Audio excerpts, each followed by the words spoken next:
Hello, chat. Shh. I don't want to disturb you or surprise you. But I think something's coming. There are rumblings in the deep. Something magnificent approaches.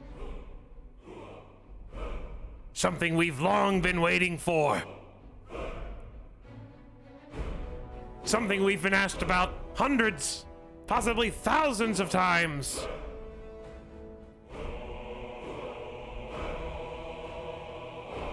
Are you going to play Dwarf Fortress at release? Yes! I am! It's out today!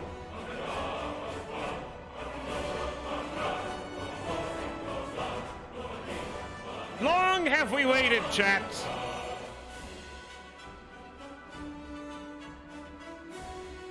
The Steam edition of Dwarf Fortress is out. $30 for a free game. I'm paying it. They offered me a game key. I said no. I'll buy it myself.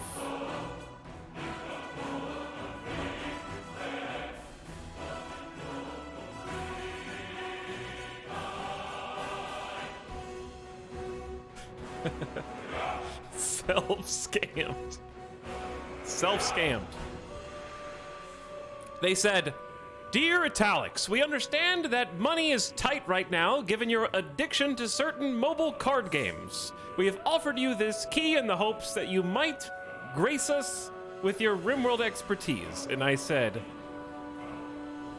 I have been spending responsibly and I can afford this. Or maybe I have been spending irresponsibly and I can still afford this. How about that?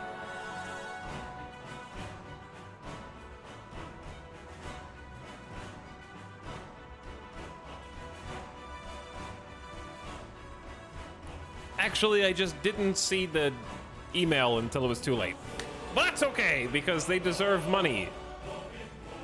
Because they've been making a free product for like a decade.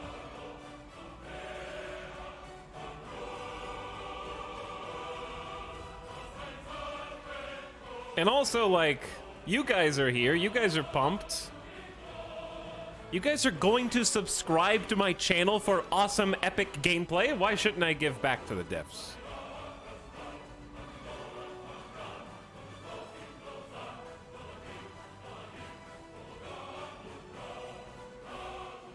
Chat's even got a hype train going.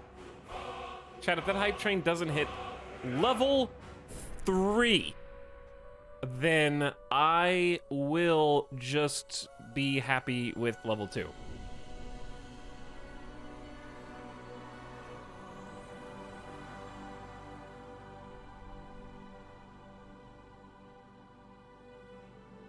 I actually don't know why it even started.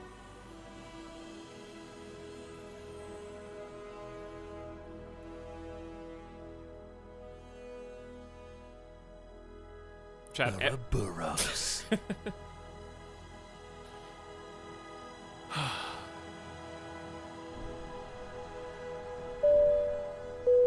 Yes, ATC, this is Echo Tango Alpha Lima Yankee X-Ray. I just wanted to inform you that someone ding-dong ditched the cabin. They knocked really hard on our secure door and then slipped a few $100s under the tiny slip in between the floor and the bottom of the door. We don't know what to do with this money. Please respond. Listen, ATC, this is the co-pilot. I have decided that I earned the money because I don't get paid as much as You him. can't just take that money. This belongs to Yes, a I passenger. can. I'm the one We that have to found get it. Everyone on board that plane died that day. Very tragic. All we have left is that recording on the black box. I play it in memoriam.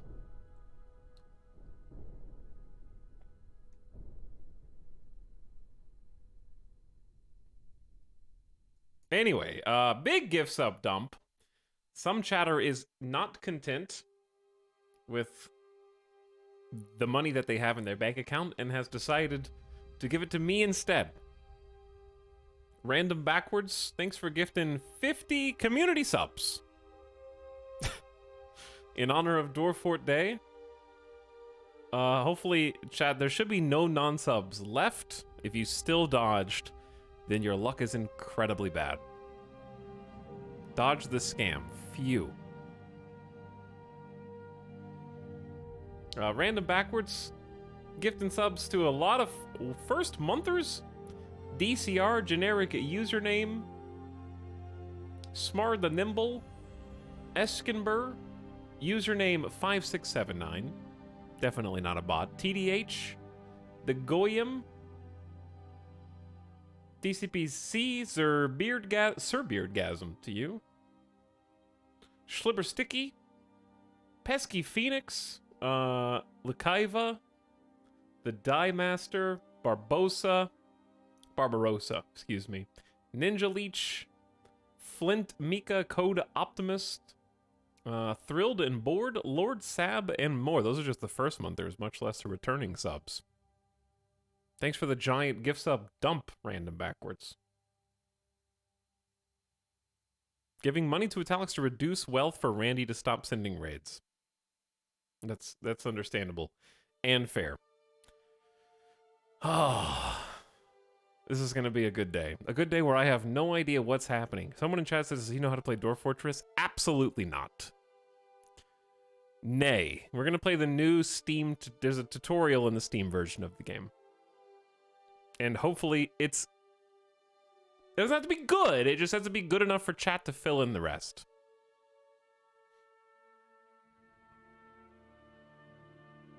Etal, are you hyped for this cutting-edge graphic prodigy?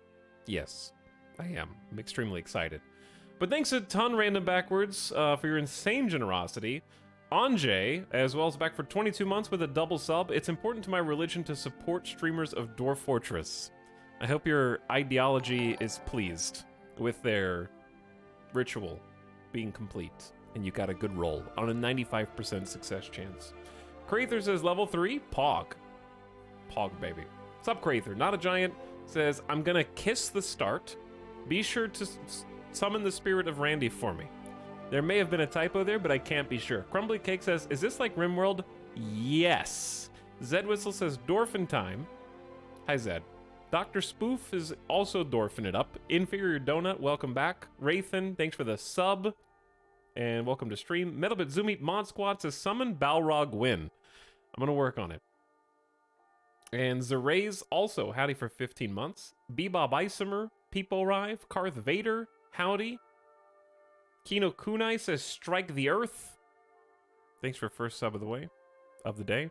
By the way, you know what I'm saying. And then after Random Backwards, Crather, gifting us up to Bread Helmet, Cryo Storage. Excited for Dwarf Fort. Single Nader says, I've got 1 month for every release of Skyrim. Thank you for 20 months of sub. I just wanted to get some, I don't know, I wanted some music. You're about, chat, I just got about to beat your last record. Keep up the support. Do you see that? I don't know what our last record is. I don't trust them. There's only 20 seconds left. It's okay. You guys have done more than enough already. It's okay if you're inferior to your previous selves. Don't worry about it. What's up, Cryo Storage? Gavin Hawks, thank you for the 500 bits. We're all deteriorating, chat. All of our skin cells are falling off of our bodies.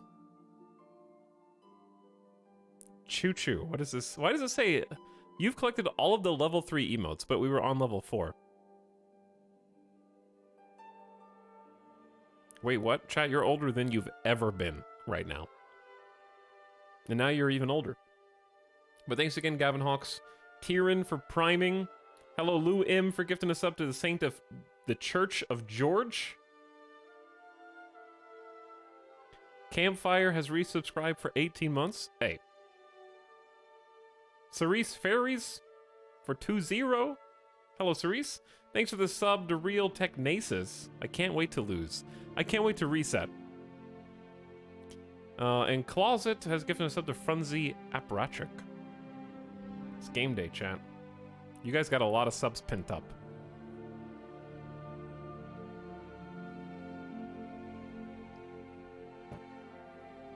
Naroxen is digging a diggy hole. Dug too deep and too greedily. I'm looking forward to doing that many times. I had some initial woes. I was actually going to be super early today. Instead, I have settled for just being simply on time, which is acceptable. But I had some issues. Dwarf Fort has already had technical difficulties, and I haven't even played the game yet. There was unfortunately no way to force the game to change monitors while in full screen. I did end up messing with my Windows settings enough to get it onto the monitor that I want. And then secondly, it doesn't have any hooks into OBS for game capture, so we'll be doing a window capture, and hopefully that still has an articulate amount of detail. So, we're doing our best. But to me, this is very much the Dwarf Fortress expected experience, where if something doesn't work, you just look up how to make it work and how to do the thing that you want to do. So I feel like I'm already getting the authentic experience with both of those issues. Simply press Win plus Shift. Of course, yes. You can try it. Unfortunately, it won't do anything, nor will making it windowed, moving it to the other monitor, and making it full screen.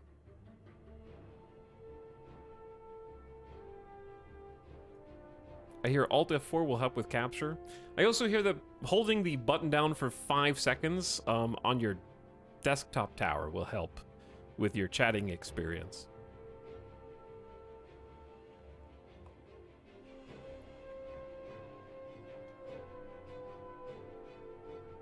It's not Dwarf Fortress unless it comes from the deepest depths of hell. Otherwise, it's just sparkling RimWorld. Like fizzy RimWorld, like fizzy water. All viewers are gone. Chatters are trying to push their power button now. Bless you, because I had work. I started late for the people, or on time, I guess, for the people who had work and actually planned on me doing what I said I was going to do in my stream schedule. But thanks T Birdland for 13 months. Says Strike to Earth. Adam says hello. Howdy, Adam. Thanks for subbing. Whew. So, the plan is, ostensibly, if everything goes well today, which it should, we're just going to be learning Dwarf Fortress. Like, I have to start with, my foundation of knowledge is RimWorld, and then we're going to build on that to try to learn how to play the inspiration for RimWorld. And if that goes according to plan, and I have learned Crusader Kings 2 on stream, so I am able to put that into my gamer passport, that I should have the capabilities to learn Dwarf Fortress on stream as well, especially with an actual tutorial and with experience in other colony sims. Then I expect we'll be playing tomorrow also. So I'm not going to be in too much of a rush because we've been waiting for months, if not years, for this particular release. So I'm just going to savor it and soak it all in. If you can learn a Paradox game, you can learn Dwarf Fortress. Yeah, I don't think that the gameplay loop is going to be the problem. It's probably just going to be figuring out how to parse the wealth of information that's on the screen at any given time. Because Terra Invicta. Who mentioned Terra Invicta? Learned Terra Invicta on stream. Also true, yeah. Terra Invicta was another case of there's so much on screen at the same time. Once you learn what to look for, it's really not that hard. It's just figuring out what to look for. But the main thing, I guess, and I'm going to reiterate this a few times, is if you already know how to play Dwarf Fortress, you might find that you have a difficult time keeping things to yourself. Okay, acceptable backseating is, hey chat, I want to make a stockpile zone. Could you tell me how to do that? And then you answer the question. Unacceptable backseating is, hey streamer, why don't you have enough alcohol for your dwarfs? Your colony is dead. Like, okay, I don't want to know about mechanics. I don't want to know about, don't dig to Z level 60. That's where the monsters spawn. Like, I don't want to know those things.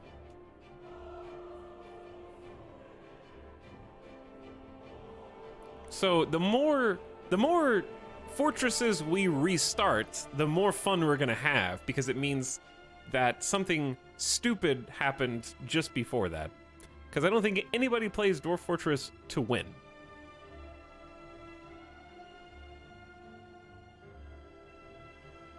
It's literally as much or more of a storytelling generator probably than RimWorld, because RimWorld has a lot more winning conditions, I would think.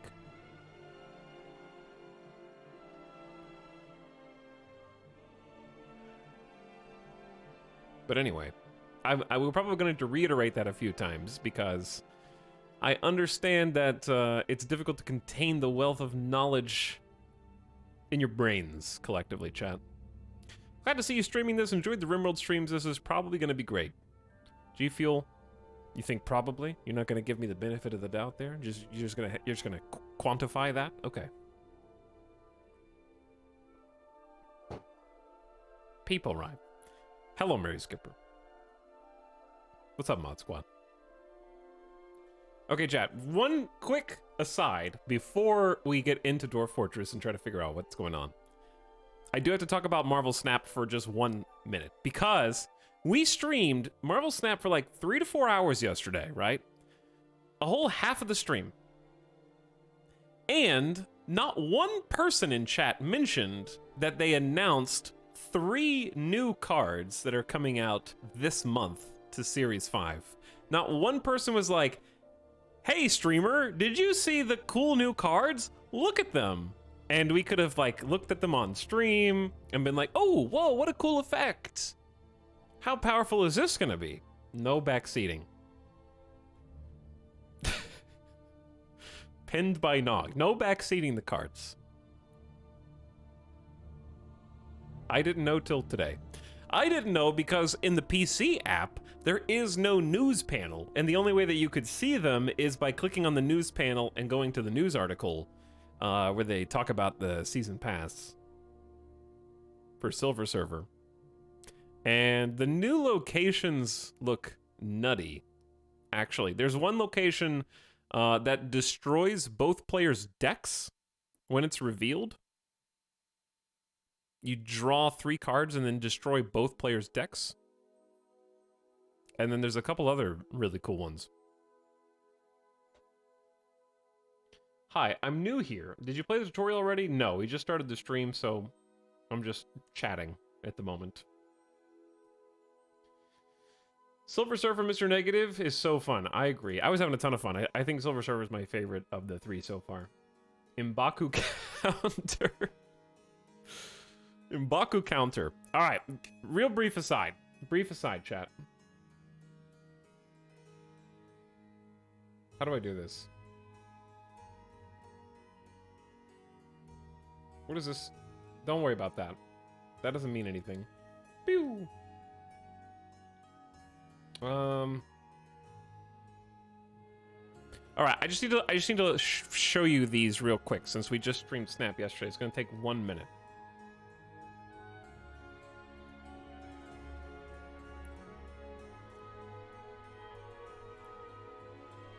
.60 has the combined power of all cards destroyed this game?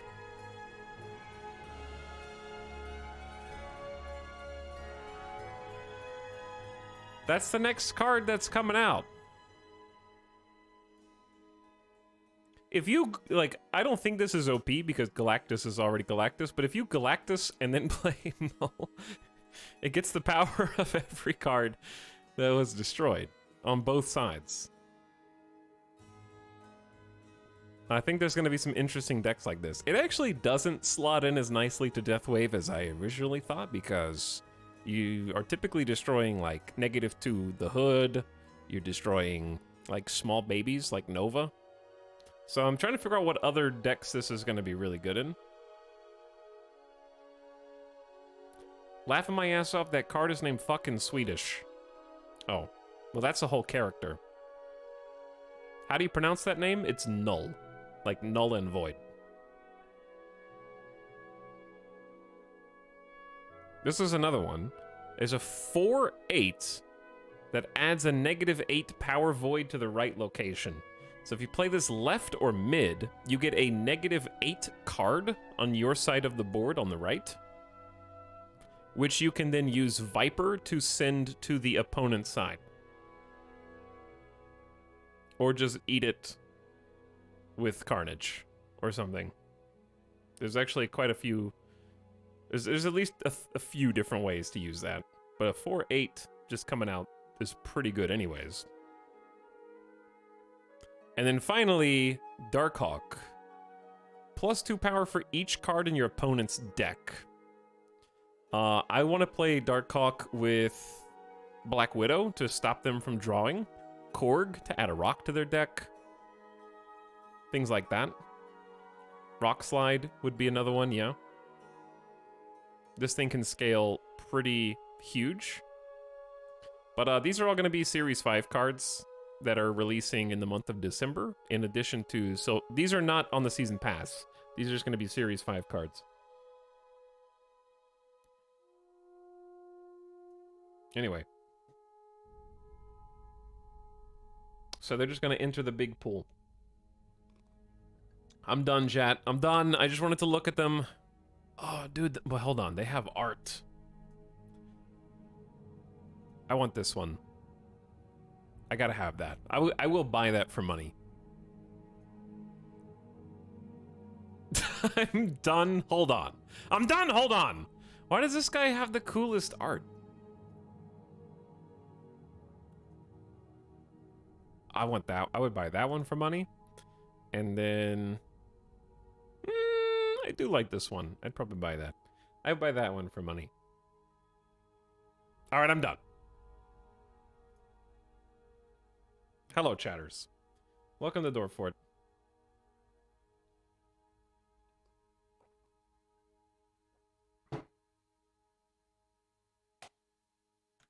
And listen to this. Oh my. Ding, ding, ding, ding, ding, ding, ding. Ding, ding, ding, ding, ding, ding, ding.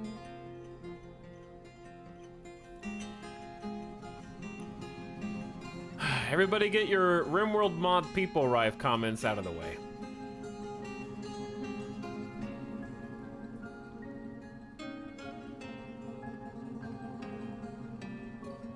Hello, Avik. Hello, Sim.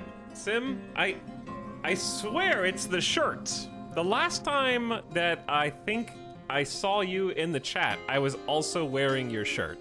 And I made a comment about how wearing your shirt seems to summon you from wherever you are in the world, like the bat signal. And I think that that's true now. Like a moth to the flame. The GG shirt. Bro, did this game just rip off Rib World? Bro.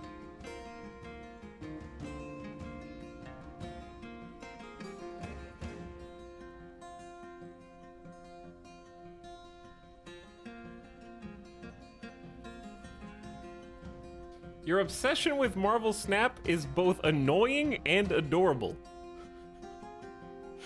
Listen, only Twitch chatters or Redditors could be annoyed that someone else likes something. So I think that fits. You guys are in the same Venn diagram.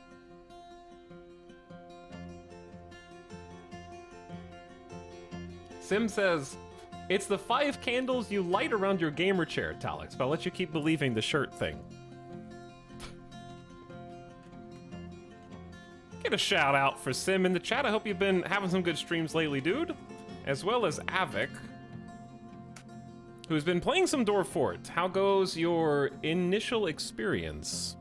Oh, you already answered. I had an amazing time with this yesterday. I think the biggest hurdle for me was knowing what I wanted to do, but not knowing where to look for the way to do it because of the UI change. Understandable.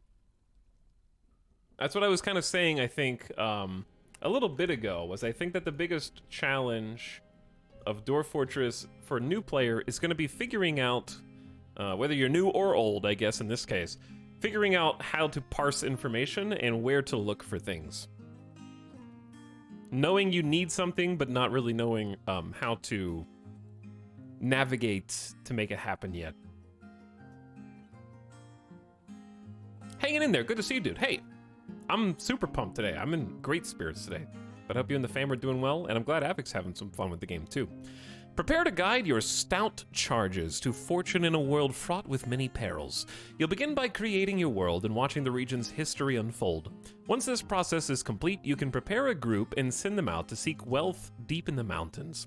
As you dig deeper and more citizens take up residence in your outpost, your doings will attract attention, both wanted and unwanted. Deal with challenges as they arise, and you might one day find your humble settlement has grown to become a mountain home, the center of your very civilization. I do want to remind everyone that Etal predicted this game would come out this year. Etal's an oracle. Not only this year, but within 2 months, because I said before end of year. And I also predicted the DLC for RimWorld coming out when it came out. I am in tune. Like, I am the Colony Simulator video game tuning fork. Not tuning fork. What's the other fork? Not tuning. Dowsing rod. Yeah, dowsing rod.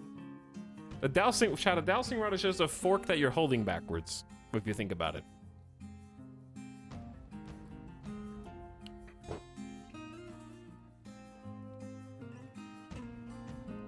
Think about it.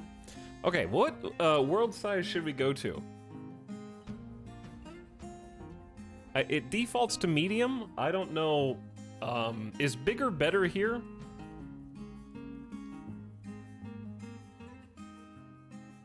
Max settings. Medium is fine. Large with 500-year history. Larger takes longer. How long do you want to sit? I'm gonna say medium world. 250 years. This may take several minutes. That's fine. Number of civilizations. I don't know if more is better here.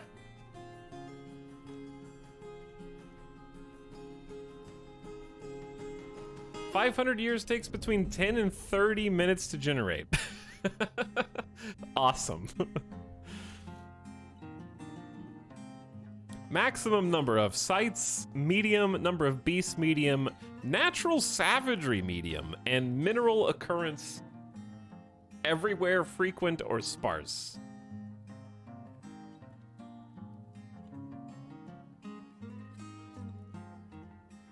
I think I'm just gonna leave these on medium for sure. Is mineral occurrence everywhere fine for a start? Like first time play, I guess, just to figure things out. Because we'll just do that. All right, we'll just go with that. Let's, what is detailed mode? There's another button. Random seed. Use a historical seed. Use a creature seed. Custom world name. Ooh, there's a scroll bar!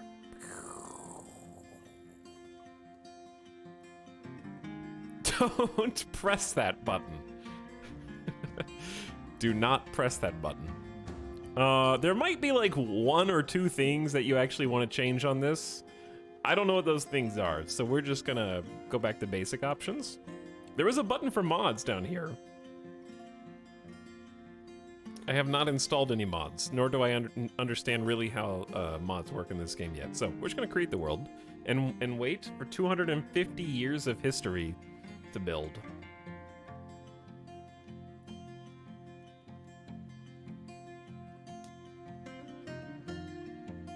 Haunted Bicycle, thank you for the 21 months, by the way. Dwarfing it up. Forming lakes and minerals, running rivers, setting temperatures, recounting the legends, look at everything populating.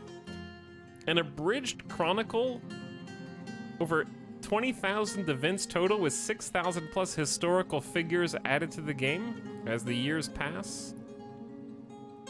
Chat, can you scroll up on this abridged chronicle so I can actually read it?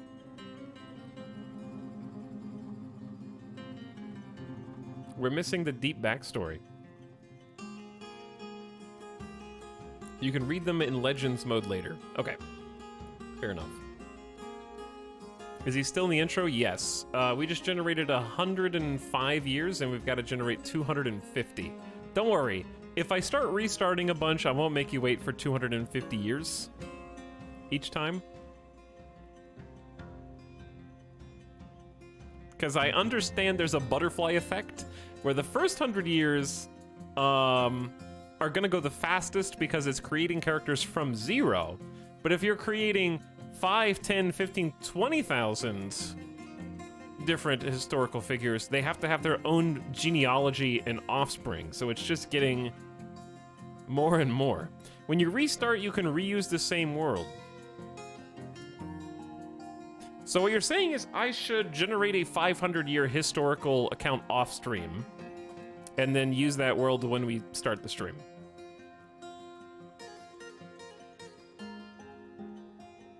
Should have known that ahead of time.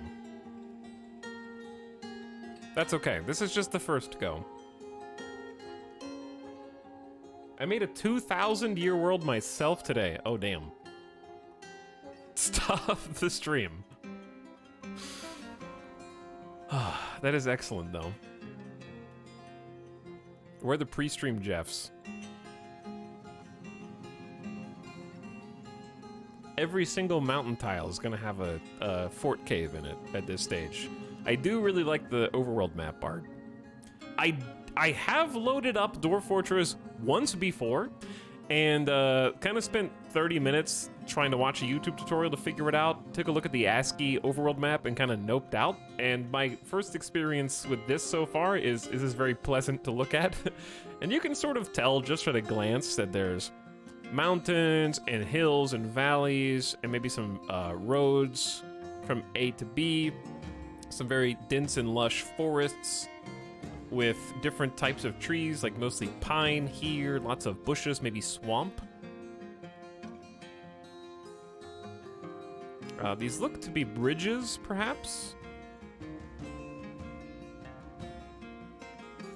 And this looks like some kind of marsh as well.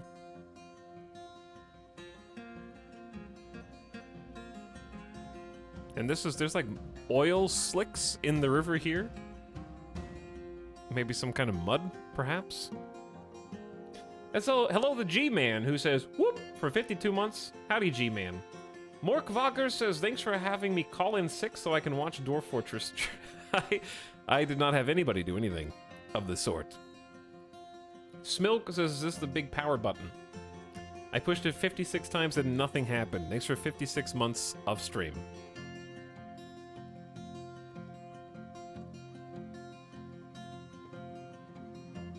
Can you move around the map right now? I don't know. I kind of don't want to push any buttons.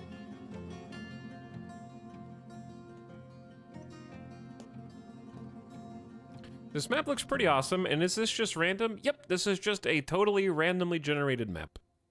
And it's currently populating with events. I decided to choose 250 years. If you choose 500 years, it's going to take, chat said, 10 to 30 minutes to generate. We're on year 189 right now. So not too much longer.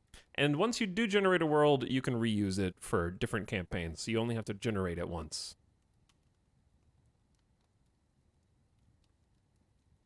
Imagine how long this took years ago with slower CPUs. I think it's also been optimized quite a lot. Tox, I thought you were an elite streamer with an elite processor to handle this. My computer is 4 years old now, chat. Okay? I'm just like you.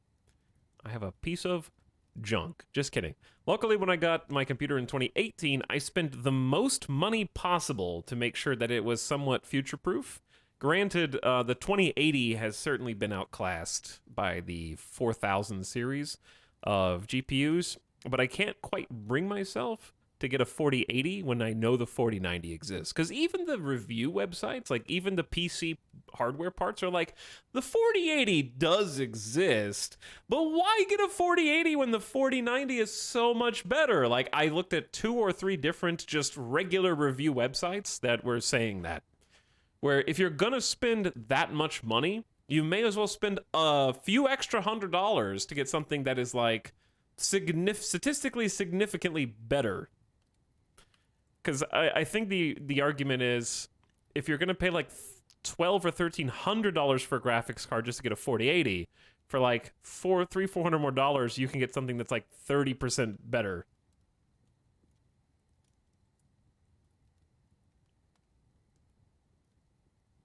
I don't want to spend money on a 4090. I do, but they're just not in stock still anywhere. Thank you again, literally Nabisco Trisket, Dwarf Fortress Steam release, Subday Miracle, happy 55 months. Snail, thanks for sharing your Prime. And welcome back for one more. Clock Sprocket says, I am Iron Man. I've been hearing a lot of I am Iron Man with my Mr. Negative deck.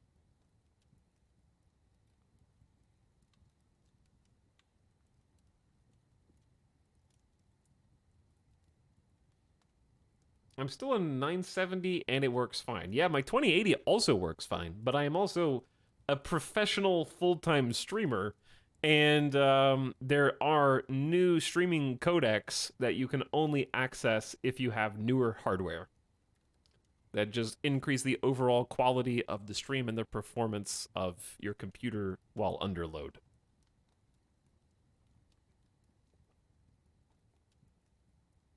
Alex, the 4090 prices are obviously predatory scams.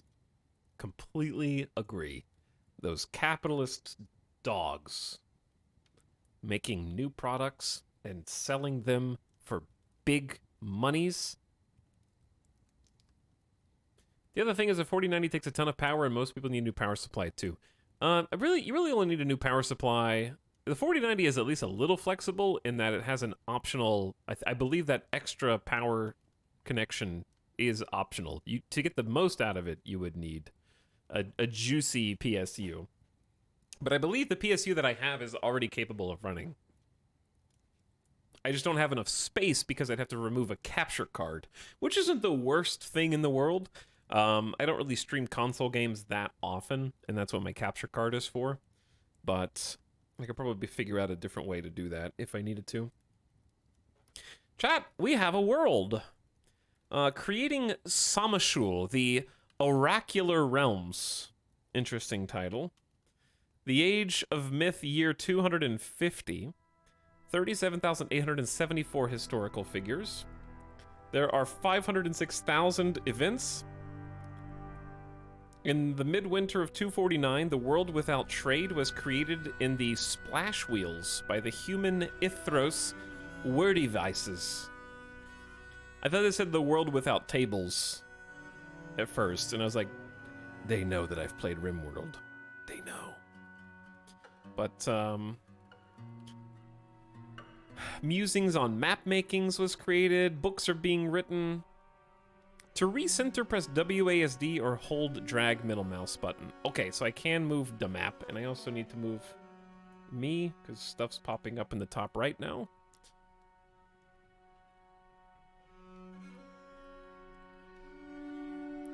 There's more. This is just a medium-sized world, by the way, chat.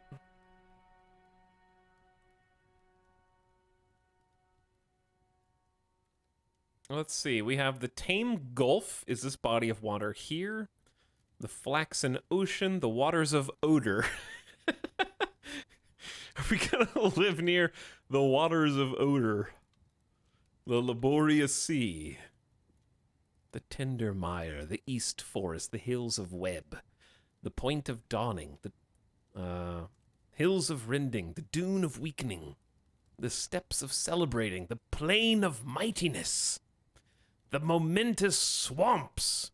The Walls of Courtesy. That is a cool name for a mountain range. There's one place called the Free Teeth, which does raise some questions. The Prairie of Distractions. I think streamers live there. The Tower of Berries. The Declining Desert. Hold on. Vegas is in this game? The Hill of Trust. The Jungles of Medicine. I think that's a trap. That's definitely a trap.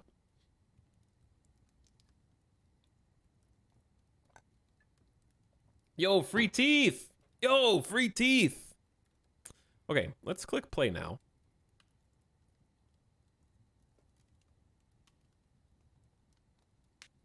Was I supposed to select a location first? I just kind of clicked play now. We're going to find out in a moment. But thanks again for the recent subs and all the gift subs at the beginning of stream. Hopefully I didn't miss any of you. But if I did, it's because you weren't good enough. Better luck next time. Is this guy still in the character creator? I am, yeah. And we probably will be for a while. But that's also not my fault. I only took 20 minutes pre-stream to talk about other things. My first look at Dwarf Fortress. Also my actual first look at Dwarf Fortress. Select the game type to begin. We have Fortress mode, we have Legends mode, and we have Adventurer coming soon. I think my decision here is going to be predicated on where the tutorial is, primarily, or is it in both? I can wait for Adventure mode. That's an interesting opinion. Not excited for it at all, are you, Iris? Legends is a history reading simulator. Fortress is the tutorial. Legends is a check things out and look at the history of the world, no gameplay. See what happened. Okay. Well, then I do want to see what happened and read. Because I wanted to look at the history, some of the history I created anyways. Let's go to the archives. Legend mode is reading the index at the back of the Two Towers. If you have a physical copy of the Two Towers in the year of our Lord 2022, you're probably nerdy enough to read the back of the book as well.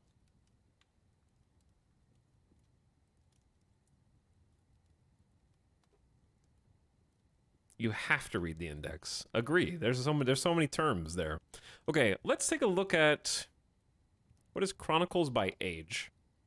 Ah, this is the entire list of events. How is it gonna load 500,000 events like this? It's easy.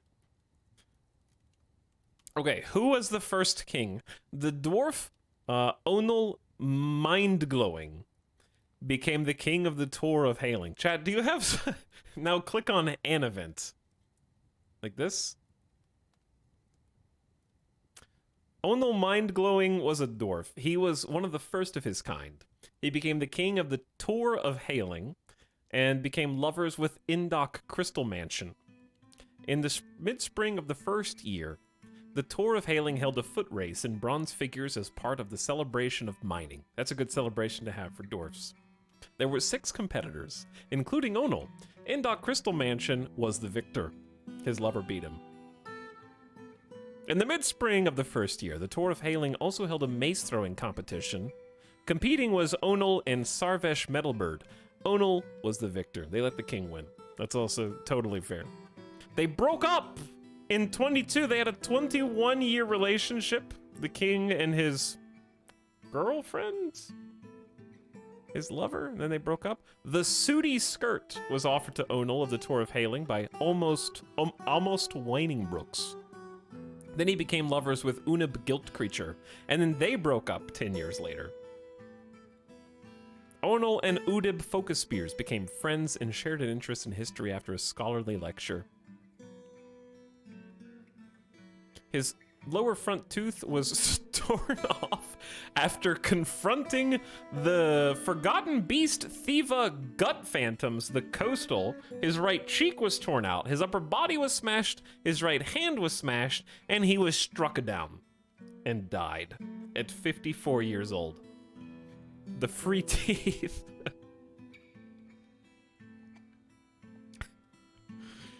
Lots of related historical figures, which I assume you can now just click on. This is all the information on the Tour of Hailing. And you can also X out these tabs at the top to reset.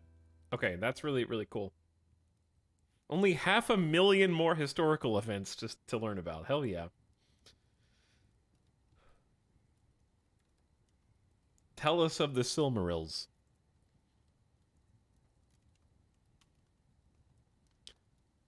The Gila monster devil Gomok the Unseen thrust a spire of Slade up from the underworld, named it the Tower of Brains, and established a gateway between worlds in Wicked Shriek, and then became the master of the Vice of Ships.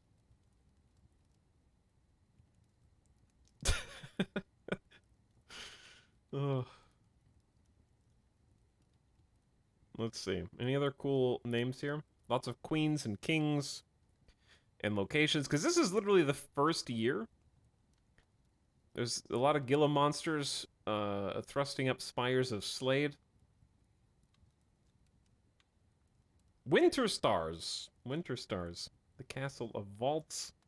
Satin of Gold. Fangfishes. Some good names for stuff. Okay, we're not going to read 500,000 of these. Don't worry, chat. I was just I'm trying to get an idea for what the heck kind of things can even happen in this game. Let's fast forward to year 78. My thoughts on the elf in the year 78 was created in Squirt Bean by the elf Tippy Poston. Squirt Bean.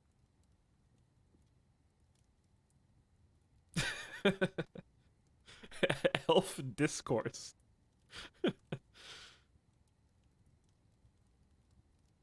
A record of animal societies was created in Copper Crows. Wind Patterns Exposed was created in Scribed Crafted by the Dwarf Eater Clasphelped. There's some controversial exposés and conspiracy theories being written. Already better than the Rings of Power. The pillaging of Dreadfulville occurred. Or Dreadfulville. I can't say that I blame whoever pillaged it.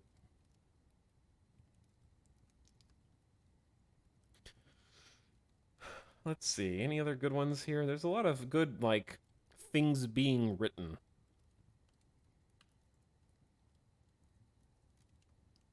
The Wizard's Guide to Dissection. All right, let's skip ahead to 117. Give Me the Center was created in Marty Redmerge. Someone really didn't like crust. Pizza crust. Disgusting. Give me the center.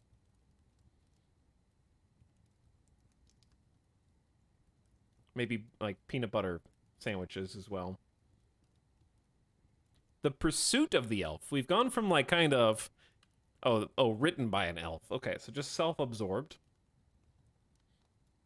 The World Without the Year. We're starting to get a little bit, maybe some fiction writing, maybe? Could it be The Rising of the Sun? Starting to learn how to tell time. The Rising of the Sun in practice. How does it work? The unusual origin of rainfall. The sky is crying. They're really trying to figure out how astronomy works. The Secret of the Town. Many creative works. New Goblin. The Dwarf for Everyone. The Everyman's Dwarf. Surveying. Fact or fiction? What can we possibly truly understand about the world that we survey?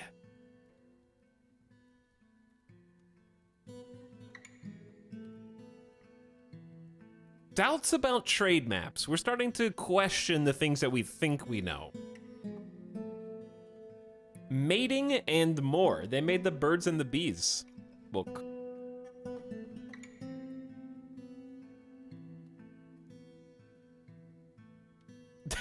Doubts about the Rising of the Sun. It's progressing through time.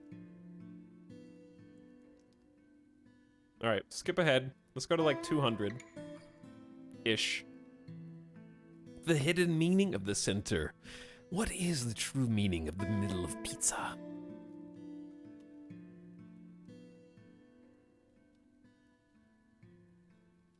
The Nuanced Humans, written by a human. Of course it was.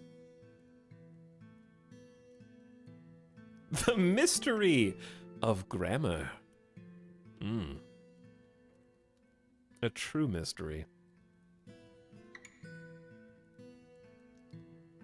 Alright, let's go all the way towards the end. The map. My love. We've gone from questioning, surveying, and trade maps to just embracing our true love for looking at maps, okay? Some Dwarf Fortress fanatic wrote this one. I love maps. I love creating 5,000-year-old maps. Randomly generated ones. The study of toxic substances. They were trying to understand Twitch chat in 232? Wow. That's really ahead of their time.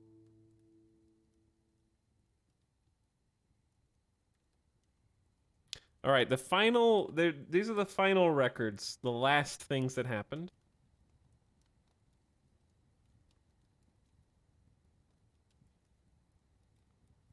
-2, low-hanging fruit.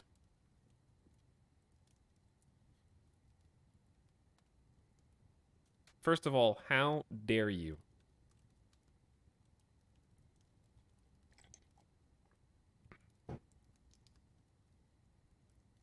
The third Vampire Purge. Can you click the book? You can click a book. Uncovering Mating is the one that I clicked without looking at the screen. I promise I wasn't looking when I clicked this.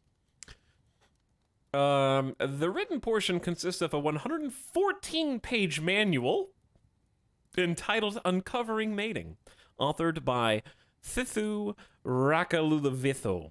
It concerns the reproductive behavior of creatures. The writing is quite cruel. Overall, the prose is passable. In the late winter of 249, Uncovering Mating was created in pregnant flights by the elf Thithu Groove Desert. I am already a very big fan of Dwarf Fortress. I don't even know if I need to actually play the Fortress Creator portion.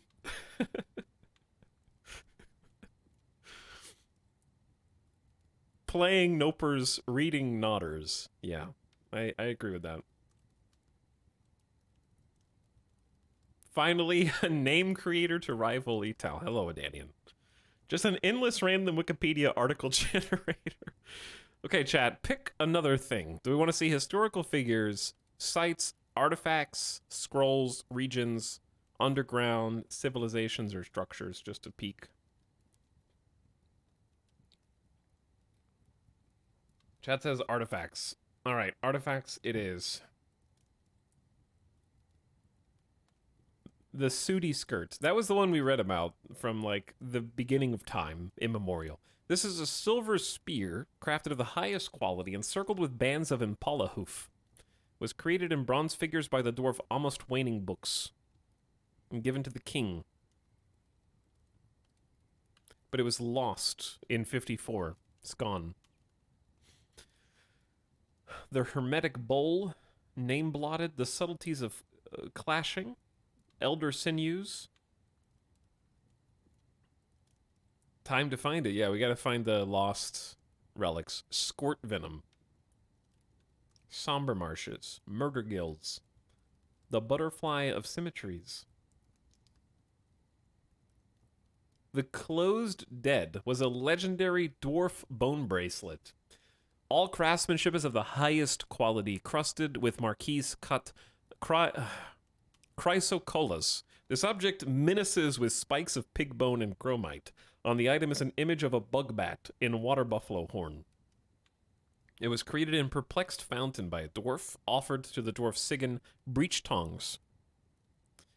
And it was stored until it was claimed by the dwarf Izum bowplanks from afar, and it was now stored in the grave of paddles.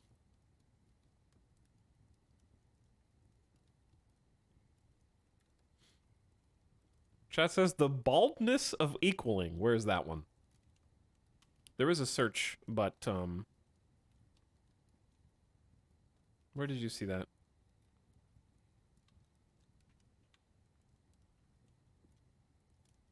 The baldness of equaling was a legendary silver short sword.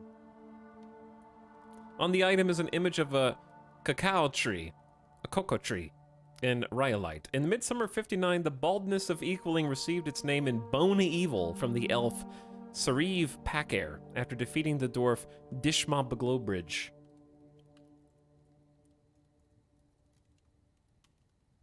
An elf used it to kill a dwarf. Sad. Very sad. I like that there's actually a search menu, too.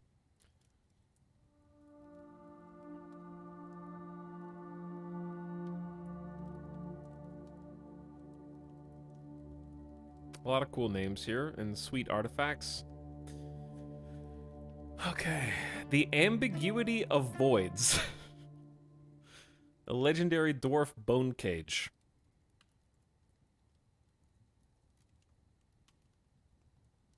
The Systemic Torture.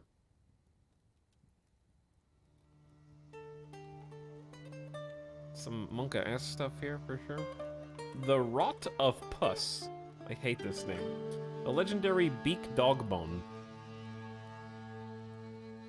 On the item is an image of a baguette cut gems in galena. Oops. No, the done takes me back. Okay, that's fine. I didn't know what the done page does. Let's look at...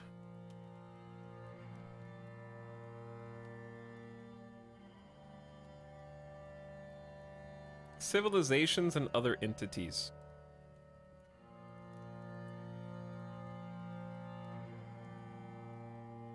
Only 5 art? Wait, what?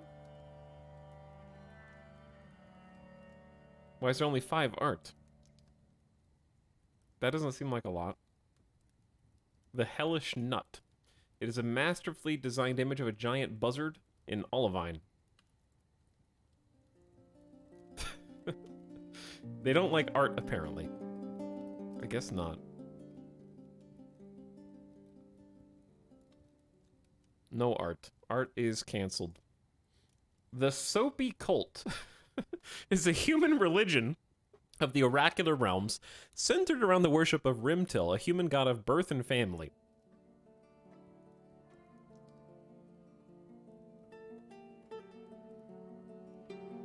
So this is where the religions are. The Sloppy Faith.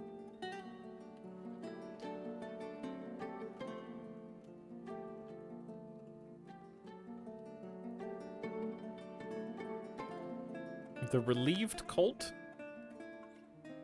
The Band of Barbarians.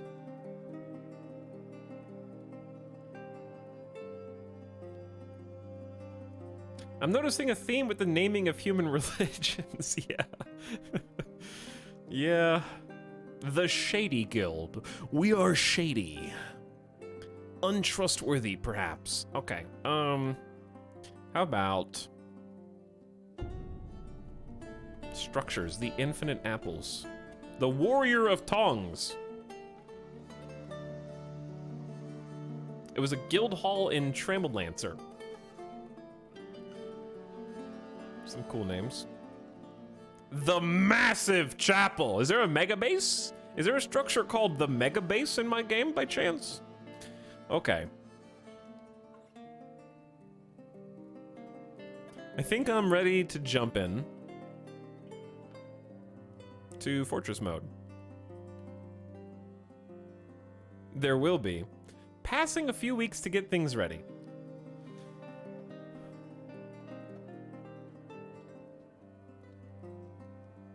Didn't even read 1% of the lore. Accurate, yeah. That would take a very long time. Would you like your fortress located in a forested, mineral-rich region of this world where you can play through a short tutorial? Yes. I would. Okay, they're gonna select that for me.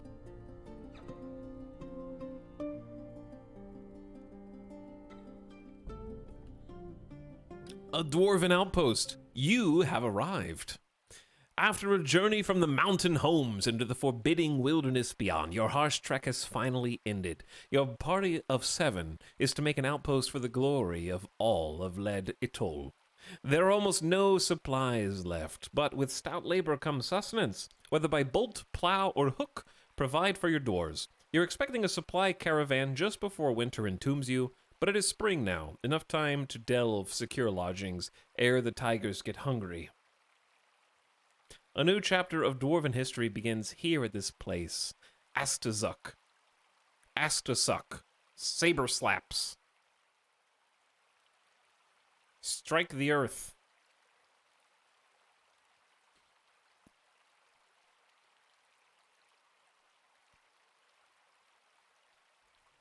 Camera controls. Your view is focused on one elevation at a time. Move your camera around with WASD or hold middle mouse button. Okay, so middle mouse button is going to be the most smooth for chat to kind of follow along with what's happening, but it's faster to just WASD. Change the camera's elevation with E or C or roll the mouse wheel. Oh, the mouse wheel is very nice. Chat, we're going. We are going. I'm blocking some UI. So the right-hand bar is sort of our depth. So if you look, you can see how high or low we're looking on Z levels. You can also see the map at the top right sort of changing to mimic that. So this is like base level with the ground that we're standing on right now. And then if I mouse wheel down, we should be looking... Okay, so mouse wheel up goes up, mouse wheel down digs down. Okay. So this is how much sky there is. And how much rock. So we can mouse wheel all the way down to go to elevation. Oh, we can keep going past the wheel.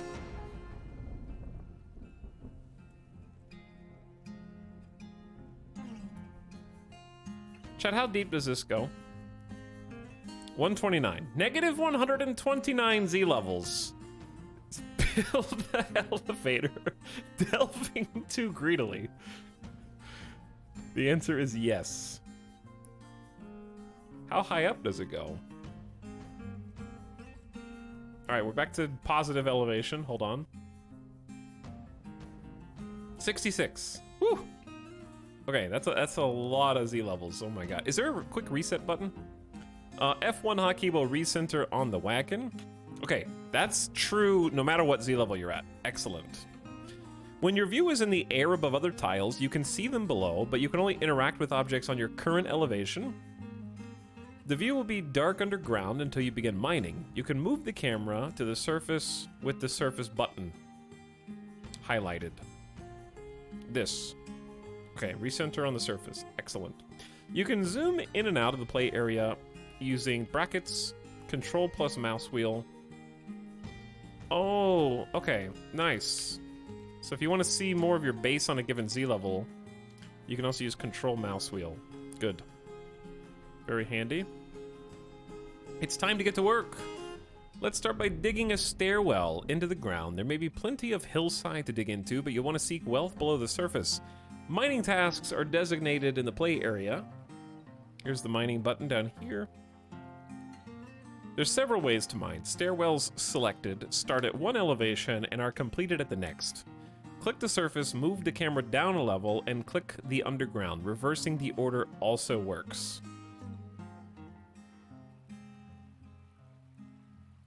The story in this game is so good you're in for a treat. Yeah, it's fully voice acted on the Steam edition, with animated cutscenes that are mocapped. I think Pedro Pascal's in this. Really good story. Too many quips? Dwarf Stranding? Dwarf Fortress FMV?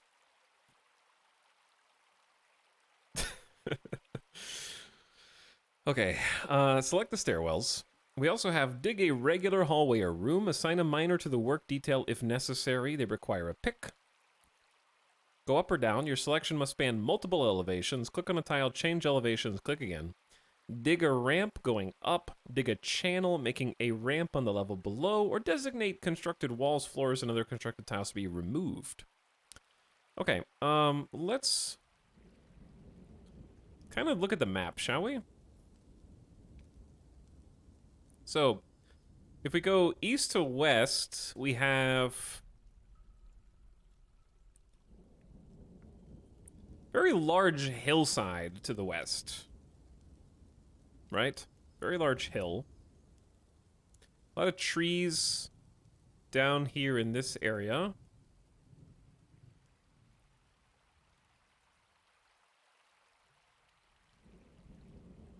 Almost mountain-like, you could say. Can't believe they got Vin Diesel to do all the voices in this game.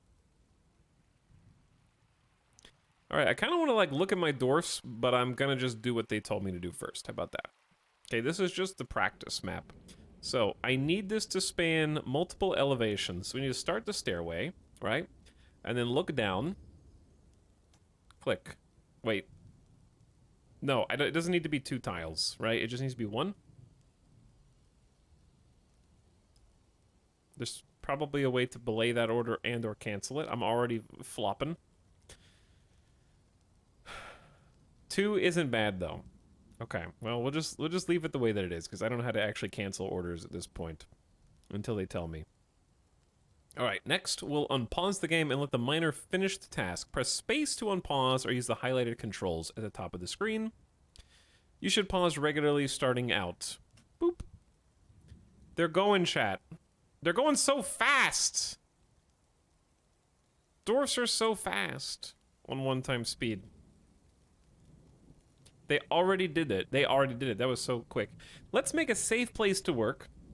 Select regular mining mode to the left of the stair mining mode. Okay? Click. Dig a rectangle underground big enough for a large stockpile and some workshops. Consider most workshops are 3x3 squares. Mining through the stone layers further down may take longer, but leaves boulders, which are an essential building material.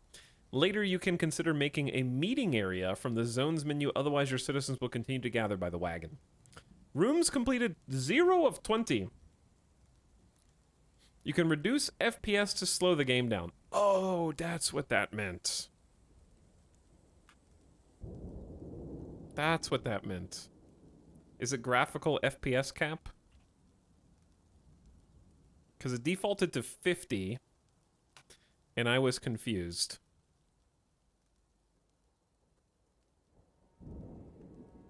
Alright, let's see if that's better. So, I want to go underground. Graphical is not the simulation speed. Oh, well then. Which one's the simulation speed? Gameplay? Difficulty is normal right now. Autosave semi-annual. Enabled temperature, keyboard cursor.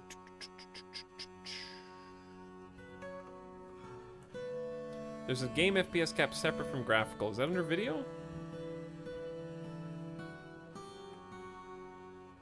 There's hotkeys and key bindings. You can, oh, you can scroll in game settings. You're right. Okay.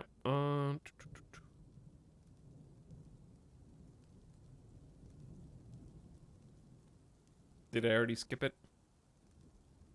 Game frames per second cap default 100. All right, let's slow this down to like at least half of the current speed.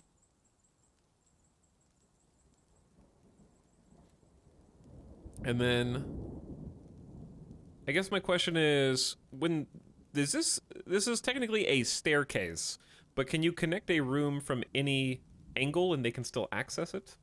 Or do they have to access it from like a particular area?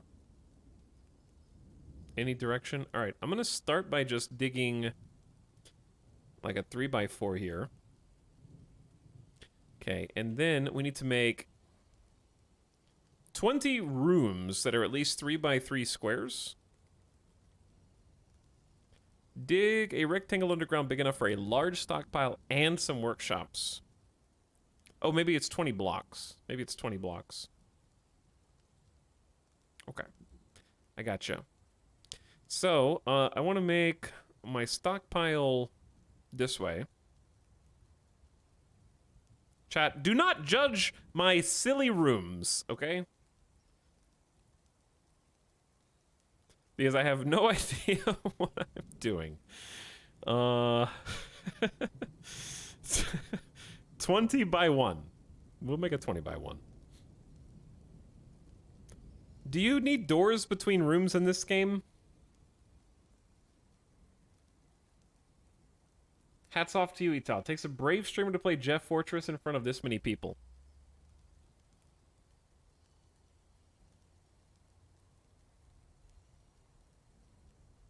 Only for some rooms. Okay, what if I just make a hallway?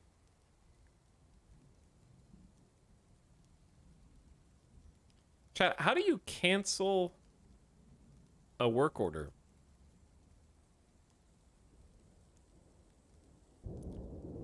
Remove mining orders. Figured it out. Never mind. Wait. It's X. Remove mining, woodcutting, plant gathering, and smoothing orders. That I don't think that button's enabled yet. I think the tutorial has to enable buttons for me to use. Okay. Well, we're gonna dig. And if you don't like it, too bad, because that's what we're gonna do. We're gonna dig a room there. We're gonna dig a room there. And let's go. Pew.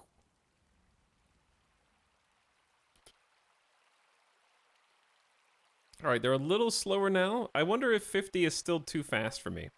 But they have already started digging. Digging in sand doesn't seem like a good dwarf idea. Are we too close to the riverbed right now? This is yellow sand cavern floor. I've played enough Terraria in Minecraft to know digging in sand is less than ideal. You have to pay 75 cents to cancel mining orders. We found obsidian. There was a tame stray cat actually meowing right now in the house. I'm looking forward to figuring out how to get information about all of my friends. They move like they have 10 FPS. You've clearly never seen Dwarf Fortress before, because this, compared to vanilla Dwarf Fortress with no tile sets, is like watching a Renaissance painter with a time machine.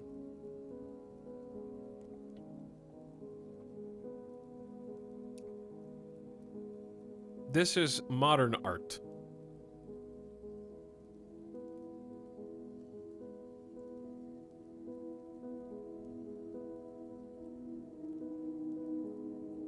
Alright, I want to see who my dwarfs are. Ooh, rough-hewn allanite wall. I paused so I could, like, actually look at the names. So this is Toulon Deller Duthner, the expedition leader. Saxul Nishcotton, woodworker. We have Tholtig Loose Limb Solon, the planter. Are there two? Oh, there's multiple dwarfs standing here. Lorbum Kedkulit, the stonecrafter. We have a stray water buffalo who's tame, times at least 2. We have 3 stray dogs. One of them is a war dog. And then Stakud Rigafossa, the mason. And then below is our miner, Itan Udarkeskal.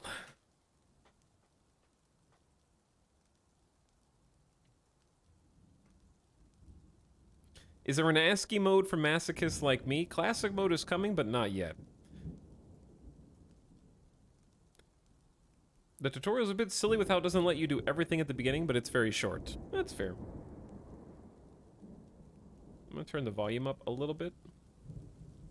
And I may just turn the music down when it comes back on. But yes, I have them going slow on purpose right now. The supplies of the wagon are in danger of being carried off by wild creatures. It's time to build a stockpile underground to unload them. Stockpiles are crucial to moving supplies around your fortress where they're needed. Stockpiles are placed with the stockpile button. Place stockpiles for item storage. Click the add button. This one. Boop. And then click on 2 corners of a rectangle somewhere safe to place your pile. Stockpiles can be placed both on the surface and underground. Once placed, click accept and select the all option. Okay, this was gonna be my stockpile room, but I don't know if this is probably bad building too close to the river, but let's go ahead and do that. And then click in the play area to paint. Okay, we got a stockpile. And then they said the all button. Pew. If unpaused, your workers should start unloading the wagon into the stockpile. Later, you may want to customize stockpiles by clicking on them and pressing the custom button to forbid certain categories. Like refuse, for example. A separate refuse stockpile is a good idea to keep your fortress clean. If the stockpile menu is still open, you can close it now by right-clicking. Can always be used to close most menus as well as escape. I did not build a big enough stockpile, chat. We're going to dig some more space here.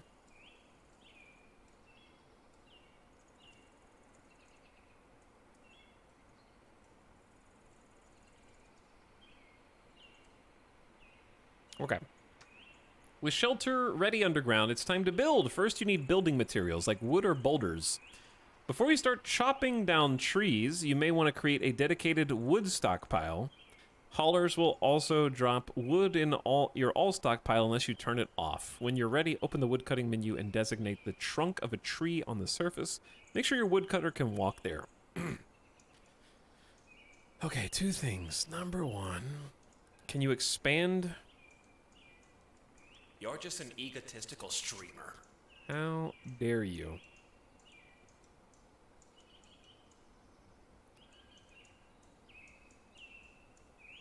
Hold left to draw, click left to choose the corners. If you do this, is it going to be 2 separate stock? Yeah. 2 separate stockpiles is technically... Hang on, what if we just click this one? Is it easier to just remove?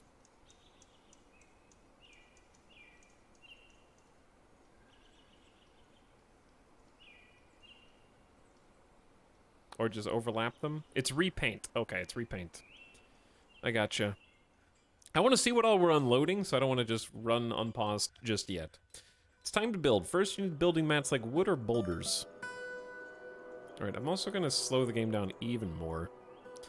Because when I unpause, it feels like I'm on 2 to 3 times speed on RimWorld.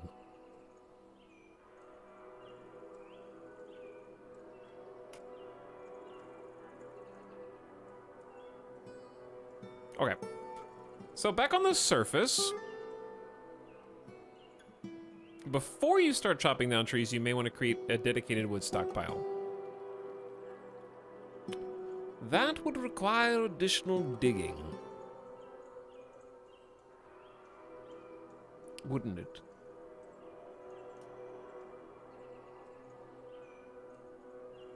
I'm already digging a larger stockpile here. My mining pawn is doing his best to carry this for everybody. Maybe I should play before attempting the back seat. You wouldn't be a very good Jeff then, would you?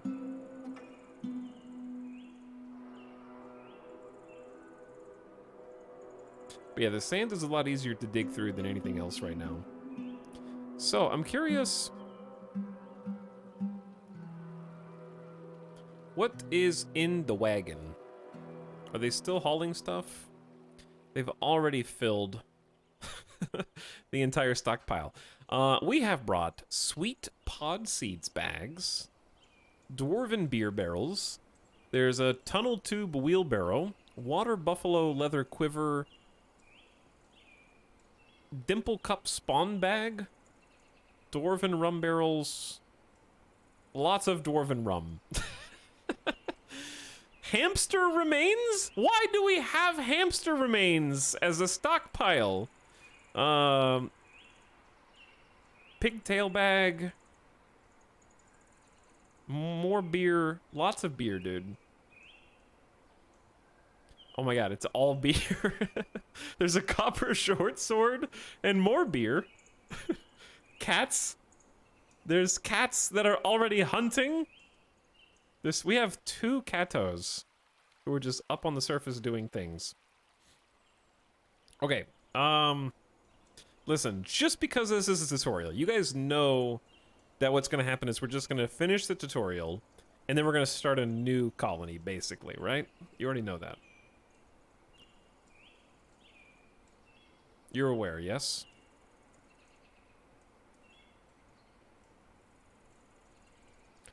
Okay, this is going to be strictly for wood. And of course, wood is... well. Here. Is it... How do you just select wood? Toggle whether the stockpile allows planted animal-based objects regardless of other settings, or toggle whether the stockpile allows non-plant and animal-based objects. Okay, so we do want plant-based objects, and we don't want anything else. Click on the X. The X doesn't do anything. Top right green button. Okay, boom.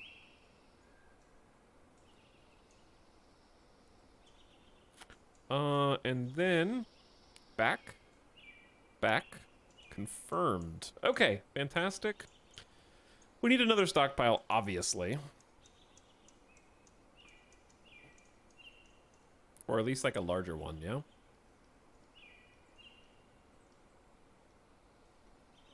So, we have a wood stockpile. Now let's try and find some trees.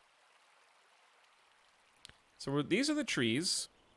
And we're trying to look at tree trunks from this view and select them to be cut down. Nearby ones I think would be best. They need to be able to get there. Here's the tree cutting. Set the tree chopping orders. Select the base of the tree so the woodcutter can reach it. Assign a woodcutter to the work detail if necessary. They require an axe.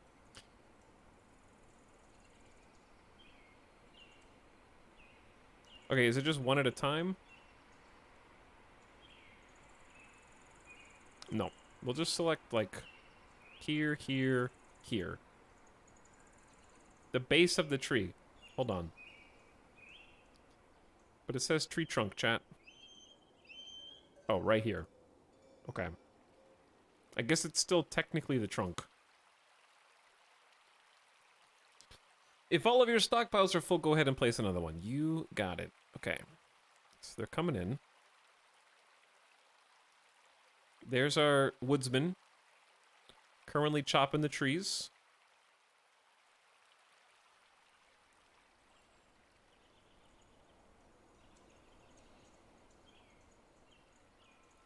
You can drag and it only hits the tree trunk. There's just a ton of wood. I don't know how to see how much wood is in a given pile.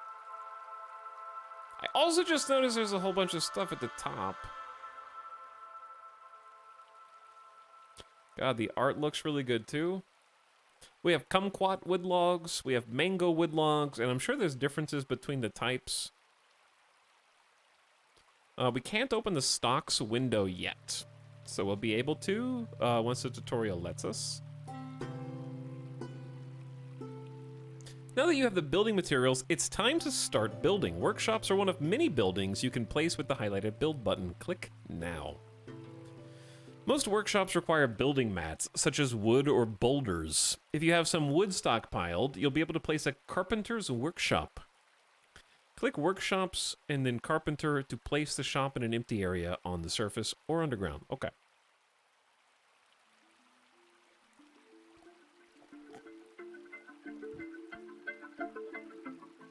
Ding, ding, ding, ding, ding, ding, ding, ding, ding. I got this. That totally distracted me. Okay. Put a carpenter's workshop. Place a shop in an empty area. I gotcha. All right, we got this. Workshops. Oh my god, there's so much stuff to learn. Carpenter. Boom. Select materials for the carpenter's workshop. Obsidian, mango wood logs, custard wood logs, or kumquat wood logs. How many do I need? We only need one. I'm gonna use mango. When on pause to worker will now build. Once they're done, click on the building to select it.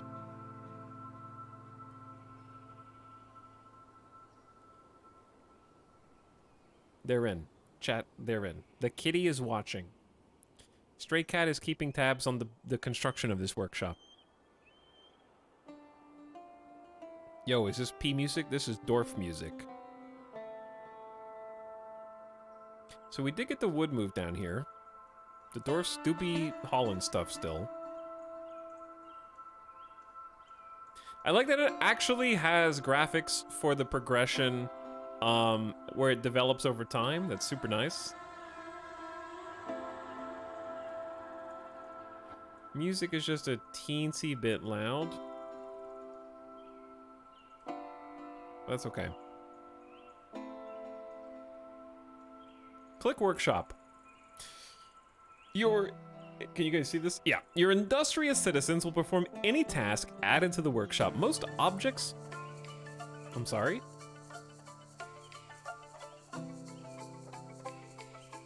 Your industrious citizens will perform any tasks. Most objects that are placed like doors and furniture must first be built in a workshop.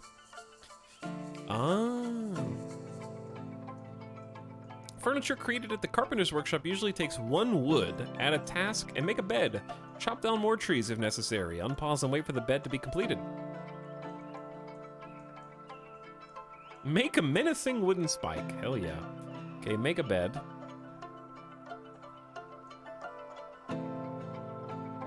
Set details like what material to use. Make the bed.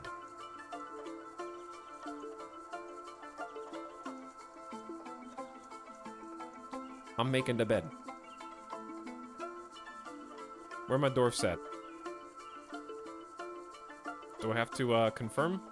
This task has been assigned and is active. Are you the one? I believe this is the one. Carpenter's workshop. Yes, the woodworker is down here. They're making the bed. He's being lazy. He doesn't want to make the bed. I can see that, yeah. Cat, what are you doing down here? I see another corpse, actually. Okay, while you're making the bed, I would like to learn how to repaint the stockpile.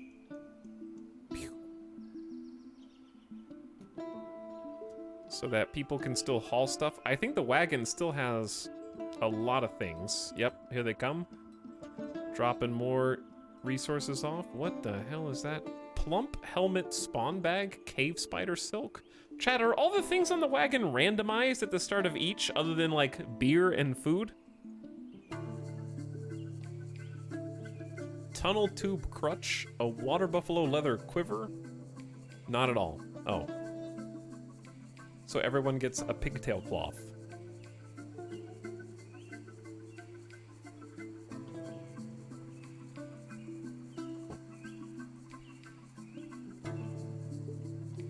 Is there a bed? Place a bed. There is a bed somewhere. I didn't see it.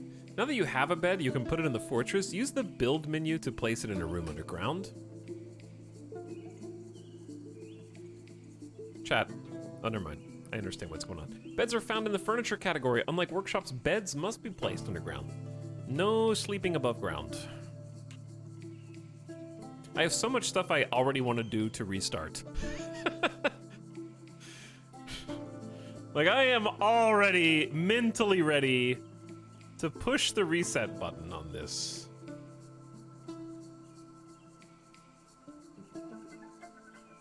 Just get through the tutorial. Yeah, basically just get through the tutorial and then the real learning begins.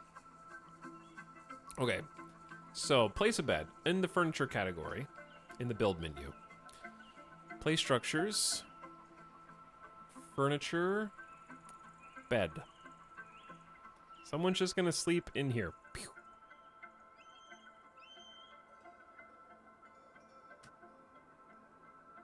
A little cozy bed.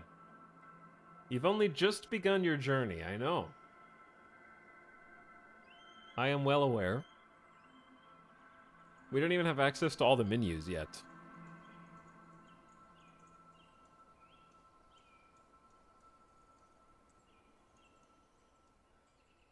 FYI Italics, A Young World is pretty cool too. It's full of more wild and mythological happenings. Fair enough. Chat, just wait till Etel remembers there's more than the surface and one Z level. Oh, I know. I just don't see any reason to go down until I understand. Like, what I want to do ultimately is organize Z levels into different things. Like, here's the bedroom floor, and here's some workshops, and here's the stockpile area, but I don't even know what all the buildings are yet. So it's hard to plan for things that I don't know exist.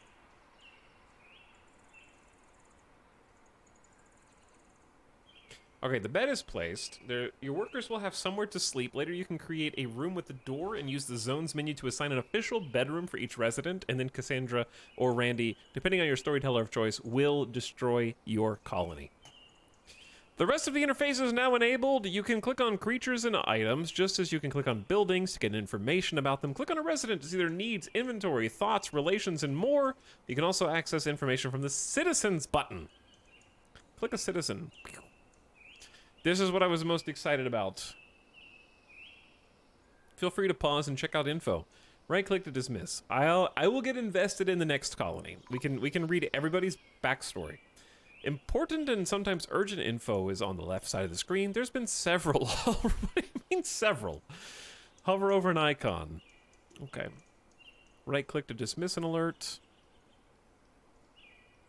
You can recenter on certain announcements. Right-click to close. This is an example. These are very important. Ignore them at your peril.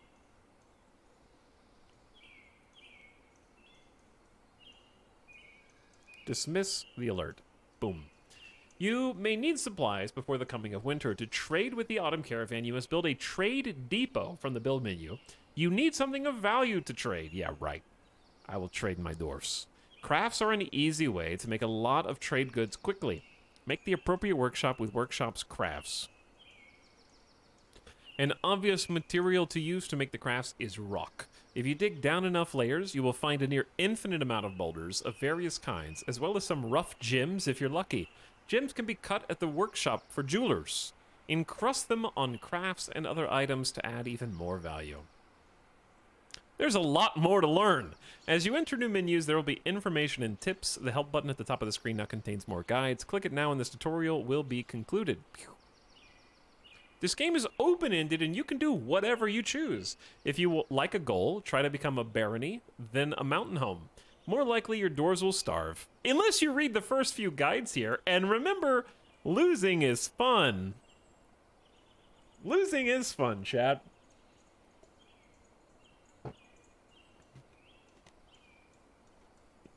He said it. They know. Randy's back.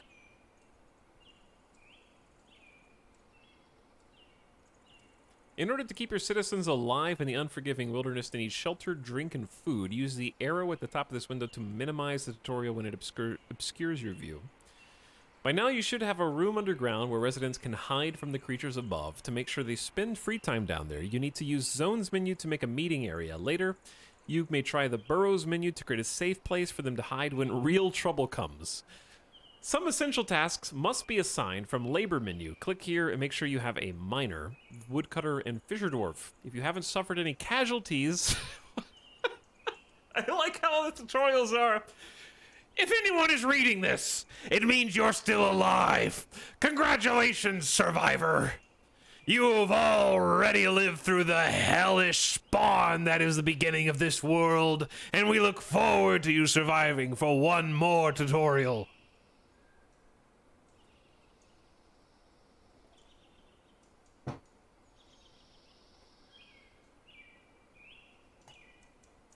There are two ways to make drinks for your residents. Brew alcohol, done by building a still from the build menu. Once constructed, click on it and add a brew drink from plant or fruit. If you have no suitable plants, you can try planting or gathering. Also requires barrels from the carpenter's workshop. If you survive until the caravan comes, you may also trade for drinks or plants there. If you survive. If you haven't already started, once and again. 16 times before you've read this tutorial. You haven't truly played Dwarf Fortress.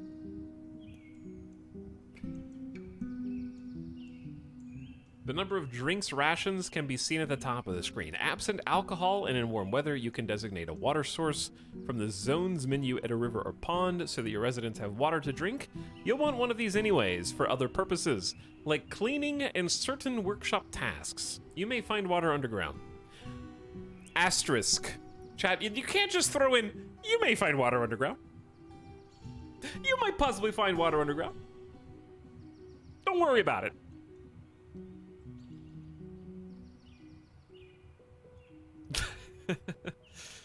The parentheses, you may have an entire floor 30 tiles deep and then dig a little too far to the left and then flood your entire bottommost floor, right? That's what it actually means. Dig straight down.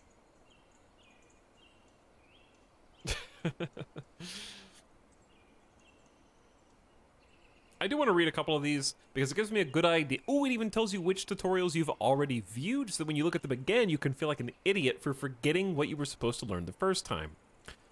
How to plant stuff. We'll look at this when we reset. Let's reset, and that way I can get invested in the actual colonists and the dwarfs and we can read their backstory, their history, their wants, their needs, their aspirations, and then crush them. He's gonna get invested. It's time to tell a story. Plus I get to pick a map tile. Not that there's anything wrong with this map tile. So I guess my question is, based on that, this is gonna seem like a silly Dwarf Fortress question, but dwarfs don't need to drink water if they have alcohol. Is that correct? Or do we need both water and alcohol? Okay, so they just need booze. Correct, just like people. Don't want to drink stinky water. I missed a bunch of subs because I've been distracted with this tutorial. So real quick, let me look back at that. ToneMan0, thank you for the 29 months of sub, who says, loading. Appreciate the sub, Tone Man. Witch Vomit says, howdy. Hi, Witch Vomit. Thanks for 33 months and sharing your tier 1 sub. Laughing Bear for 5-0. Welcome back, Laughing Bear. Cork Marquis. Choose Dissection was created in Marty Redmerge in 157. It's a good name for a book. Evanito says, dude. Thanks for subbing, Evanito. Supert says, Peepo, hey, the semester's almost over. I have so much grading to finish. Chat, school's almost out. Dude, school's almost out. Bear Shark, thank you for the 3 subs in 1. I didn't hear the notification. I don't know if it's working. You're just an egotistical streamer. Or maybe I'm so egotistical I don't even hear myself talk anymore. I'm in my own head. Thanks for the 91 months and also 5 subs in 1. Appreciate the $25 sub. Timmy S says, I'm just going to keep Amazon Prime for you at this point. Jeff Bezos is proud. I accidentally just opened Photoshop. Hold on, chat. Adobe is... Never mind, I closed it. Nope, it's opening. It's opening anyways. Avik, what did you say?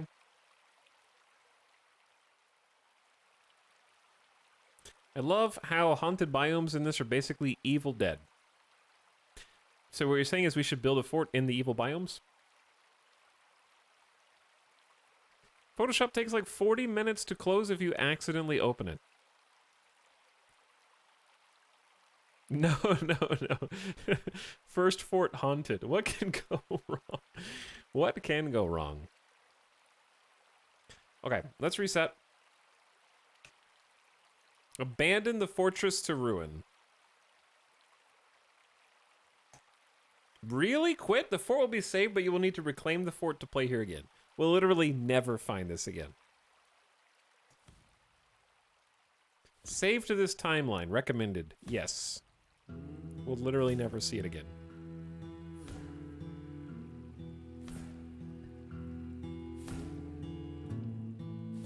Chat, this is your friendly reminder not to spoil things that can happen in Dwarf Fortress that may be fun to experience on stream. I understand that you're excited, though.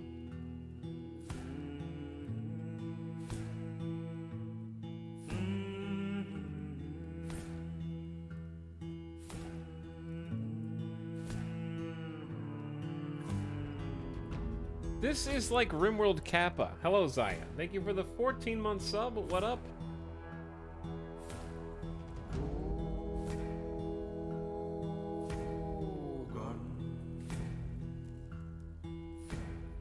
Bing. There we go. Start a new game in the existing world that we just created. I think I have a problem because my first inclination is just to make a different world. When there's literally no reason to generate one. We've already read the backstory and the histories. I'm just gonna load into the one we've already got. There's no reason to.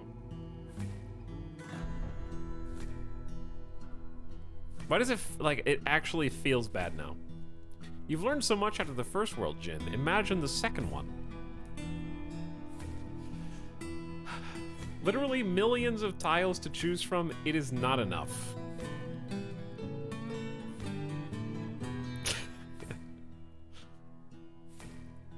Mean streamer begins Dwarf Fortress, thereby earning my sub again, and he's still in the world creator. I am, yes.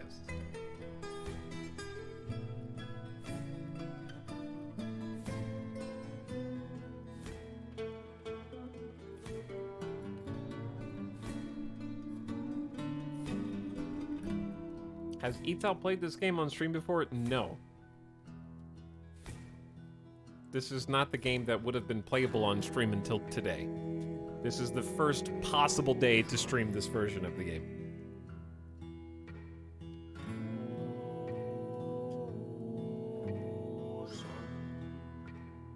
If this is your first time playing, please heed the embark warnings about aquifers, saltwater, and other hazards.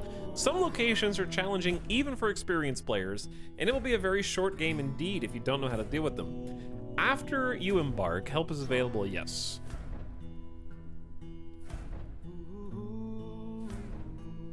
Your old fort will be in Legends now. It's a like, what even happened to them? Why did they quit? There's no story. That's why I want to start a new world, because there's no story reason why that colony would have been abandoned. They got bored.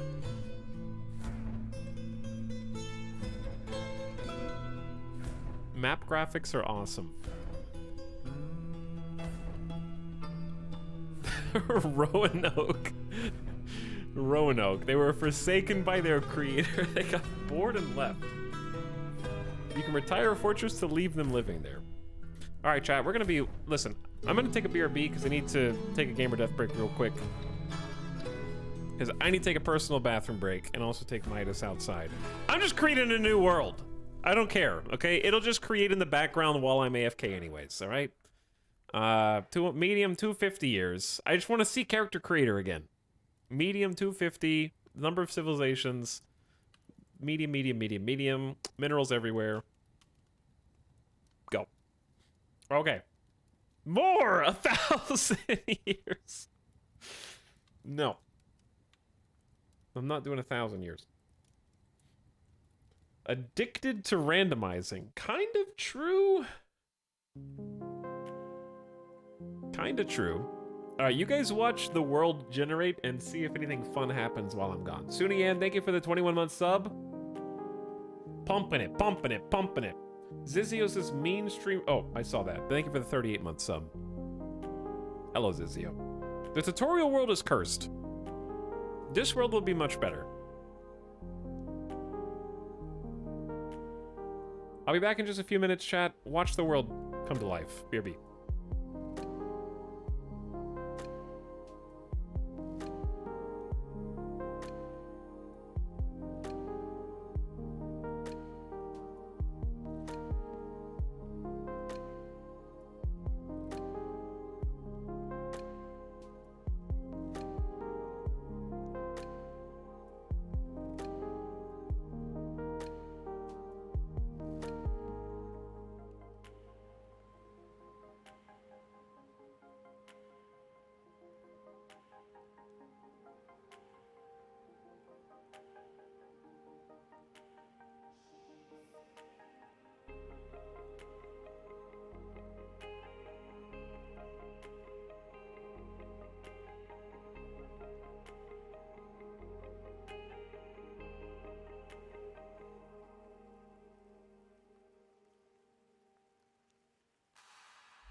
I see that I've not missed a single thing.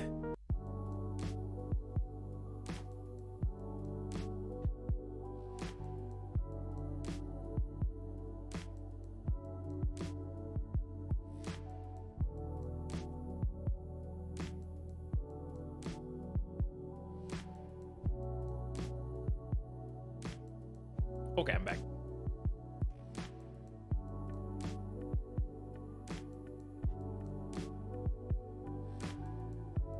Do some gamer stretch.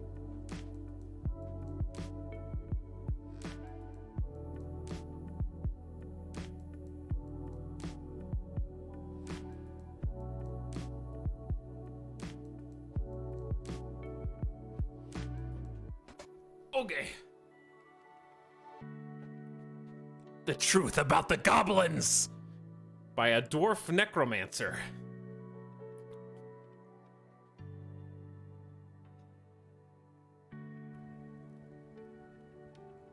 What is the truth about the goblins?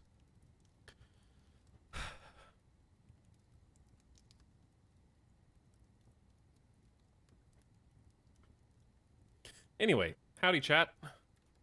Mary Skipper said this is one of the coolest procedural world gens I've seen. I love it. I know, right? And it can do as many years as you want it. It's just going to take exponentially longer. Also, chat, there is a non-zero chance that you're not supposed to alt-tab on this. Okay, we're fine. We're good.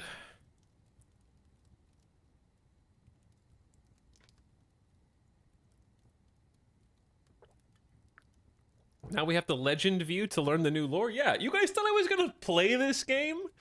You don't play Dwarf Fortress, you read Dwarf Fortress. Okay? We're here for the stories and the storytelling generator that it is. I have been waiting for this day. Me too.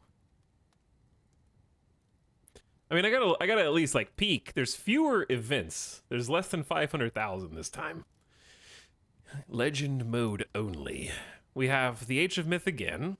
Explore the history of the legendary planets. I like this name already better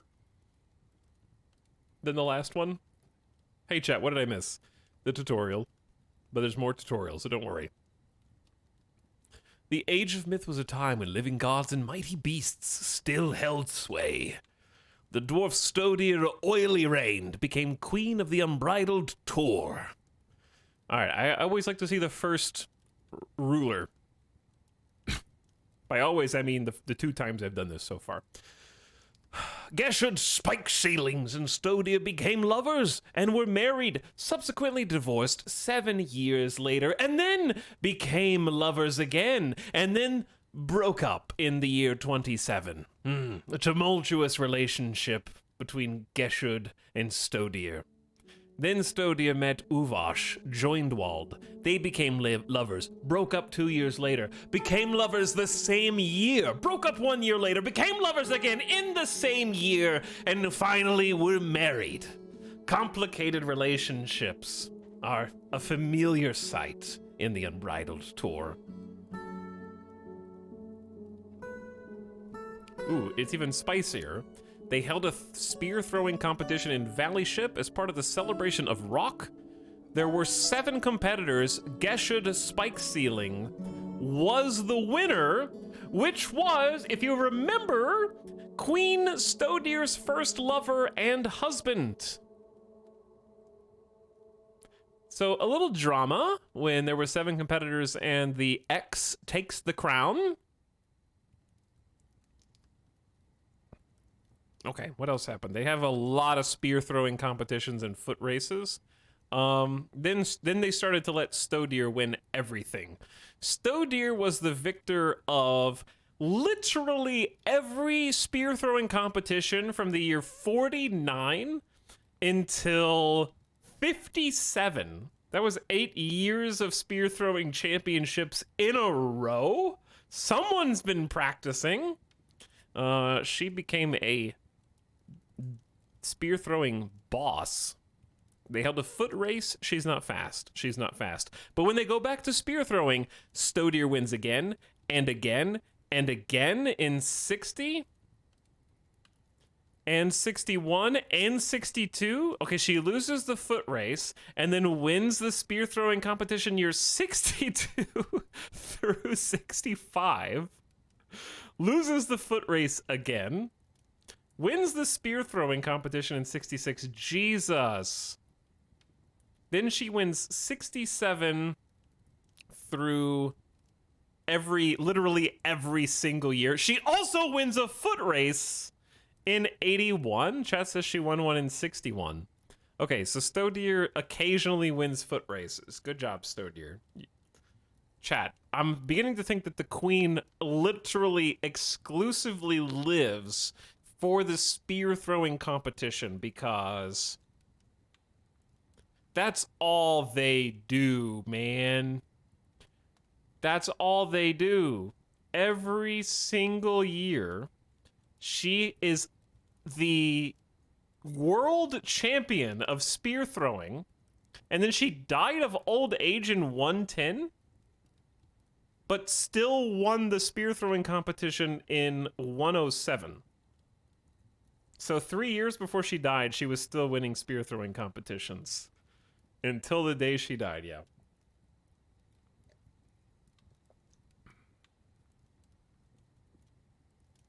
Threw one last spear. Her eldest daughter was English Bolts Flashes. She had a lot of children. Okay, I had to at least look up the first leader. Rigged the competition until the end.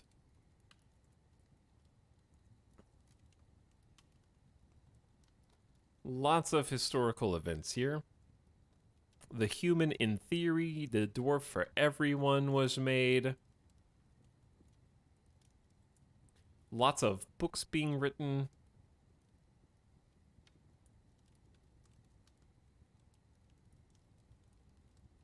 Thought I saw something that said before ham. There's all sorts of good names here. It's too much. It's too much. Chad, you want to read 400,000 entries here? We can read them. We can sort them out piece by piece. The last thing that happened was the human Rosmic Sync-Flashed became the most exalted gut of the Creed of Oozes.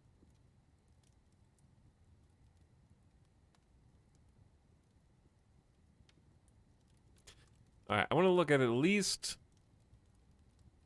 a couple artifacts. Boot Beguile. That's just fun to say.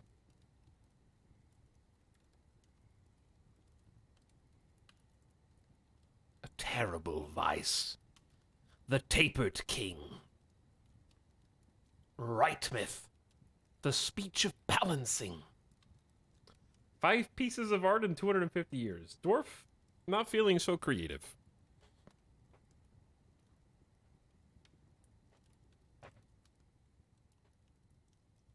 The Reputed Prison.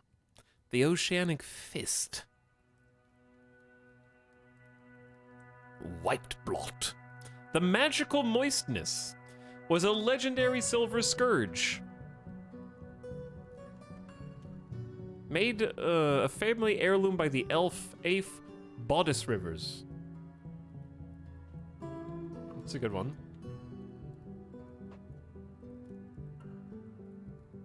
The Brother of Meandering.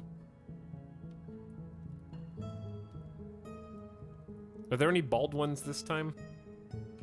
Nope.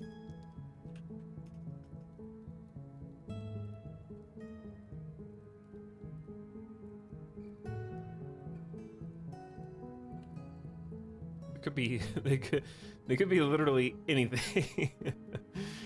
Oh. Lover tongue. A legendary squirrel crown.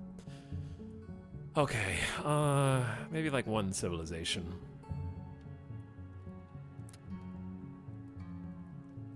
The cremated bust.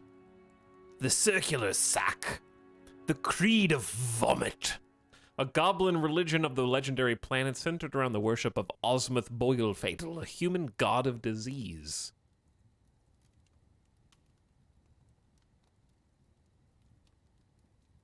The creed of stinky vomit.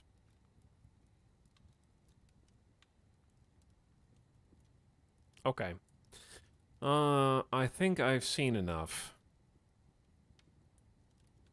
The Order of Lies. The Fellowship of Hags. Old hags. Good stuff here. Okay. Let's go. It's time. Pick a map. Pick a tile. Start a new fort.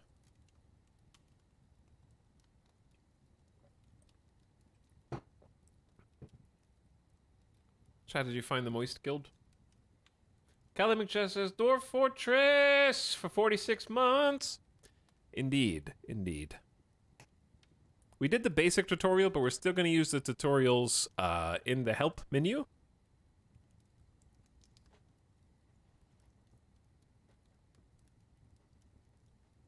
Ah, good. I didn't miss 2 hours of dwarfing. You did. Just because we're starting over doesn't mean you didn't miss anything.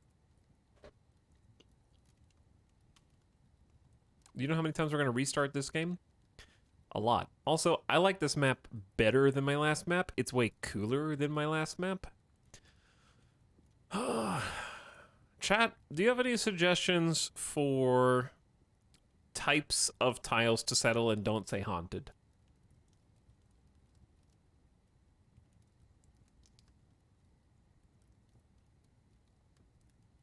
Dwarf need mountain.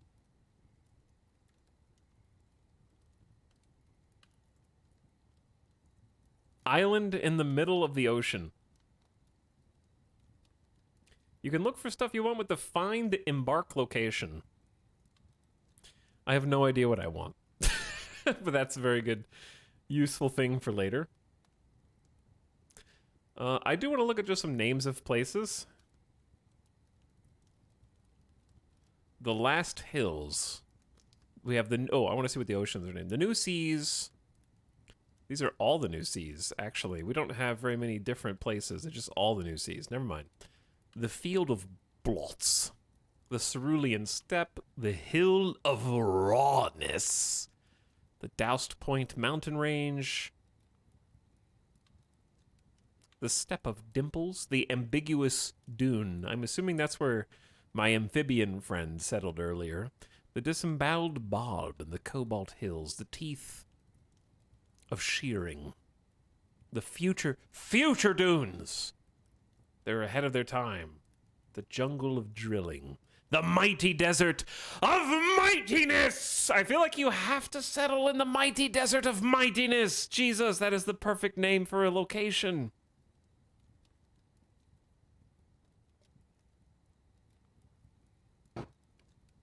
That's the one. I think that's the one. The Hills of Amazement. The Honest Desert. The Risky Hills. The Spike of Nourishment. The Superior Hills. The Worthy Desert. And the Virtuous Hills. The Complex Hills. The High IQ Hills. The Emotionally Mature Hills. The Dunes of Lucidity. The Horn of Whipping. The Hills of Caring. The Elder Jungle. I like that name. The Jungle of Exiting. You're trying to peepo leave. The Polished Forest. The Mire of Holds. The National Hills. The Regal Forest. I mean, I gotta try and go into the Mighty Desert of Mightiness. The trick is, how hard is a desert? Chat, is the desert incredibly tough in this? Shallow clay is red.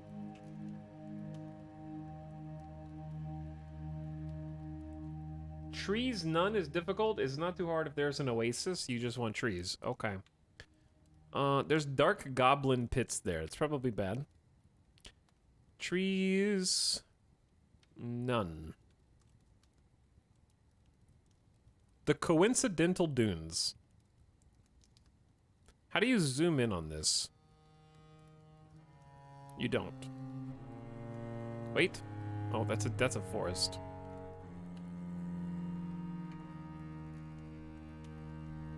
Bro, it's a desert. You want some trees or a lot of things are just slow going? You click once to zoom in. Okay. Ah. Wow.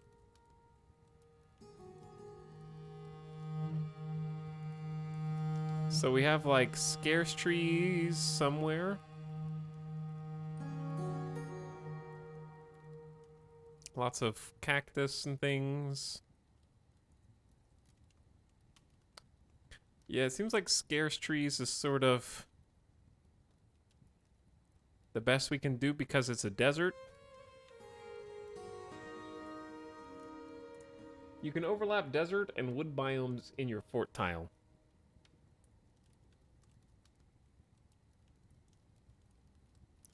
Lots of goblins. Oh, where it says, is this, okay, when it says neighbors, this is the red the evil goblins? What are the red boxes?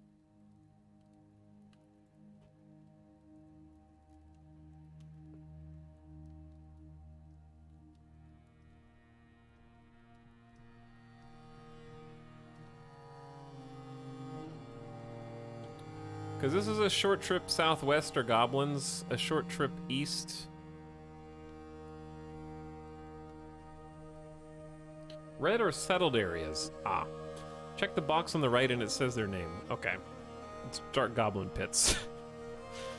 Fair enough.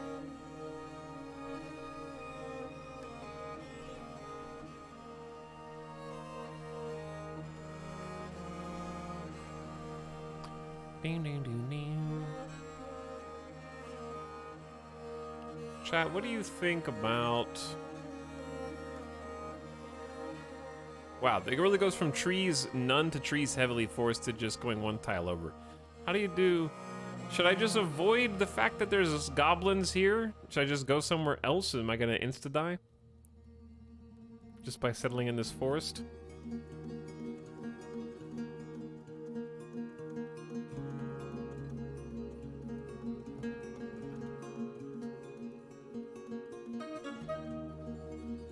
Goblins are a valuable resource.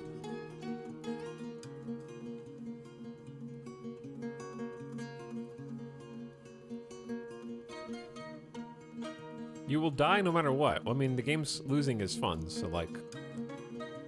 And there's a difference in dying eventually. Everyone's gonna die eventually, okay? But that doesn't mean that you just give up now, chat. You understand? I want to live!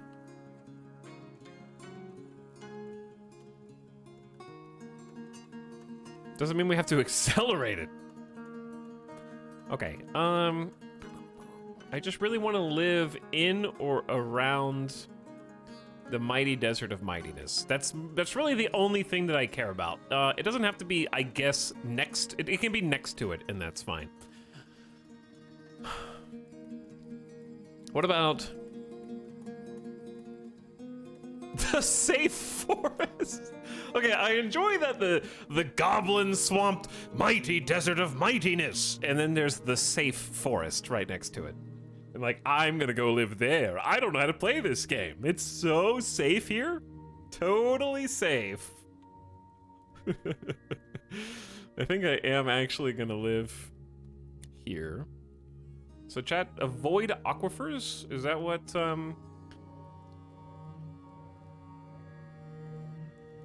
What, is light aquifer that big of a deal?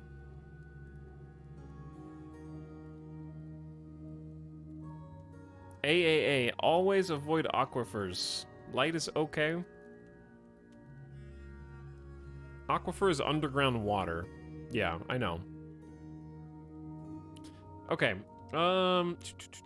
What about...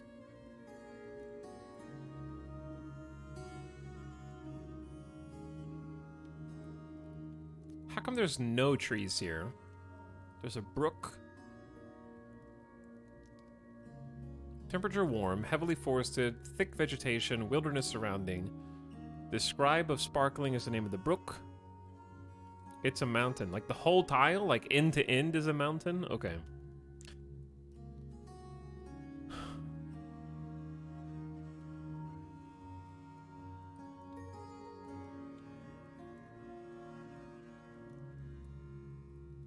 But yeah, I'm thinking about just somewhere in this like little nestled area.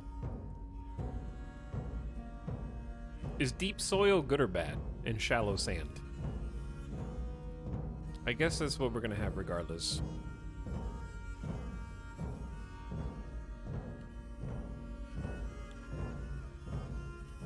Because I'm about to go like, right, how do you click on that tile? Did I already click on it? Click embark to place your fortress. Right click to zoom out. Okay. Boop. Oh, it's multiple tiles. I understand what chat was saying. I thought I was clicking on one square. Oh, no, yeah, no, this makes a lot more sense. Okay. I get it now. I get it. So I can have a mixture of mountain, forest, brook, hills. Okay, I am aware. He knows. You can even resize it and make it bigger. I think this is good. I'm half in the safe forest.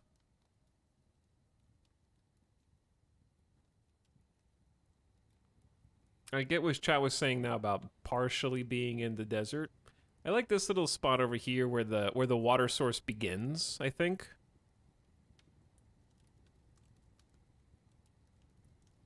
Chat, what do you... left, move it right or move it left? Oh wait, we need more soil, huh? Some soil is good. There's deep soil here. We have some mountains to the east. There's a river, a forest to the west, and a little horseshoe bend. One foot in the realm of safety, one in the realm of fun. Perfectly balanced. Why do you want soil? I don't know. Chat said it was good. Is it not good? Some is better than deep. Okay, then I'm just going to go back to where I was.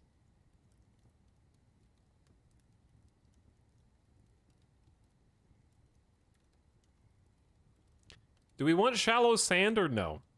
Is shallow sand good?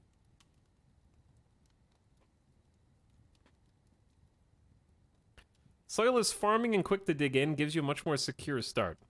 Sand can be handy. Some sand is good. Okay, we're gonna pick right here. Whereas partially in the safe forest, partially in the broadleaf. Oh, no, the land of chance. It's a temperate broadleaf forest, warm, heavily forested, thick vegetation, wilderness, sand, soils deep, light aquifer, iron, gold, silver, copper, nickel, zinc, platinum, tin, lead, flux, stone, layer. And there are some gobos close.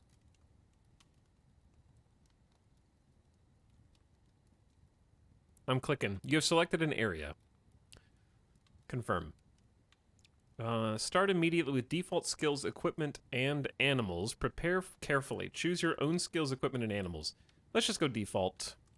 Normal enemies, normal economy, go.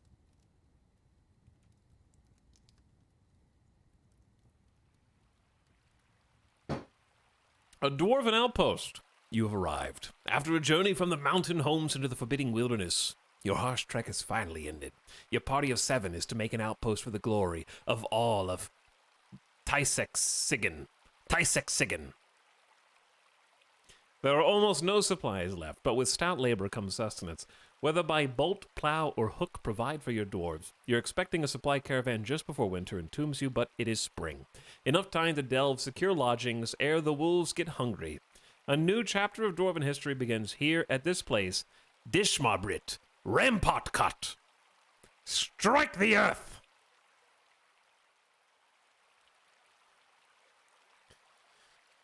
Rampart cut. Chad, please stop with the back seating. Can we please focus on Rampart, please? A little bit more. Thank you. He said it. Look at all of these giant trees. And then we have a bunch of boulders. And some plains. Let's, oop. How do you, there we go. So this is conglomerate with some meadow grass.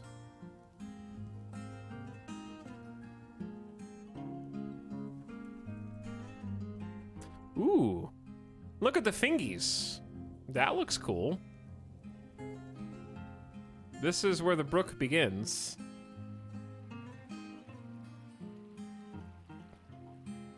We've got mountains. Oh my god, we have mountains on all sides. Look how flat this mountain is. It's like a vertical, oops, shit. Pause. It is paused, Orion. Why don't you pause your keyboard? Look at, okay, it's hills, but it's still incredibly flat. Big mountain. God, I love looking at that.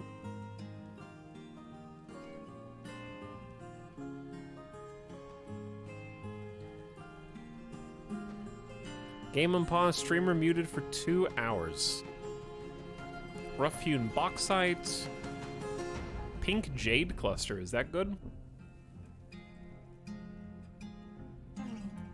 I keep doing shift.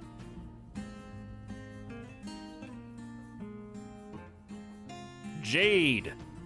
Jade Gang! Ugh. The caravan went through a valley and settles at the end of it. At the spring of the river. I like this map a lot.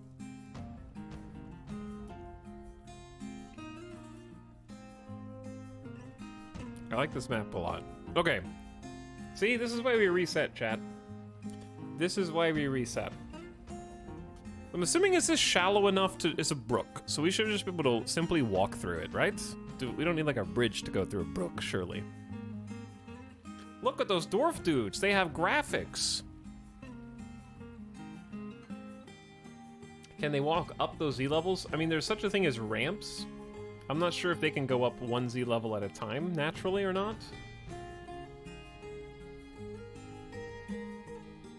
The graphics are actually insane. They are, yeah. That river is literally, haha, shrug left. Yeah, it is. It is the exact emote.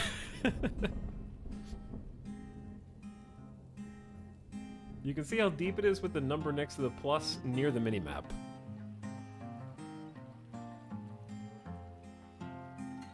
The plus next to the minimap just zooms in, but this...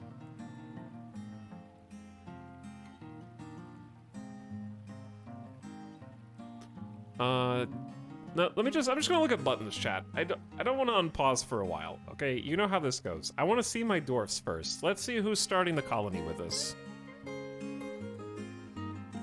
Music is a jam, too. Starting with Asen Imlogem, Fisher Dwarf.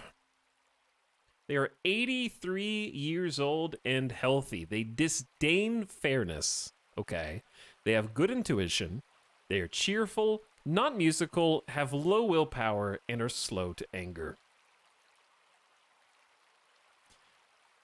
They have no official position yet. They're a proficient fighter and a proficient fisher dwarf. It was raining on me. It's annoying.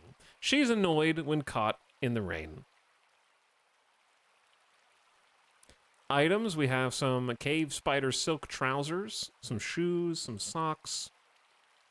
No health problems.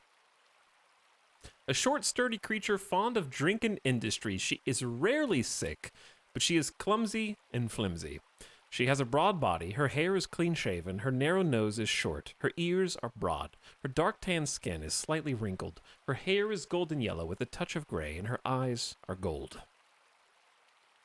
She's obviously a proficient fisher dwarf and fighter, competent at speaking, a competent keyboardist, adequate poet, dancer, musician, stringed instrumentalist, percussionist, and a novice at singing and wind instruments.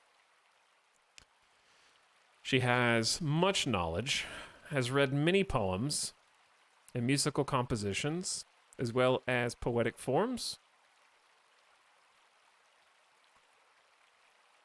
Will do available tasks anywhere, but of course prefers fishing. Relations. Kindred spirits with the rest of the dwarves. Egut is their deity. Egut.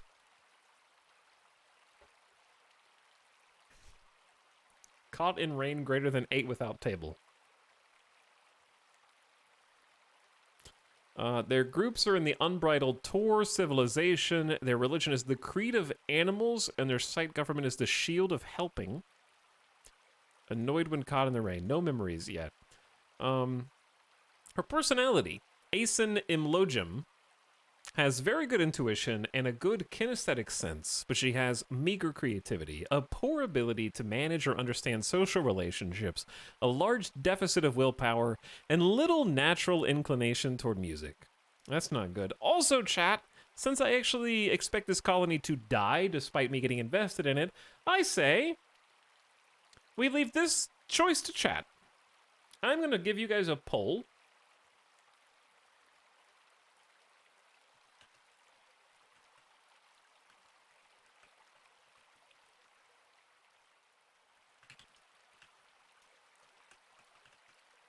The poll is,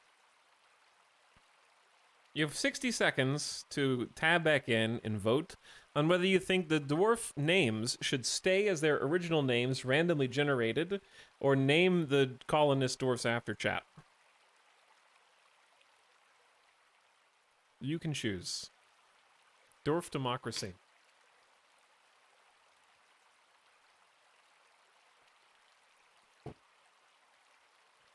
Okay, well, you're doing that. Asen Imlogem can be very happy and optimistic. She's very slow to anger, doesn't handle stress well. She isn't particularly ambitious. She doesn't focus on material goods. She generally acts impartially and is rarely moved to mercy. She has an active imagination and is curious and eager to learn. She needs alcohol to get through the working day. She likes working outdoors and grumbles only mildly at inclement weather.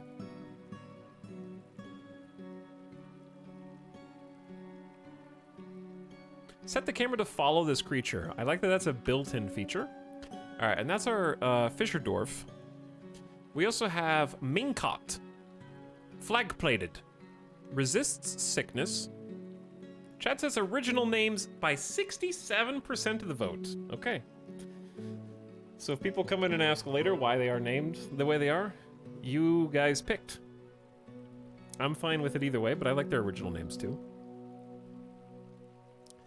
Minkot is hopeful, has poor kinesthetic sense, disdains tranquility, is lustful, and pusillanimous, which I have never heard of in my life. Showing a lack of courage or determination, timid. Ah, no, that makes sense. I now understand. I was giving it the benefit of the doubt there for a second. Okay, anyways. They're a proficient planter. They also have some sheep, wool, and spider silk. Their description is, she is almost never sick and slow to tire. A sturdy creature fond of drink and industry. Her hair is clean-shaven. She has a broad body. Her nose is extremely narrow with a broad chin. Her ears are somewhat short and broad. Her aquamarine eyes are somewhat narrow. Her cinnamon skin is slightly wrinkled. Her hair is chestnut with a touch of gray when not shaved. This game did wonders for my vocabulary when I was a kid. I can see that. Proficient planter and a record keeper, as it happens. Kindred spirits with the rest of the dwarfs. Part of the Shield of Helping and the Walled denomination.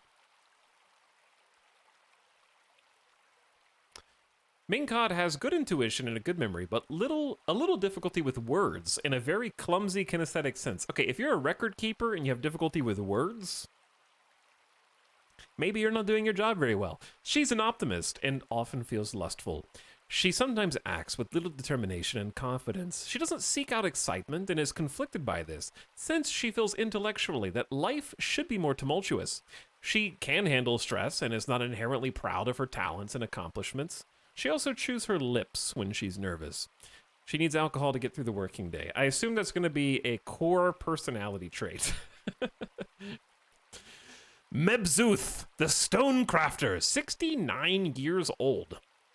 Good spatial sense, fearful, resilient, doesn't envy, is tolerant, and recovers quickly. What a good moral compass we have here. Our stone and metal crafter. I don't think they have any medical history. Fond of drink and industry, quick to heal, but also quick to tire. She has a broad body with very little fat. Her hair is clean shaven. Her nose is extremely narrow.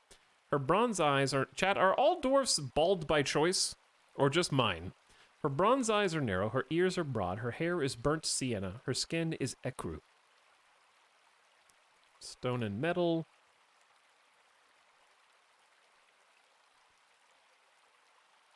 Your civilization, apparently. She is a coward, completely overwhelmed by fear. When confronted with danger, she's impervious to the effects of stress. So she's overwhelmed by fear, but impervious to stress. She's rarely jealous, very comfortable around others that are different from herself. She finds a chaotic mess preferable to the boredom of harmonious living. Well, I can give you that. I can give you chaotic mess. She's curious and eager to learn, does not easily hate or develop negative feelings. She could be considered rude, though, with an active imagination, and is not particularly interested in what others think of her. She likes to brawl. She generally acts with a narrow focus on the current activity, and has a tendency to consider ideas and abstractions over practical applications. And also needs alcohol. Fair enough. She is close friends with the expedition leader Stukos, and also close friends with Asen Imlajim.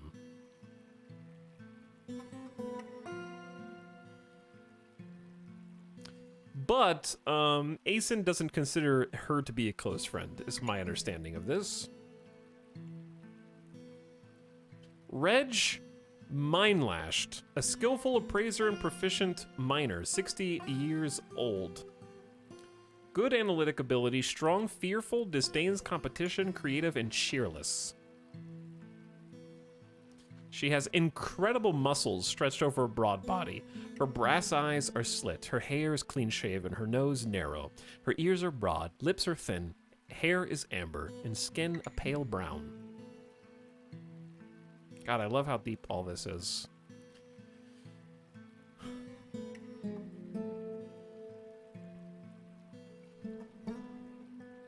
Okay, Reg Minelashed has great analytic abilities, very good creativity, an ability to read emotions fairly well, and willpower, but she has a questionable spatial sense, poor focus, and little patience.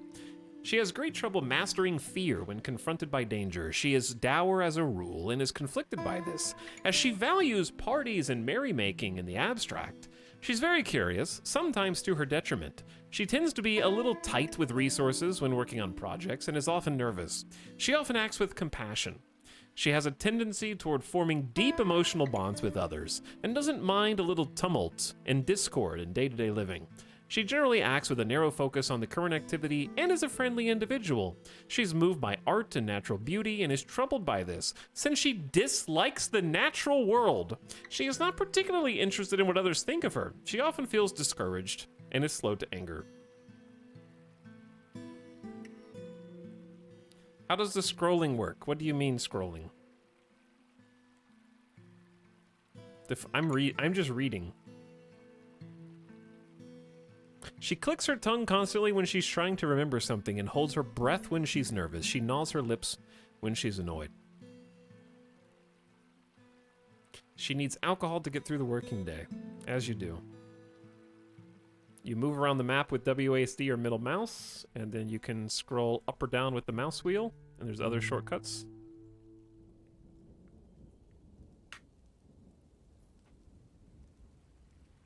Move by art. Sadly, this world only has 5 pieces of art.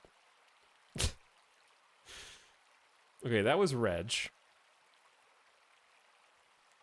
Here's Stukos. Wait, I didn't see their relationships. So even though they make they're very friendly, but they don't have any close friends. Chat, we have a turkey. There's a stray turkey. We have a tame horse. At least 2 doggos and a puppy. Some goats, a donkey, and a couple cats.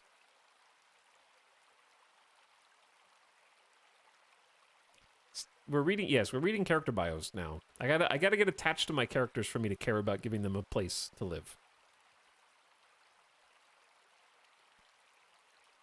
Stukos is the expedition leader and is an adequate organizer. I should hope so. Disdains decorum, strong, values perseverance, humorless, but has developed empathy. Okay, well, that's good to have in a leader, but humorless, maybe not as much. But we'll try and root for you anyways. Did not have empathy, but has developed it. They're a competent speaker, an adequate persuader and negotiator. They've read a good many poems.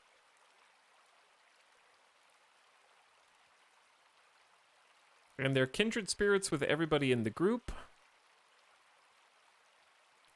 Stukos has a very good sense of empathy and very good creativity, but he has a shortage of patience, a large deficit of willpower, little linguistic ability, and an atrocious spatial sense.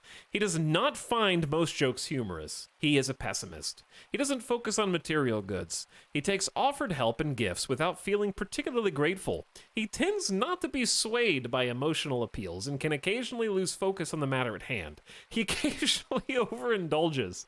He doesn't mind wearing something special now and again, and rarely feels discouraged. He can sometimes act without deliberation, sometimes with little determination and confidence. He has a tendency to consider ideas and abstractions over practical applications. Who elected this guy? He taps his feet when he's annoyed. Oh yeah, I didn't read the rest of the personality for these guys. Well, that's okay. We'll come back to some of them over time. We'll at least read the leader's values. Like others in his culture, he holds craftsdwarfship to be the highest ideals and celebrates talented artisans and their masterworks. Has a great deal of respect for the law, greatly prizes loyalty, values family, sees friendship as one of the finer things in life, respects artists and their works, and deeply respects those that work hard at their labors, believing that honesty is a high ideal, respecting fair dealing and fair play, valuing cooperation, finding merrymaking and partying worthwhile activities, valuing martial prowess, leisure time, respecting commerce and knowledge, and finding nature somewhat disturbing. That's true. He personally respects the development of skill, finds maintaining decorum a silly, fumbling waste of time, but respects perseverance and doesn't respect a society that has settled into harmony without debate and strife. He dreams of creating a great work of art.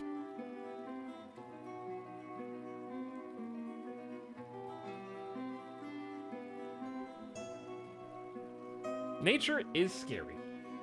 I agree. A typical asshole leader. He is a bit of an asshole leader, yeah. Holy lack of punctuation. I added a bunch of the punctuation. Based commerce respecter. I bet this guy would buy microtransactions, to be perfectly honest. Stodir. 87 years old. Proficient mason, a bit of a stonecutter and stonecarver. Disdains the law, has low willpower, is anxious, disdains advice.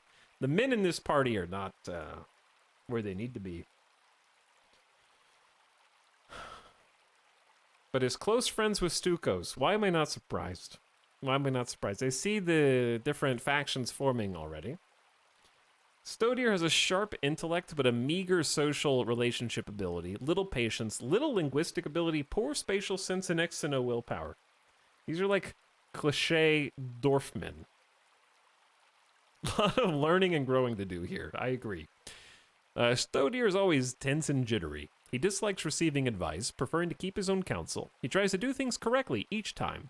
He generally acts with a focus on the current activity and doesn't really seek out excitement. He tends to hang on to grievances and also consider what others think of him.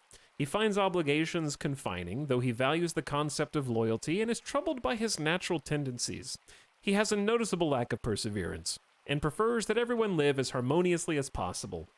He often feels lustful. He likes to take it easy and rarely feels discouraged, and tends to be passive in discussions. He scratches his head when nervous and winks. He winks during conversations.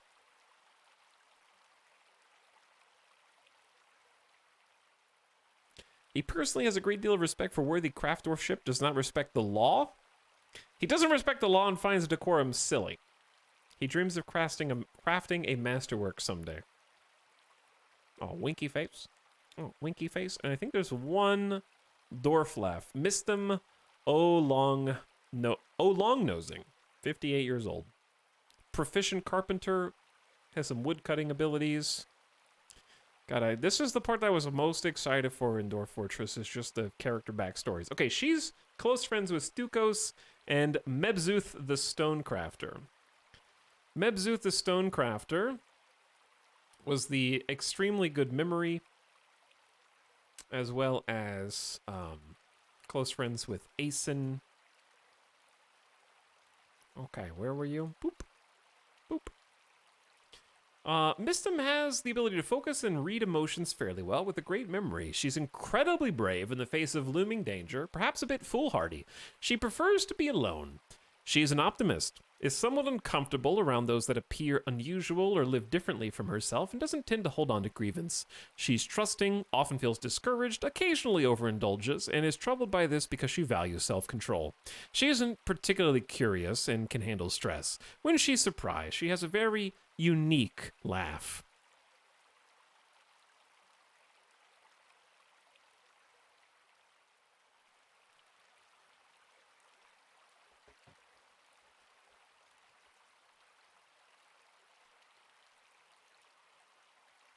It's worth noting that your starting 7 dwarves are an abnormality. Excuse me. Just because only one of them has hair doesn't make them an abnormality. And are spawned from thin air for your fort. Oh. Unlike the later migrants you get who are tied to the world gin and will literally arrive from other sites. Okay, chat, let's learn to fort. All I know how to do is dig, which I guess is all you need to know how to do in this game, right? Step 1.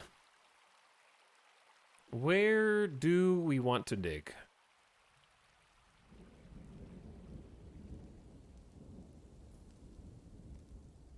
Personally, okay, if I see there are trees down here,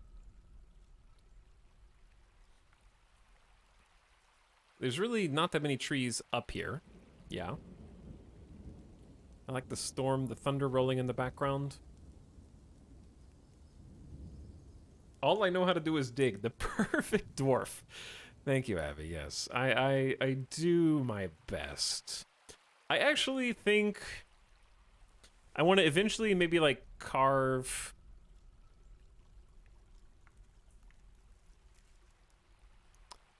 Chat, is it wrong to just?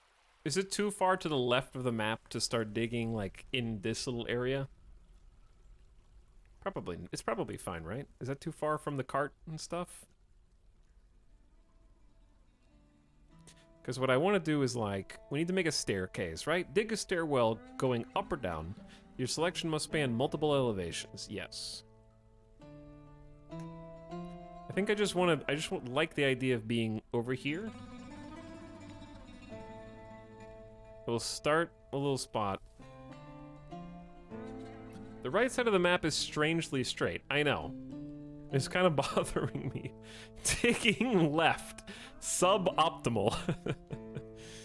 Okay, now we go down a level. Boop. And I'm just going to make one staircase to start until I get a grasp on what I really want to do. Okay, then we're going to select the pick tool to assign a miner the work of digging. So I want my entryway to eventually be grand. But we are but humble dwarves at this stage. And therefore, we will start with a humble 3x3. Around the staircase.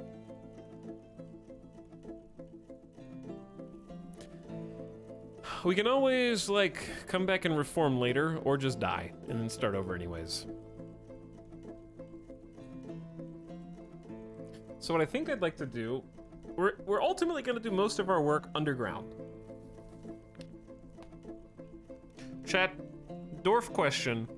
How many Z levels down do you usually go before you even start to dig out? Like, is going down 1 Z level and then starting to expand just like Noob City? Like, I don't, do you just go down further to start out with?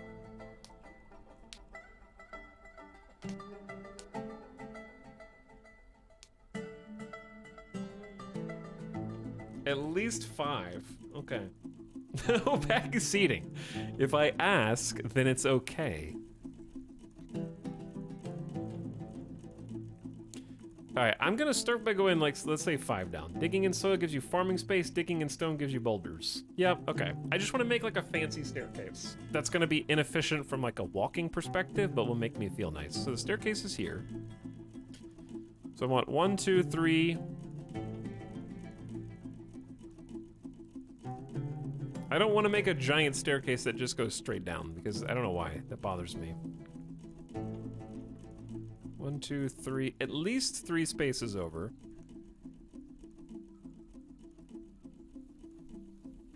I replaced the stairs. I don't think I did. There's a staircase right there.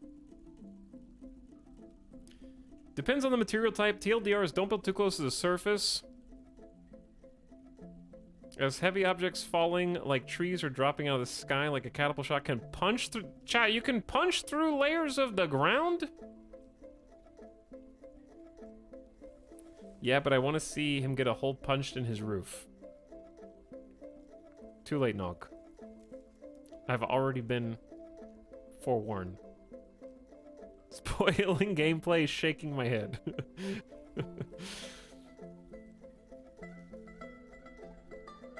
I've never seen a tree do that. Well, you have now. Dude, this game is dank. True.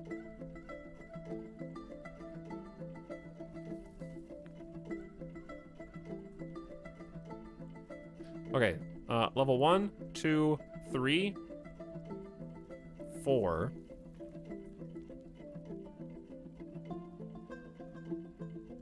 5. This would be the 5th level.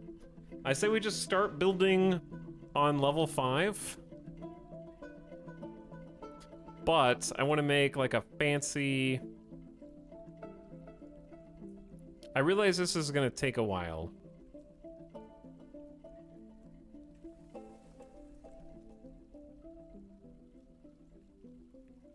How do you erase?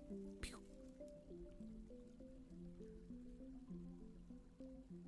Just let me do what I want to do.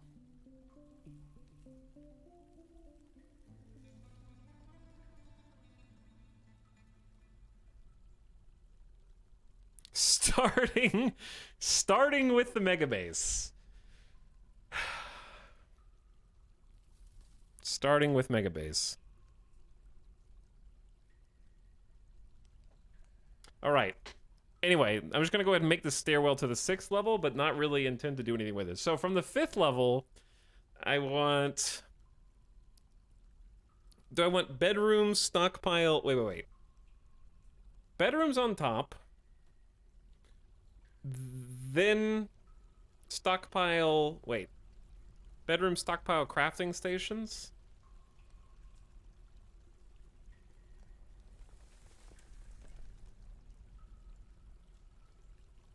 Z-level mega base.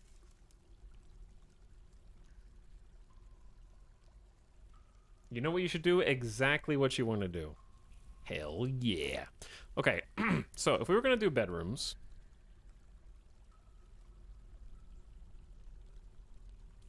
Chad, how big should the hallways be?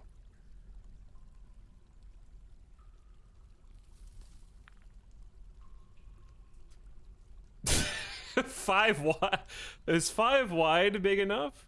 As big as you want them. At least 2 for style. I normally go 2, 3 for main walkways. Okay, I like the idea of possibly 3. Hold on. Let's do like 1,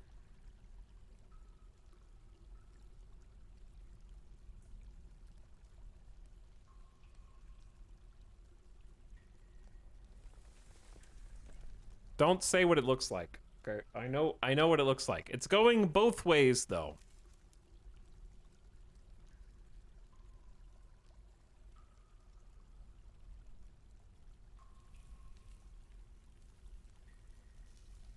I feel like we can do better. I gotta, like, this is gonna be the serious one.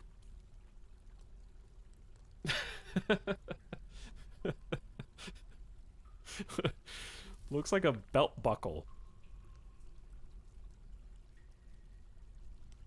I don't know if this is enough space for everything that I want to do. Oh, well, it's the first fortress, okay? We have time to learn about Mega Base after the fact, you know? We do have time to learn about the Mega Base.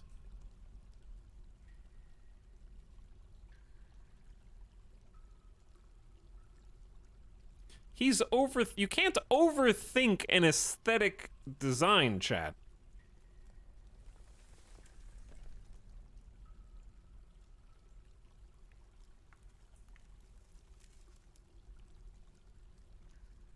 Make base a long boy.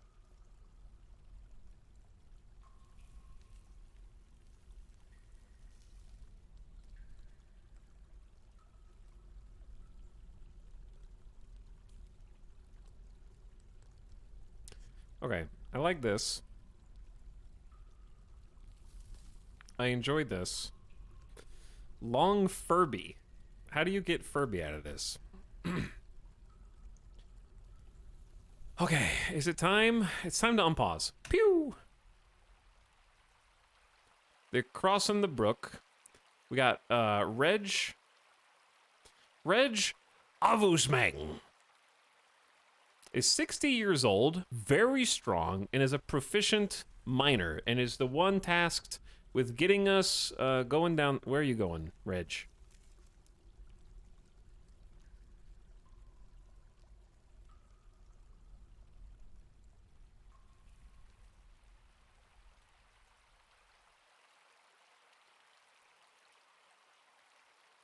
Maybe I did overwrite the...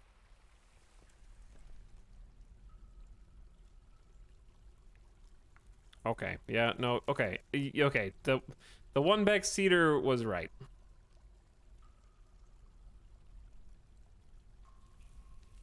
I know how to do it. I got it.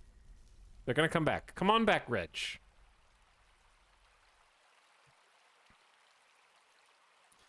You're already out of character creation? Dwarf Fortress is character creation. The whole game is character creation. Alright, we're digging the stairwell now. And we're starting to make some hallways.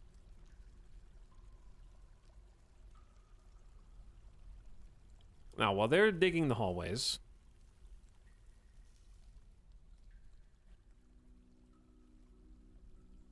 This is going to be where we make the bedrooms. So we're going to do stockpiles here.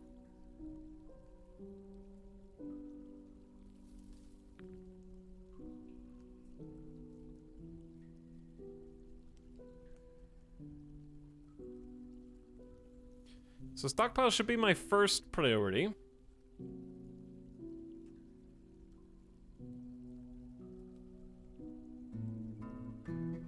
The stockpile floor is going to need to be big.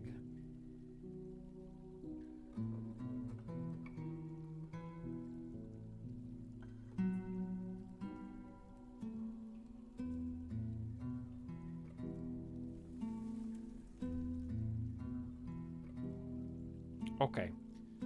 I kind of like these fancy shapes. I like fancy shapes, you know?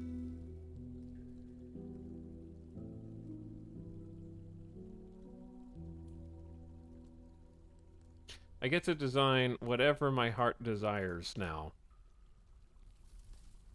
Because I have waited this long for Dwarf Fort.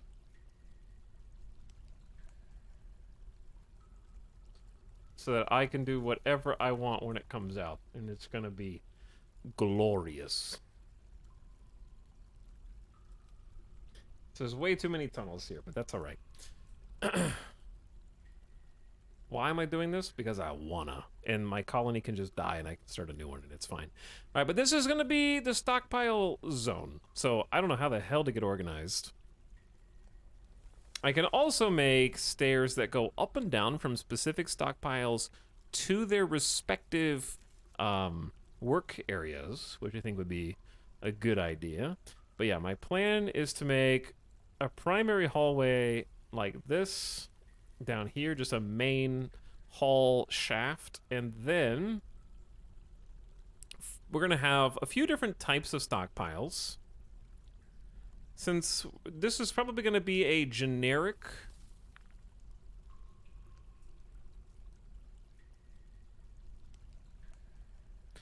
a generic stockpile. 1, 2, 3, 4, 5, 6, 7. I think we can do more than that, but I kind of want it to go like this. That way, if I wanted to dig on the other side, I could, but it would actually look better like so.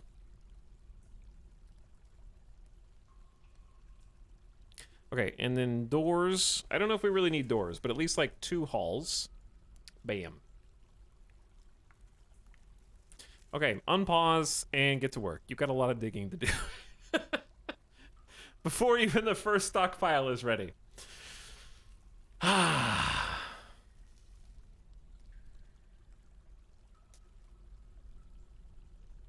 Mega stair. Having said, okay, I've done some important science. It turns out generating a 2,500-year-old world while encoding videos takes a long time. Also, my computer is melting a hole in the floor. Understandable. Make more dwarfs dig. They, first of all, aren't specialists. This is a proficient miner. They are currently digging, and we may not have enough pickaxes.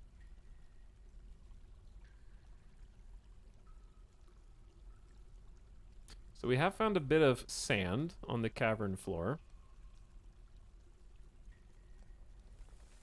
Hopefully we're digging deep enough down to avoid the brook and the water.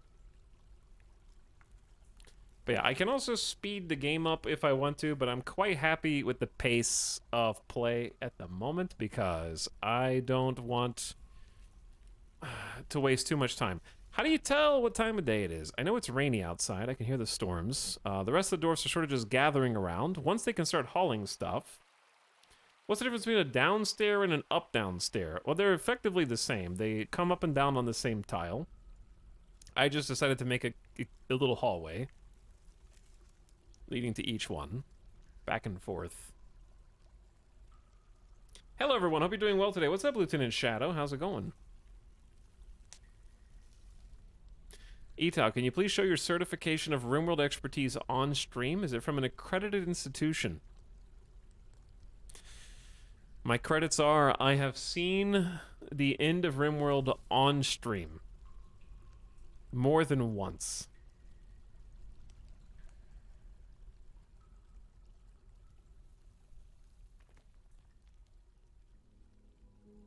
Look at Midas. He's looking at me. On YouTube? I have also beaten the game on YouTube. Okay, so we found Conglomerate Cave Floor and Loam. I don't know what either of those materials refer to. Pudding stone. The hell is pudding stone? Making furniture or building?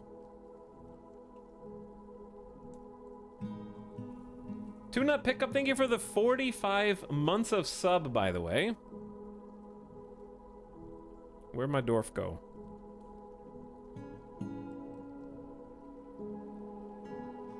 Hold on, chat. I'm clicking the buttons.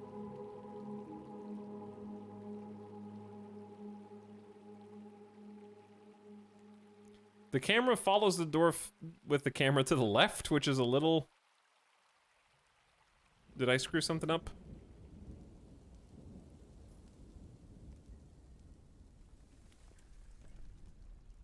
Yes.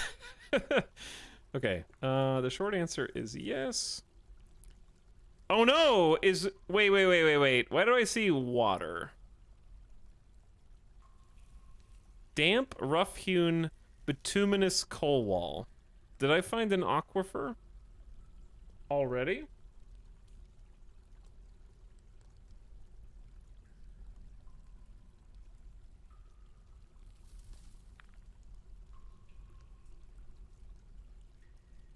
Oh no. That took no time. Keep digging. I want to see what happens when you find an aquifer.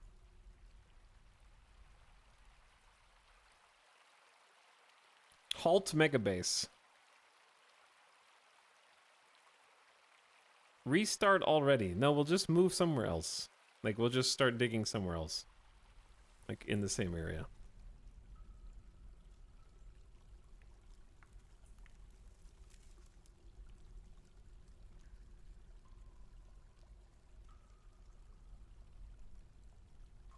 Yeah, all the stone around here is damp. Monka. Does it auto-cancel the command when it starts finding damp stone?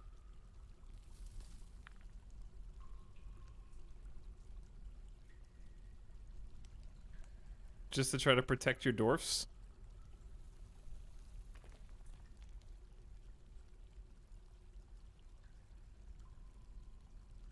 That's a good feature. Yeah, I agree. That is a good feature. But, like... this is something I need to experiment with for myself. Because I understand that the floor is damp, but I'm curious... I don't want to say what I'm curious about, because I need to, like, just find out what's happening for myself. Kind of feels like Mineseeker. We did find coal. Is that good? It's well within acceptable bounds of water.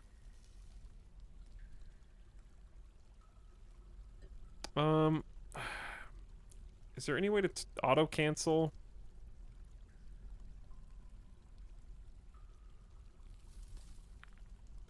Chat, it talks as being the most dwarfy. He's digging too deep and too greedily.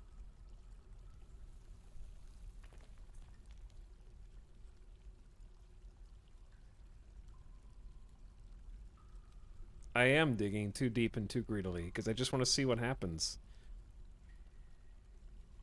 Wait. Chat, what is that? Is that water 1 of 7? Leaking through the walls, perhaps?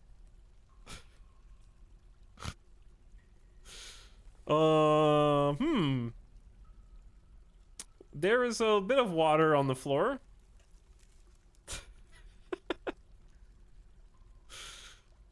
Wonder where that's coming from.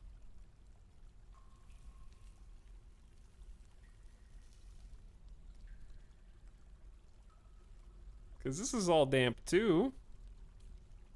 Where do you think you're going, Dwarf? I ordered you to dig, so turn around and start digging.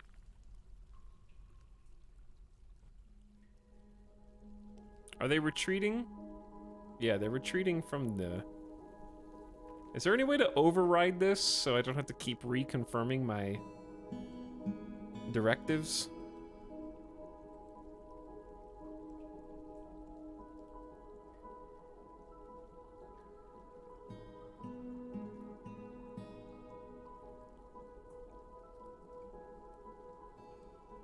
Keep digging.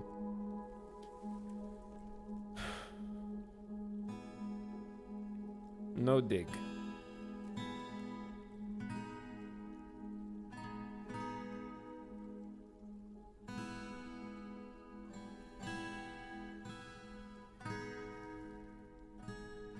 Okay, yeah, there's some water there.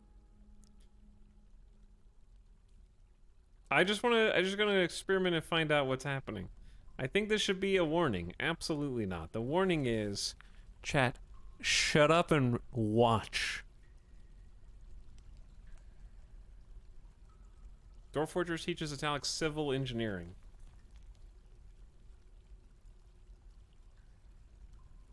You guys, just need to understand what it really means to be a dwarf. You're not willing to push the boundaries. And if you're not willing to push the boundaries, then you'll never get the gemstones, okay?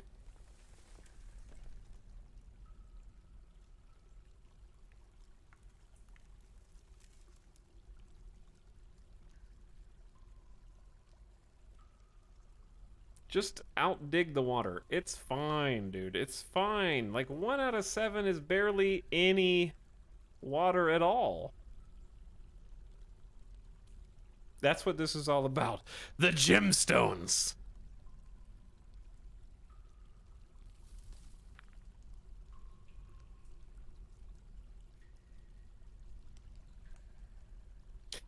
If you dig down to magma, you can drain all the water. Uh-huh. Where the heck do you think you're... Chat, see? We found, rare hematites. Totally rare. Never seen before.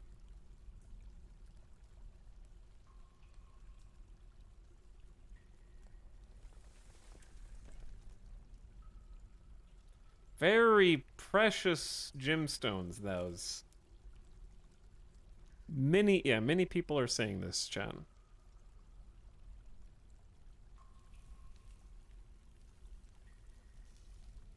Okay. Well, Tax, how'd you get the menu at the top to show food? That's called having the Steam version of this game, just like the graphics and whatnot. It just is like that by default.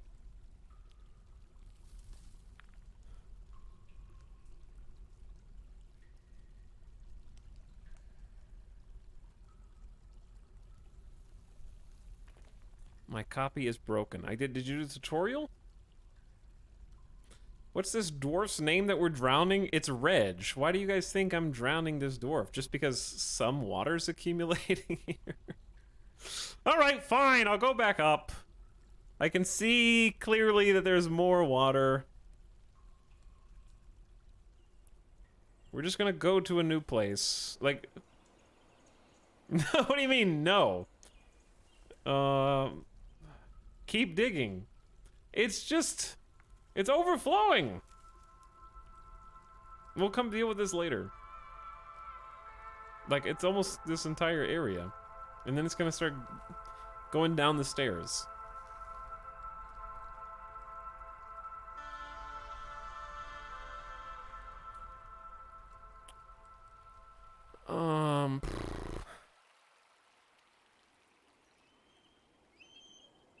Part of me wants to live by the brook. But the other part of me says, let's just go well, if we go the total opposite direction, they're gonna have to walk really far, but I guess that's okay. If you dig faster, you can beat it. If you just never stop digging, it'll never fully flood. I'm just annoyed with having to keep going back over the lines and redraw them. Alright, we're gonna go all the way over to this side, chat. We're gonna do like a Mines of Moria thing, okay?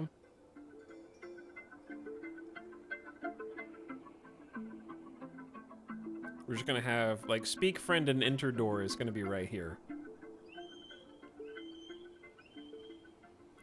My question is...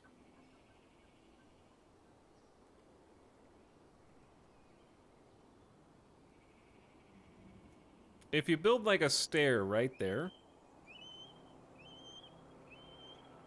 I guess I should just build a stair like right here, huh? 1, 2, I'm just gonna do the same design.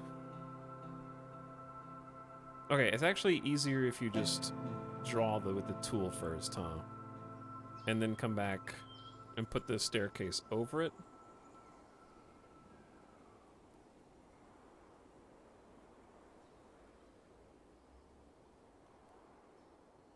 Okay, so that's level 1, 2, 3, 4, 5, 6, 7. Okay, now staircase.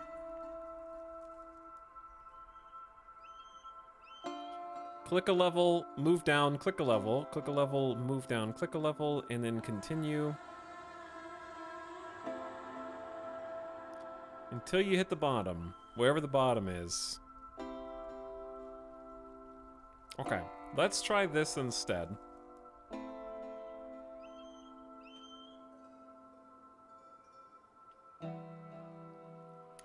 Reg, you've done a good job trying to get us underground, but we found the aquifer immediately.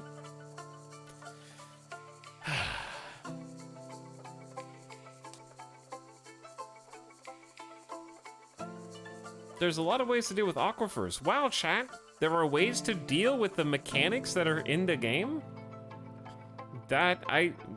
Very bold choice by the developers to, I don't know, create a game about digging and then give you ways to handle potential pitfalls or issues you may encounter? That sounds wrong to me.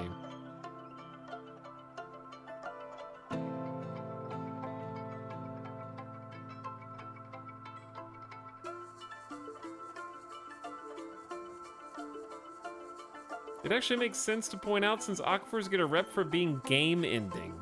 You have a rep for being brain ending.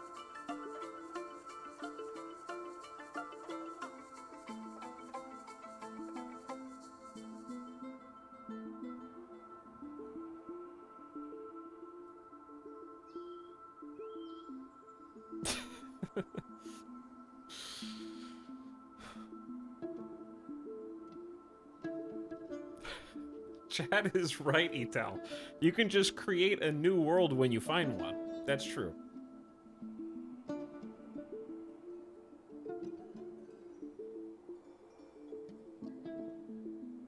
I got burned so much better the other day. That's because chat backseating is like telling a child not to touch a hot stove.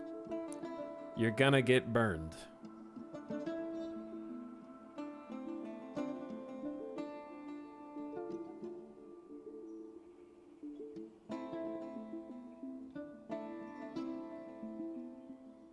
The kitty is helping. The kitty is helping. Have we had any deaths yet? Rip chatters.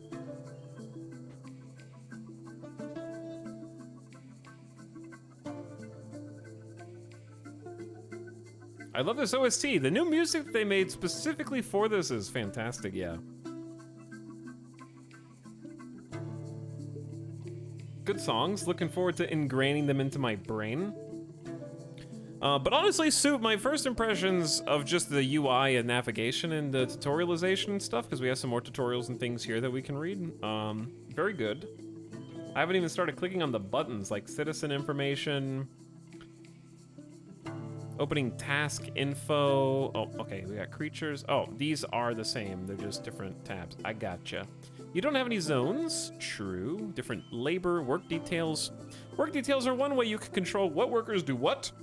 And it's only one way, and they are the only way, to assign certain tasks like mining, woodcutting, hunting, and fishing. Generally, almost every task is available to every citizen, but you can restrict both citizens and tasks.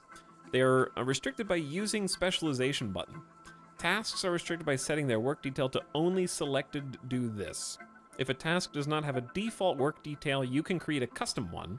Once you assign citizens to the task, you can then set only selected do this if you want to restrict it. All right, we'll keep that so it pops up again once I need to go fix this. Work orders automate tasks in the workshops. These work orders are set to complete a certain number of tasks and be given start conditions. All right, this is just bills in RimWorld.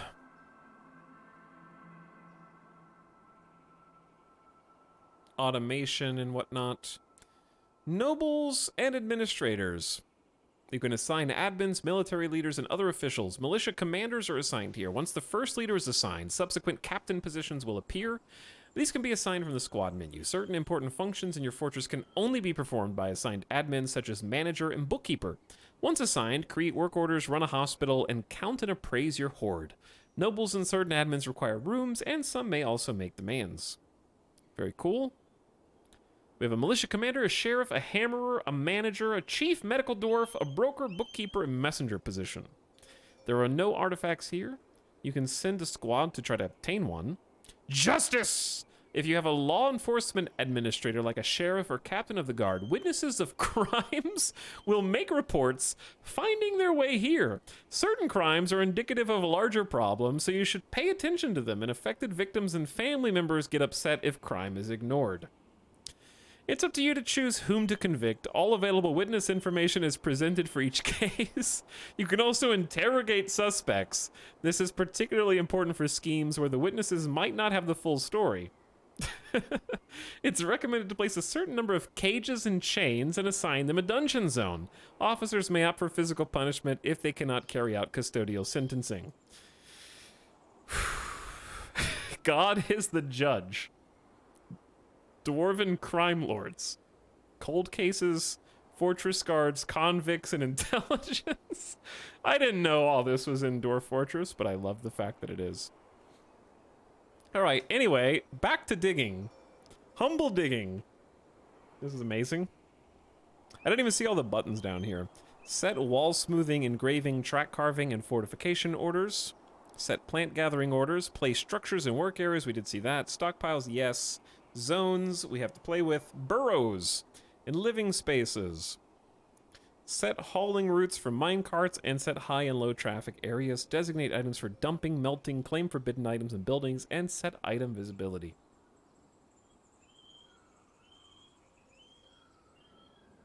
So wait, can someone get murdered and you have to solve it? Yes, you can. It's really a shame they haven't fleshed out this game. I think it needs more depth. Yeah, I think they could really do a little bit more than just the Z-level digging simulation that they currently have, and I don't know, maybe add some personality traits to the dwarves.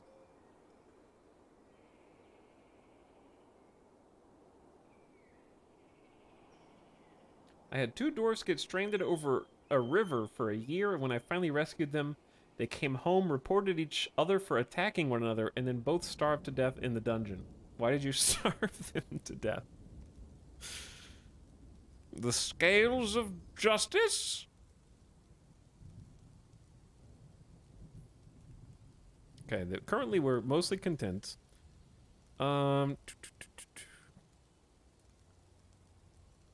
These animals are unavailable in pets, except for the 2 cats, which are currently uninterested in an owner. Which is not at all surprising. The player doesn't really do things in this game. They just happen sometimes. I don't really do anything to get more chatters. They just happen in chat. But thanks again, subs that I missed a while ago. Sorry, I've just been super distracted today. Santa Clans, thanks for 49 months. Does the game pause? Yep, okay. It doesn't continue while I'm alt-tabbed. Apologies. Hold on. Oh, again I found aquifers! It may be learning time, dude. It's like I went to the other end of the map, as far east as I can go. 1, 2, 3. It's only 3 levels down.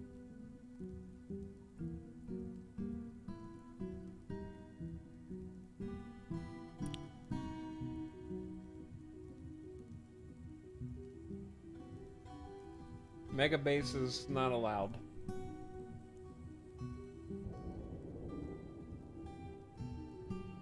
Whole mega fort in levels 1 to 2.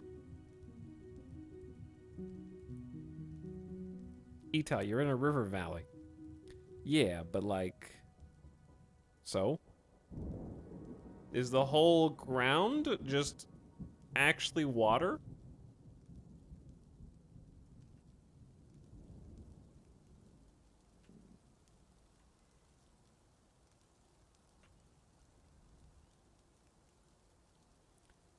Okay, what about...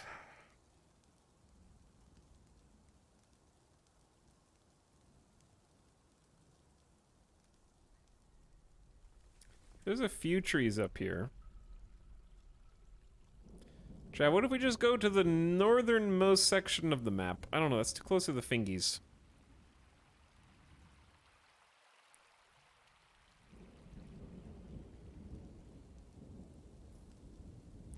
Into the rock we go.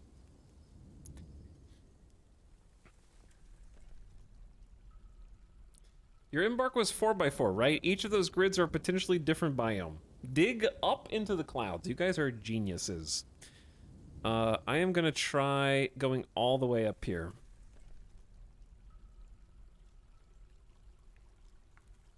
Chad is a super genius. Okay. Let's try this.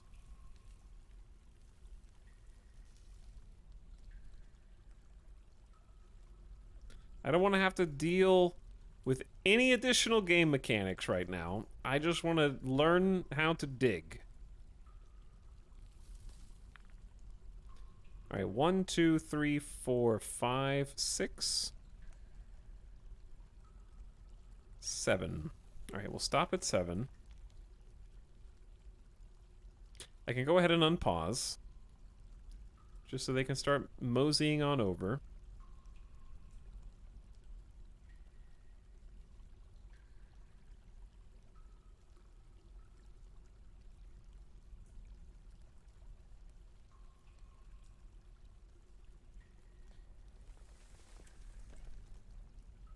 Live in the trees like a true dwarf.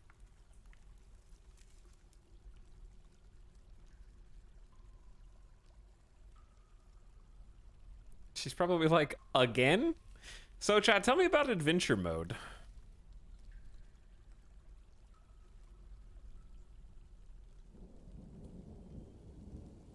Where is my dwarf companion? Oh, I think I see her. There you are. She's on the... There we go. She's schmoovin'. It's a single dwarf roguelike experience in the world history you make. Essentially, you run around until you run into a dragon and die. Traditional rogue in the same world, you visit a fortress you built. You're a dude. You explode the skulls of your enemies. Okay, cool. Thank you. That was very informative. Why are we... hang on. Why are we going down here?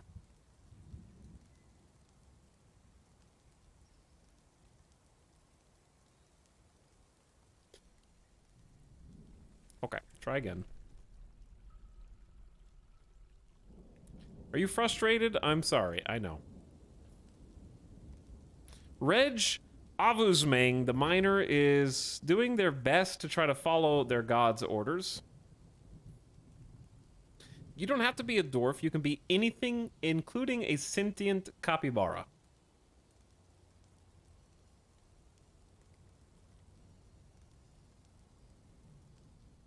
You can explore the ruins of your own fortresses hundreds of years in the future. Random stuff like a wild beast could take over the ruins. If Rimworld is a lightweight polished Dwarf Fortress, Caves of Cud is a lightweight polished adventure mode.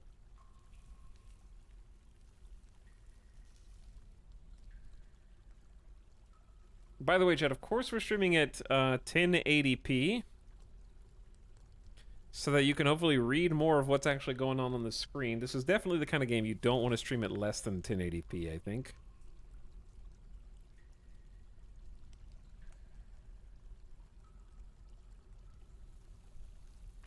I'm also going to simplify these commands in the interest of time for my poor pawn, who's doing her best.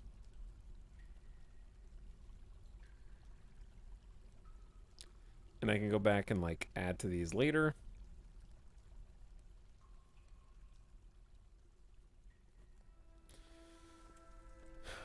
Actually, the 1080p hurts my eyes. Can you turn it down to 244?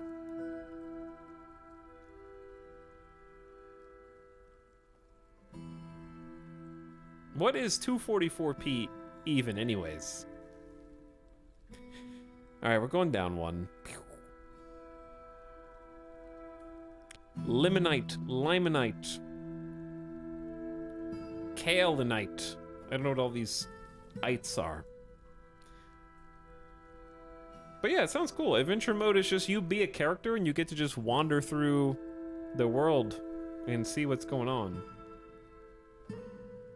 And just immerse yourself in RPs.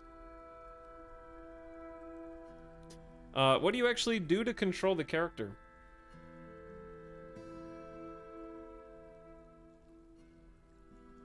What can you actually make the character do? Oh, speaking, hello, cat. Chad, did we find water again?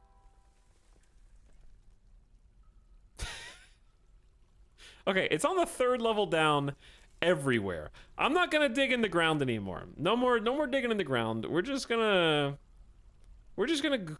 guess I'm just gonna bury myself in the mountain.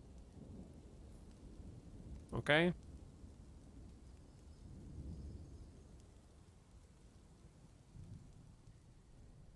Aquifer is like the width of the Grand Canyon, apparently.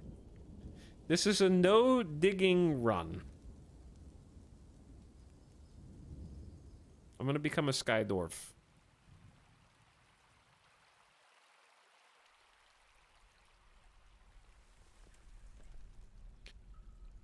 Okay, where do I want to be?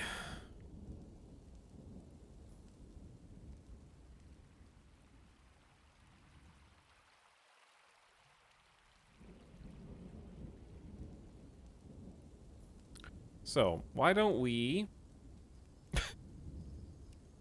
dig like this? 1, 2, 3, 4, 5, 6, 7, 8. I think this is about where I want to go. Chad, what if we just go like this? Make a little tunnel.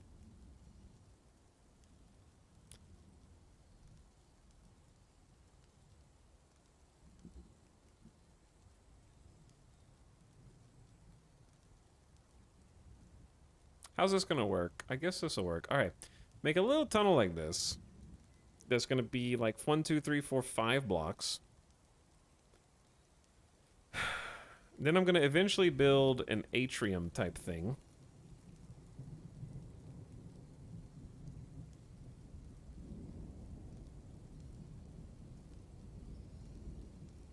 We're gonna go like 7 blocks in.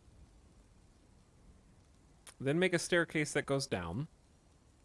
Away from that, I don't know if that's far enough away. We have much more mountain to go. Okay, I changed my mind. No more staircase. We're gonna go even further in. How many blocks is that? 1, 2, 3, 4, 5, 6, 7, 8, 9, 10, 11, 12, 13, 14, 15, 16, 17, 18, 19, 20, 21. 21 blocks in. Then go down. Away, I don't know if that's far enough away from this. I can still see it on the damn map.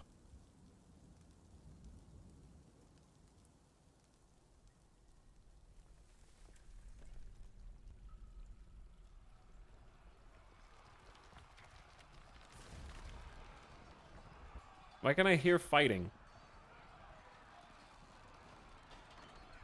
The dog is fighting. The kangaroo buck is fighting? What the hell? The stray dog scratches the kangaroo buck in the lower left arm lightly. Where the heck? Dog? Who won? The kangaroo buck collapses and falls to the ground from overexertion. The weather has cleared. We struck a whole bunch of different types of ores.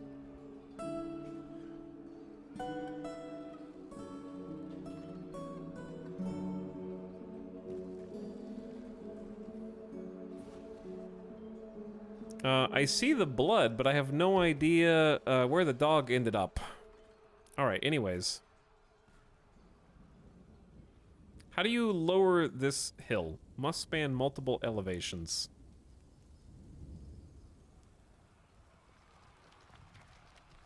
I guess, I don't know, do you create a ramp here?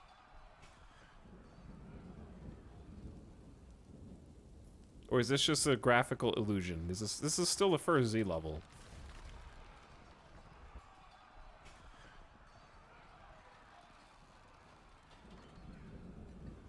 I hope dog is okay.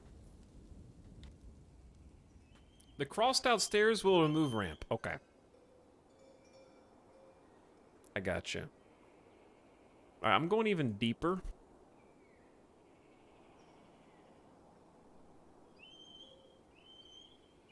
I do wish there was a designator that showed you how many blocks over you were going. Because this is 21, 22, 23, 24, 25, 26, 27, 28, 29, 30. We'll go 30 blocks in. Then a staircase. Trying to just bury ourselves into the mountain.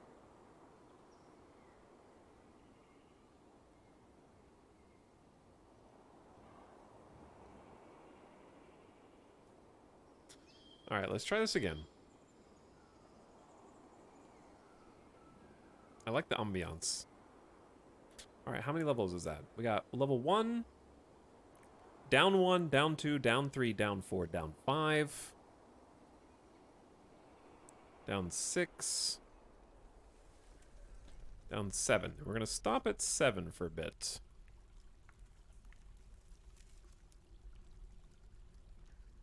Bewildered chatters discover burbs. What are burbs?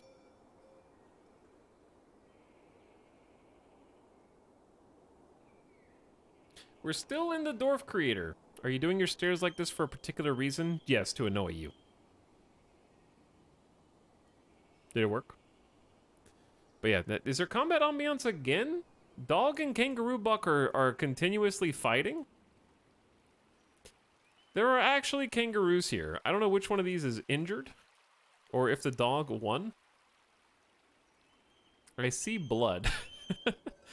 Kangaroo blood spattered across the grass. Where'd dog at, though?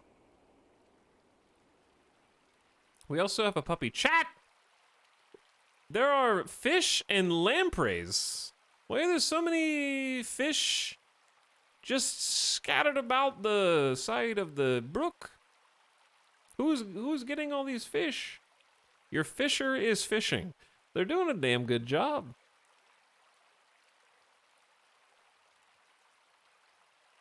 Both of the stray dogs seem to be okay. They don't seem like they have any injuries. Tough and agile. We got a stray puppy who's only 1 year old.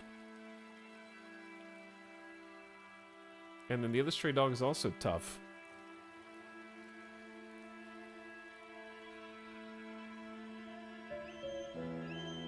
Alright, how are we doing down here, friend? I await you finding water again somehow. Rough-hewn microcline walls.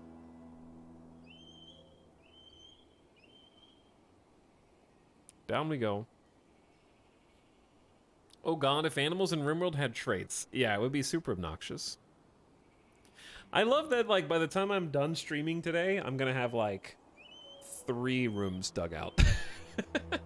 Alright, I missed a bunch of subs. Thanks again, Santerclance, for the 49th month. Sire Max for 21. Thanks, dude, for subbing again. Bald Eagle says hi. Hello, Bald Eagle. Chops for 22 months. Or, sorry, 17 months. Chops 22. Map Creator Cheese, I am indeed. Warvoid says the day foretold has finally arrived. I'm just taking my time and having fun. Scrub says, can I do some front seating? Absolutely not. Get back in the vehicle. Night 757, thanks for 3 years. Appreciate you resubbing again. Two-Nut, welcome back. Aborshi says, this is what everyone wanted. This is what everyone wanted. Can you speed up time? I don't have any incentive to because I'm talking to you right now. And I like things happening at an agreeable pace so I can do things with that. I don't like pausing. Unpausing, go 5 times speed, pause. Unpause, go 5 times speed, pause. I like doing things congruently with the game. I don't like hurry up and wait as a gameplay. But thanks, Psycho Peanut says, I'm sorry, Tal. I'm sick. I now become a VOD boy. Good night. I think this looks a lot more stable because we are already 1, 2, 3, 4, 5, 6. We are on the 6th level underground, and this is the one that I'm gonna try and actually decorate. because I want this to become our,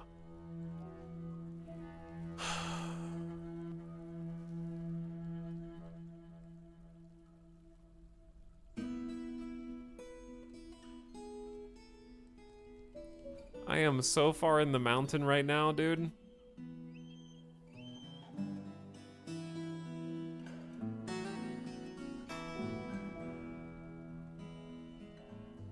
Why don't you just stack your stairs going down in a big staircase? Because when my fortress is eventually done, you're gonna look at mine and wish yours looked like mine.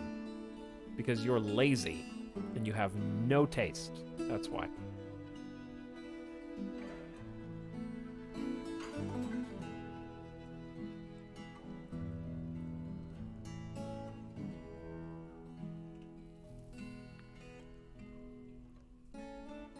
Probably true. Chat, what if we just don't go that way? Until we figure out how to deal with it.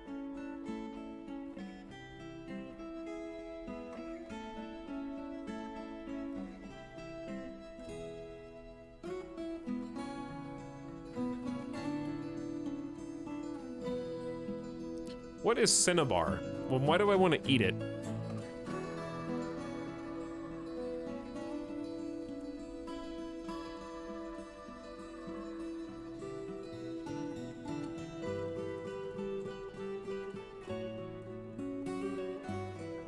What if that wall grows mold or something? What if indeed?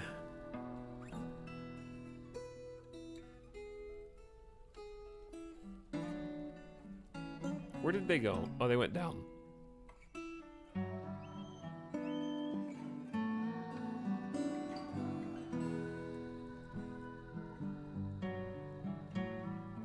Cinnabar is a non-toxic, delicious rock candy. Good point.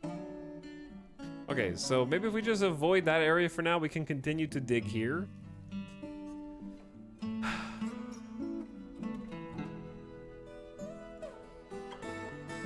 It's a jam. Sorry. 3, 4, 5, 6, 7.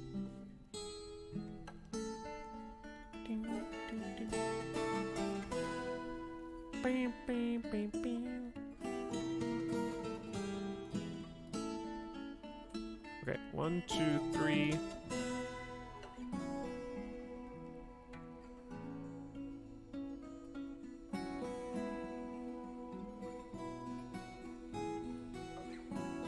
This is gonna be 1, 2, 3, 4, 5, 6, 7, 8, 9. My first stockpile room. First time playing today, can you make more than one fortress? Yes, you can. You can make as many fortresses as you want. You'll just have to save. I don't know if you can check. Can you play more than one fortress at a time? It might have to be on a different world though. I don't know. This is so cool. Oh my god, I can't get over how excited I am to watch Etau play this game. I have so much to learn. So much to learn.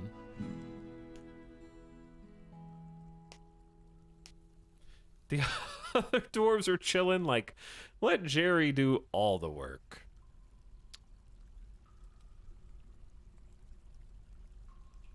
This is Reg. Reg has good analytic ability, is strong, disdains competition, creative but cheerless. She doesn't feel anything at work.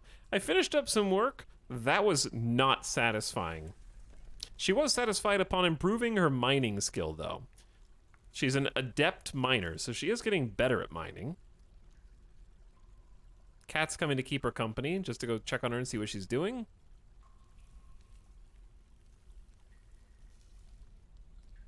She has trouble mastering fear when confronted by danger, is quite dour as a rule, is conflicted by this, and values parties and merrymaking in the abstract. Even though she's quite dour, she thinks she likes parties. She tends to be a little tight with resources, working on projects, is often nervous, acts with compassion, has a tendency towards forming deep emotional bonds, and doesn't mind a little tumult and discord in the day-to-day life. She generally acts with a narrow focus on the current activity.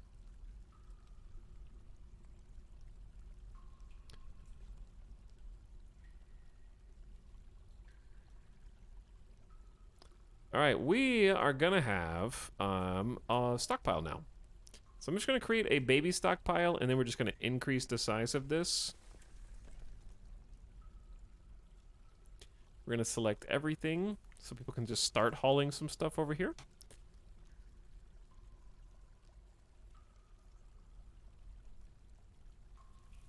So speaking of pickaxes, is there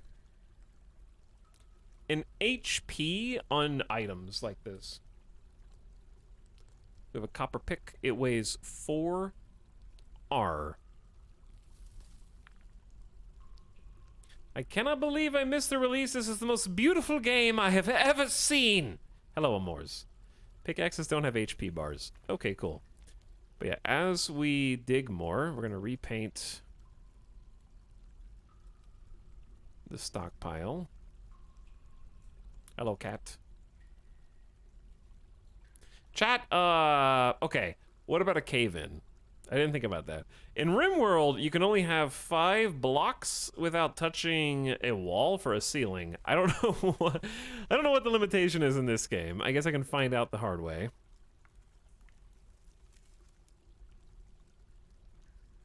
No help, smiley face. No help.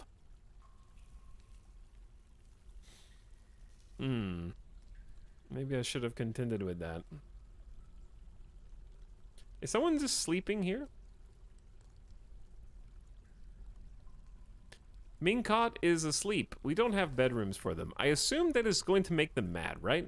She's annoyed after sleeping on a rough cave floor, annoyed when caught in the rain, feels a fondness remembering talking with a friend, is euphoric due to inebriation.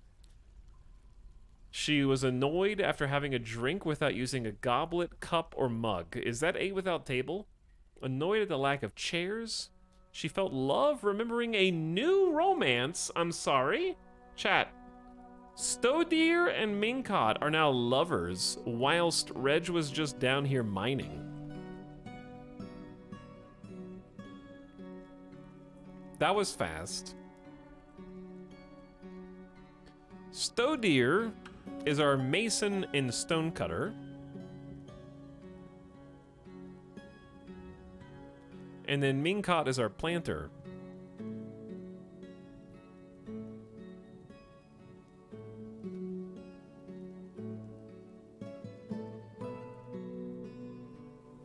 Okay, well this has started to develop.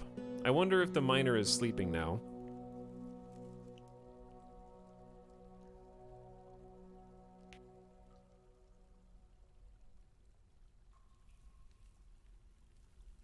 Wasn't Stodeer the same name as the spear-throwing queen? I believe it may well have been, yes. But we started to at least the other dwarves can start depositing goods in here. Where the heck is Reg? Reg is sound asleep. By the cart, I think.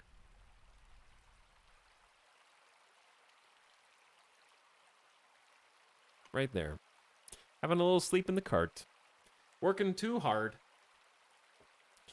Not given enough credit. But at least the others can start moving items and gear. Took long enough. It's going to take a while yet to offload the... Oh my god, there's so much stuff. We have barrels of rum. We actually do have multiple picks, so I guess I could have had more than one dwarf mining. I didn't realize we had more than one pick.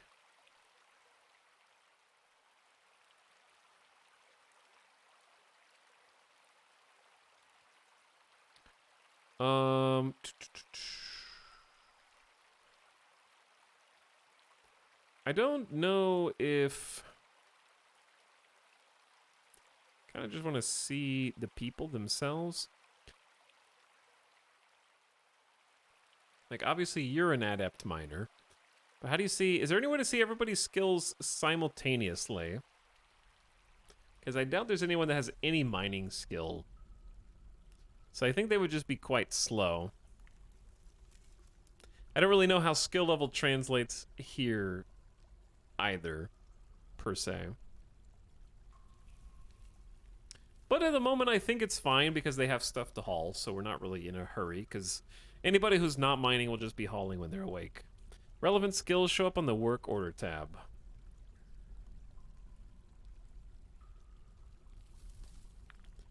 Well, we have to have a manager, so don't have a manager yet.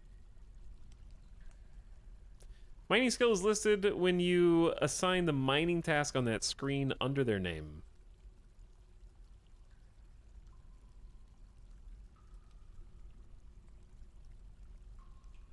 Labor. Okay.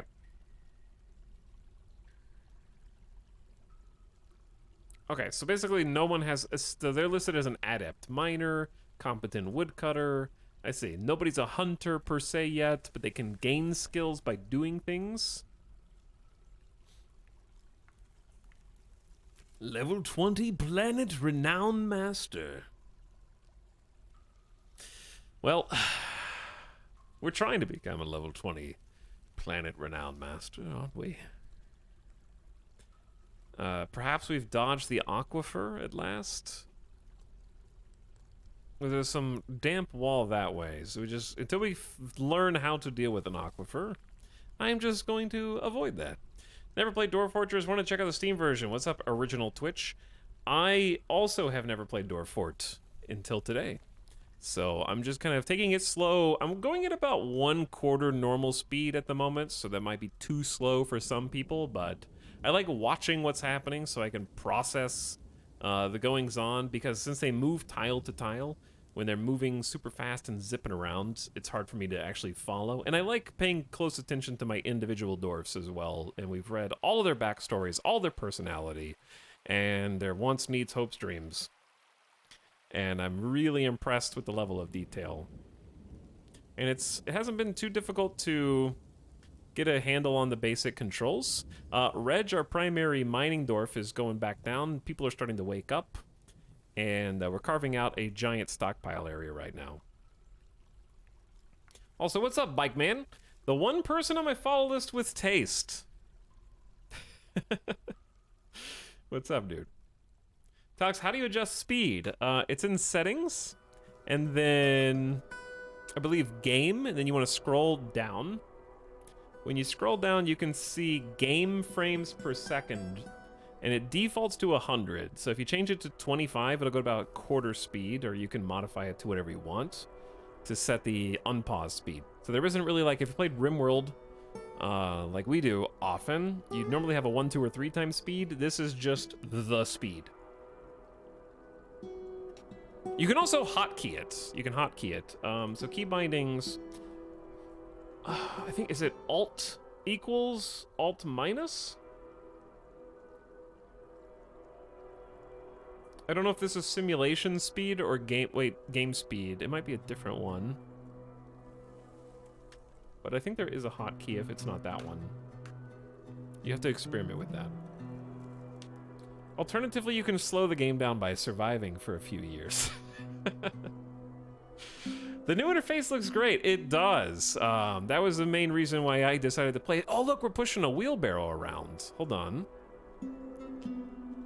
This is a pear wood wheelbarrow. But yeah, everything being clickable, and you can even, like, lock the camera onto things or jump to different things that you have clicked on.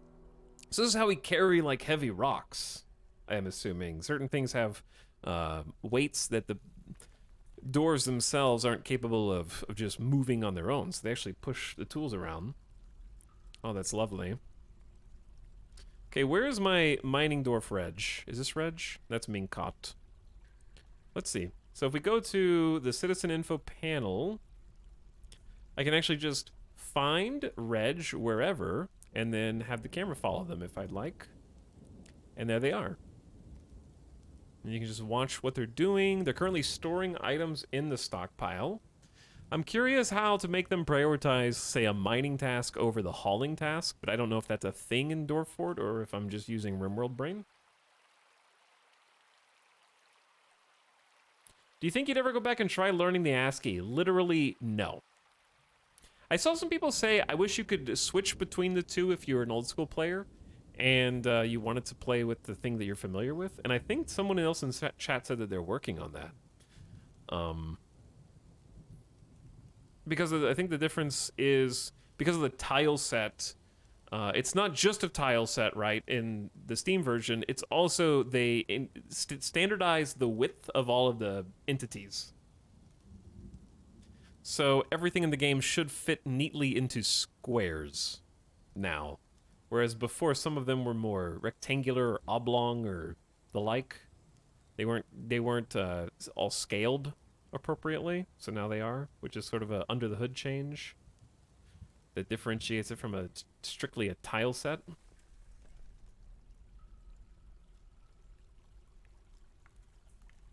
How do I cycle between items in a stockpile?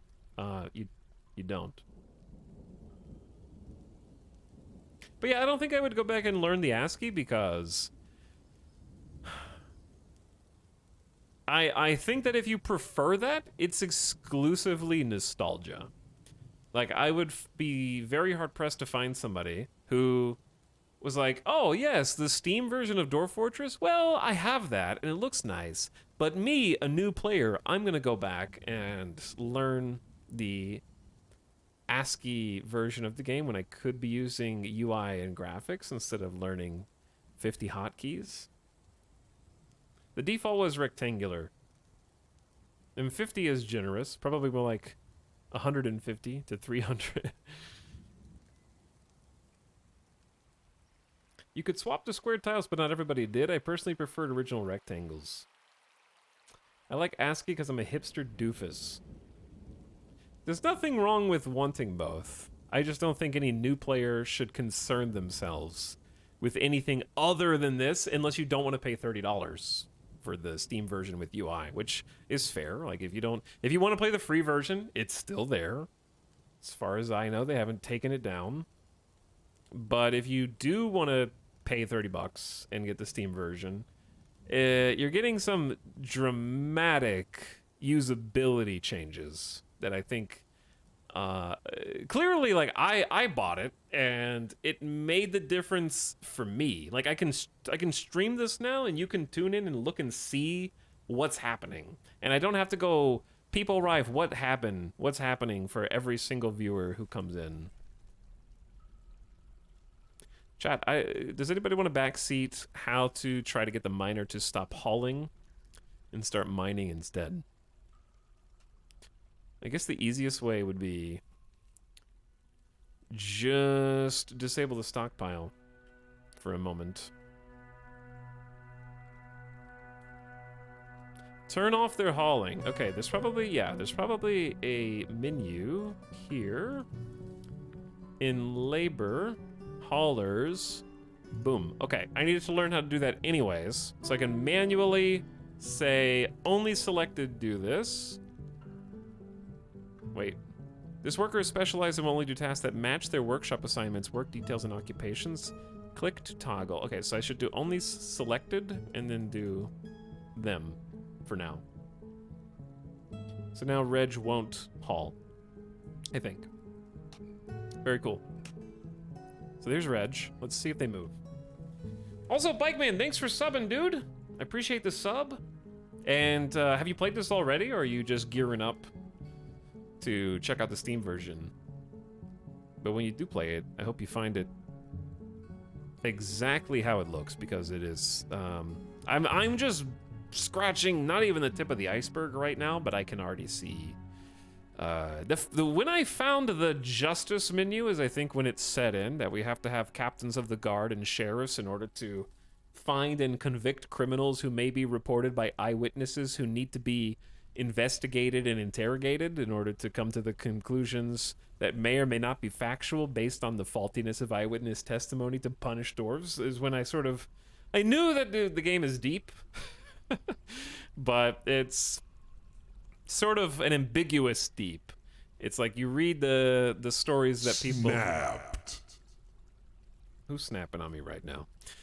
You read the stories that people write, the accounts of their undertakings in Dwarf Fortress, and it's still sort of nebulous. The thing I enjoy the most about games like this is when you're first starting out, it feels infinite, right? It feels unlimited. Like, there's possibilities that you can't even comprehend.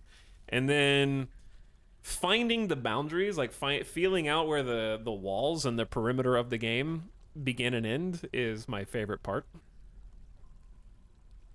Kenshi is another example of that, where you just are thrown into a sandbox and the sky is the limit.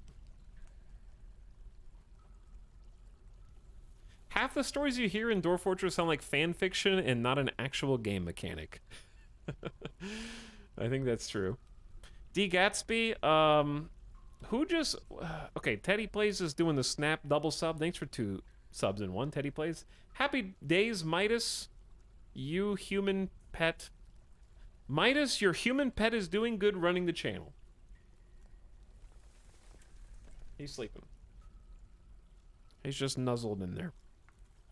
Just trying to be good. And thanks, D. Gatsby says, why is it always Dwarf Fortress? Why is it not Dwarf Hotel? Alex, do you snap? I need a good snap streamer. Do I play Marvel Snap? Hell yeah, I do. Do I pay too much money for microtransactions and buy fake digital cards in order to stir dopamine in my brain? Oh, yes, I do. Paid chatter. Paid chatter. Someone in the Dwarf Fortress directory is looking for a snap streamer? It's my lucky day, chat. All right. Reg Avuzming. We're just going to keep digging down this direction. And I would prefer you went from the top, but that's okay. I played RimWorld. I know what happens. You guys just pick random directions and you just go. But let's just take a look around at some of the things that we can build and some of the workshops and structures we're going to need to start planning. But anyway, I did ask a question and my brain got distracted.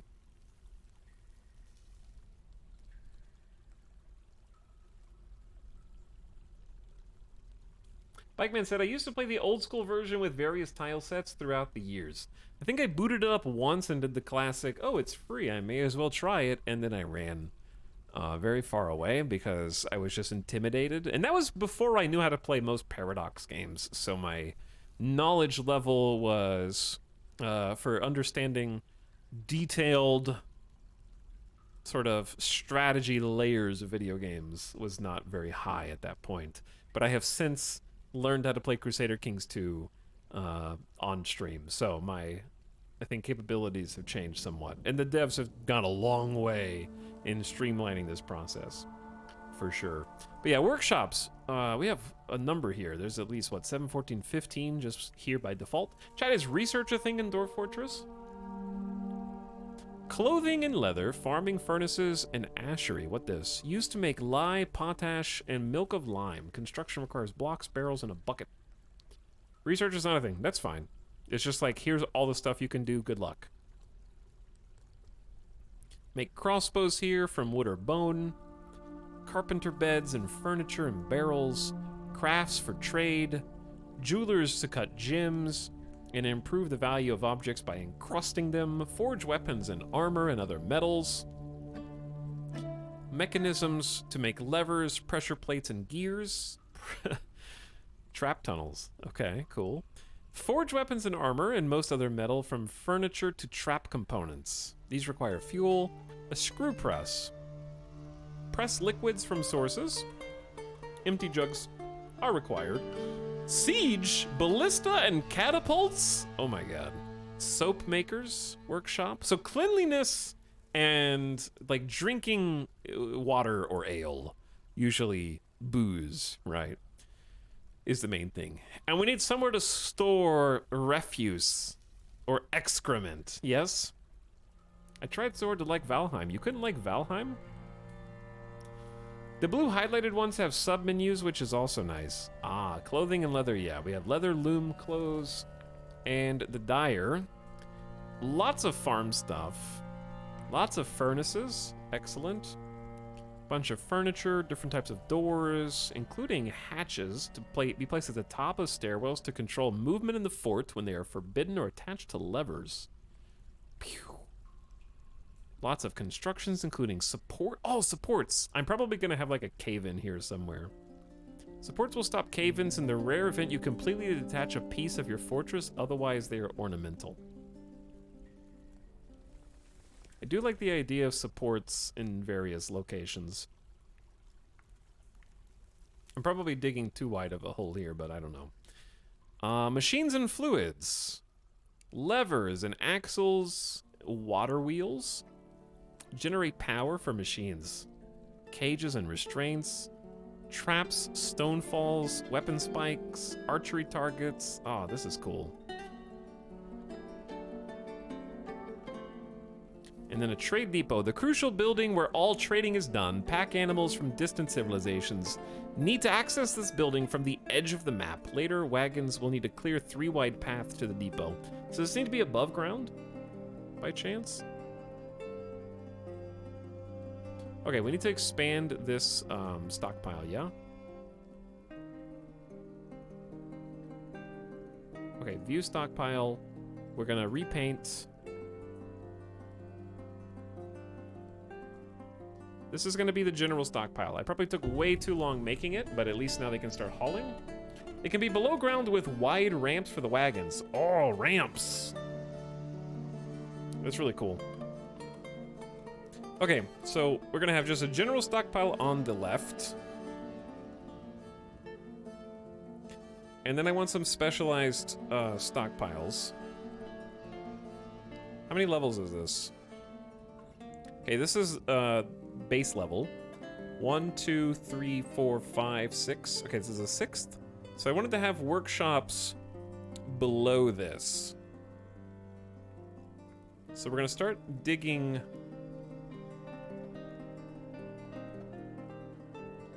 in a semi-symmetrical pattern. How many blocks? 1, 2, 3, 4, 5, 6, 7, 8, 9, 10. That's 10. 6, 7, 8, 9, 10.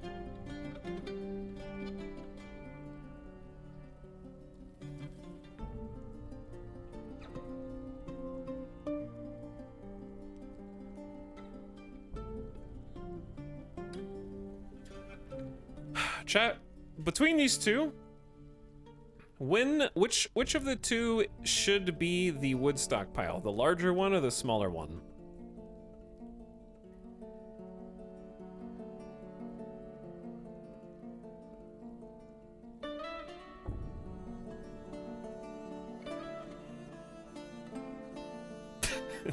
No help. The smaller one, you're gonna switch to stone very quickly. All right, well, we're gonna make this the wood stockpile.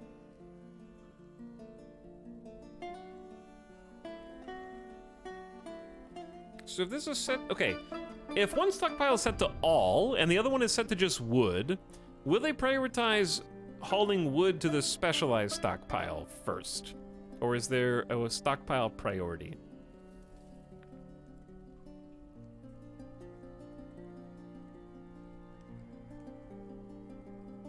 Wood goes to the wood stockpile first. Okay, cool. So my plan here is I'm gonna have a stairwell from the wood stockpile to where I want the wood workshop to be, is sort of the plan here. So I like, this is very nice and organized. We're just gonna go...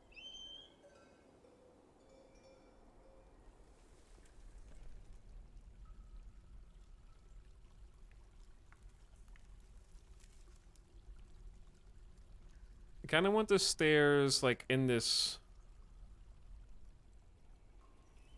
back corner.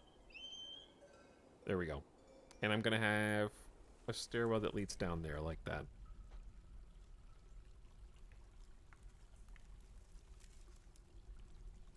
Okay, new stockpile time. Add, click. Oops. Okay, still learning the buttons. There we go. Try this again. Accept, and we don't want this to be all. We just want this to be wood. So we're just gonna call it wood workshop stockpile. Oh, there's too many. Woodwork stock. How about that? Okay, Now that we have the stockpile, I think it's okay to go ahead and start cutting down trees. And our trees are outside and sort of to the south. You can see them here. If we go up the Z levels to the tops of the trees and then back down, it's so good. So if you look here at the bottom, this is the trunk of the tree. So if you follow the tree up, the tree is above these little stumps. So we're just going to click on the chopping order and then find some stumps. I don't know the difference between the different types of woods, so I'm just going to go for a few different ones. We'll do like 2, 3, 4, 5. That's like 6 trees. I don't know if that's too much, but that'll get our woodcutter started on a job. And we have moved a ramp. So this is just a flat entrance into the base. Everybody's moving around. Going way down. And we started mining down here too. Rough-hewn limonite wall. We'll have a little connection. We're gonna need somewhere to move all the stones and such as well, which I'll probably... I assume for stone you're gonna want a fairly big stockpile, yeah? The difference between the woods very rarely matters, to be honest. That's fair. I will note that everything I know from literally 3 minutes of trying to play the game, so Etel's already reaching the limits of my knowledge. 3 minutes of playing the game as a backseater is like having the answers to the test from the teacher. You know infinitely more than most of the backseaters.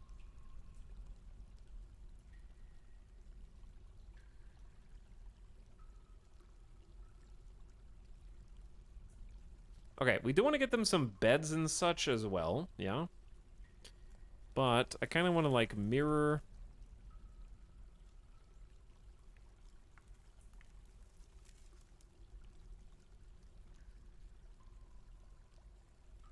the design of the upstairs. This is going to be the little carpenter's workshop. Just to start. What about someone who has the wiki open? I mean, what are you going to do with the wiki open? You don't know how to read.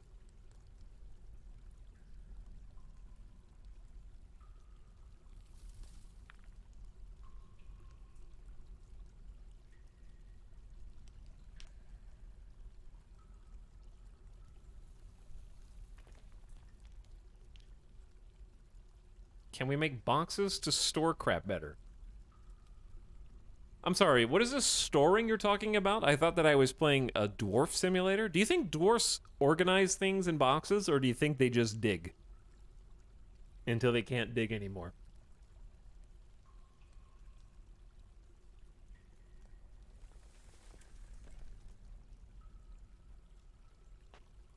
We must go deeper. What is this button? Set high and low traffic areas. Okay. It's early summer of 250. Chat, did you guys know it's early summer? The game started in spring and we haven't planted any crops and we don't have any trade items for winter?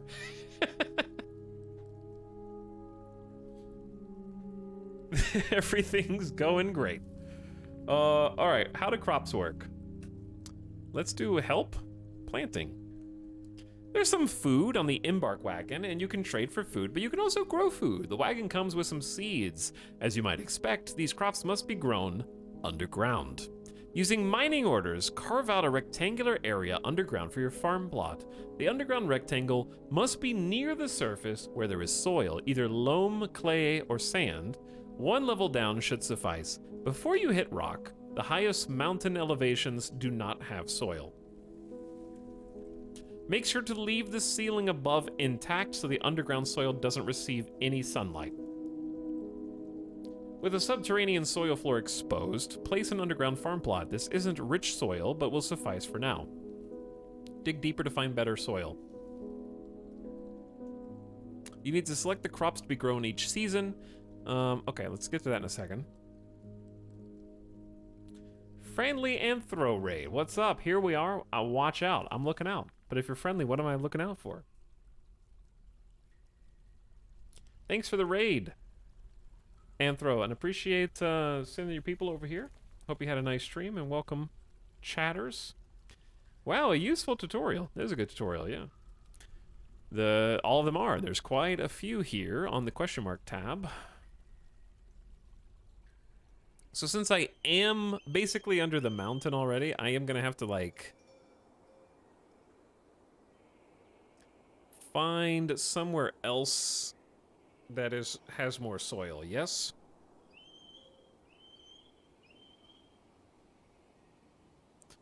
Like, this seems to be scattered around with conglomerates everywhere.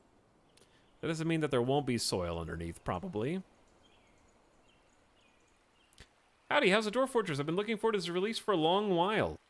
So far, so good. This is my first experience with Dwarf Fortress. I just got the Steam version, so I'm just kind of learning things at the moment. But enjoying myself, and it seems like the tutorial's quite nice, and the UI is also a treat to look through. But if you get it, I hope you enjoy playing. Plants that grow without sunlight. Heck yeah, dude. Okay,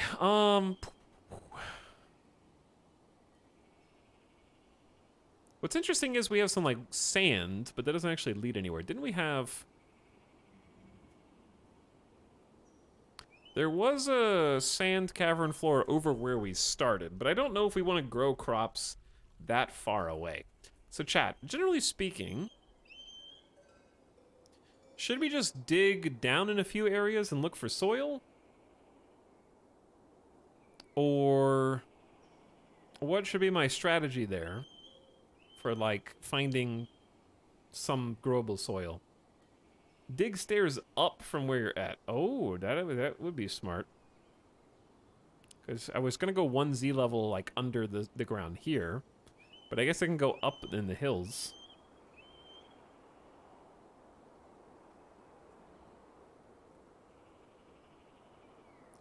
Is there any... But if we go up from here, yeah, we're in a mountain, so we're just not going to find any here, right? Check the aquifers. That's what I was thinking. Was there an aquifer here? And this is why we quit.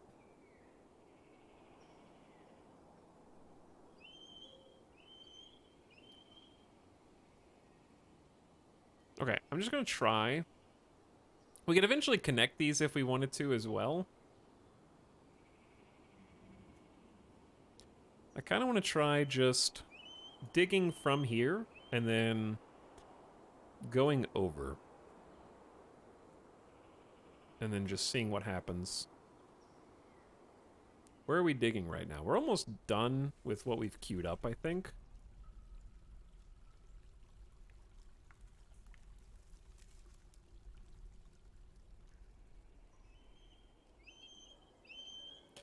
There's a Sard cluster, some magnetite wall. I don't know what any of these resources are, but we're gonna learn.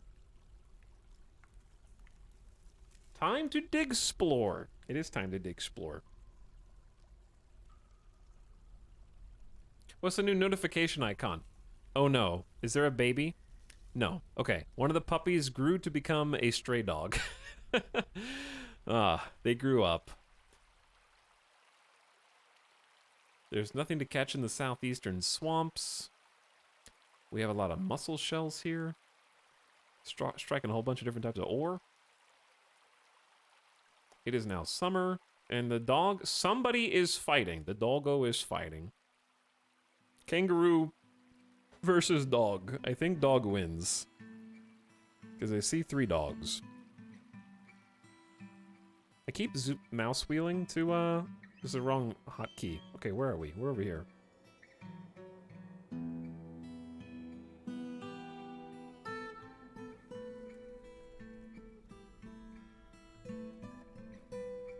Time's passing too fast, and I'm digging too greedily.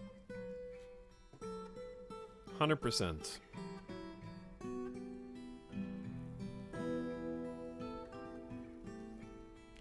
Okay, this is gonna be for stone.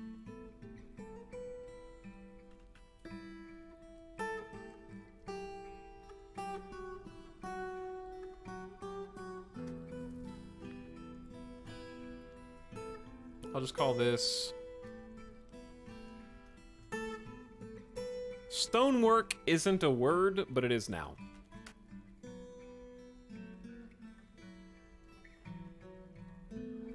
Tries to make mega base before making food. Yeah, but you can't eat in a mini base now, can you?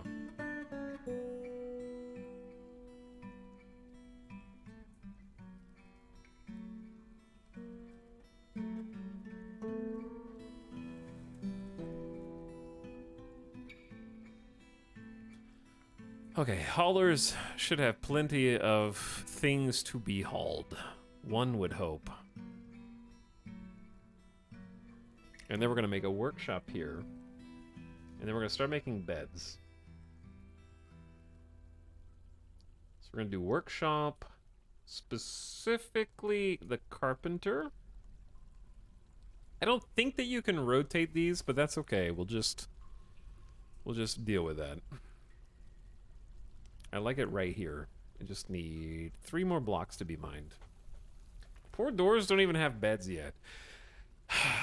Dwarves are hardy and tough.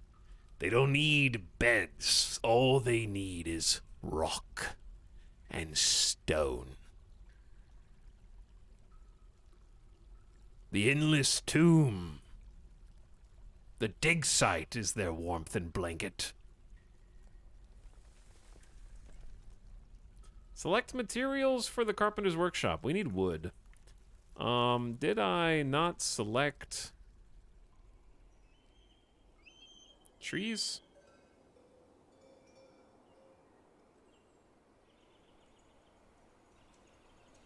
To be cut, I did. Is there a problem? I think they're all storing items right now. I need the woodworker to not be hauling.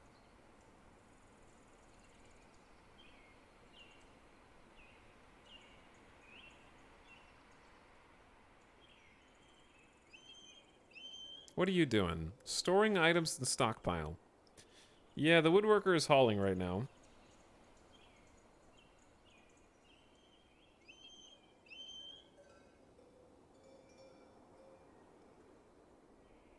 It's interesting that hauling is a higher priority than their specialty job without micromanaging it.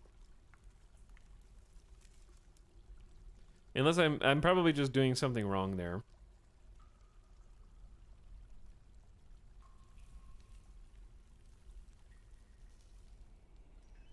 Okay, but yeah, we want to get a workshop in there, and then we are now currently digging. Where am I? Way too deep. I'm just looking for soil.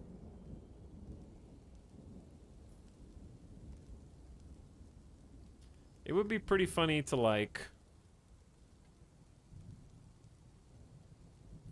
go all the way to just flood this tunnel. We'll see what happens. And I'm sure I can go about doing this in a better fashion with game knowledge that I don't have, but this is just a fun exploratory, figuring out where the things that I actually need are when I need them. But I also do need to take a quick BRB to go get some water because I am thirsty.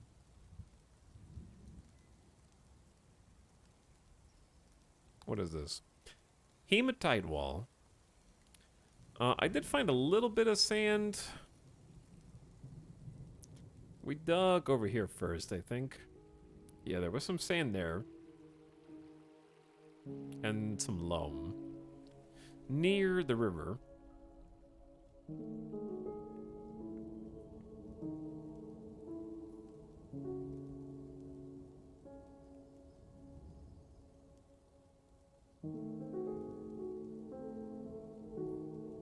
And we may not find anything there yet. Okay, as long as we're getting maybe some lumber, let's go check the stockpile. They still are hauling things, I think. Let me zoom in and find out. What do you got? Yep, they just dropped a pigtail bag. We got a cart as well. I will speed them up just a tiny bit to like 33. Getting a little bit more comfortable watching.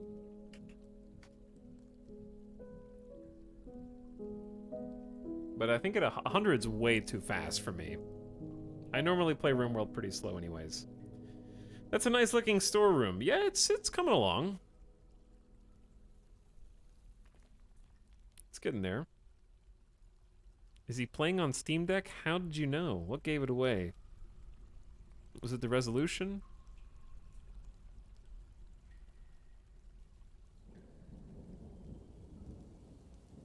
Okay, we didn't find anything here.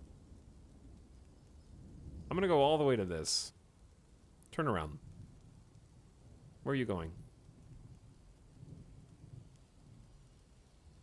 I'm going all the way to the brook.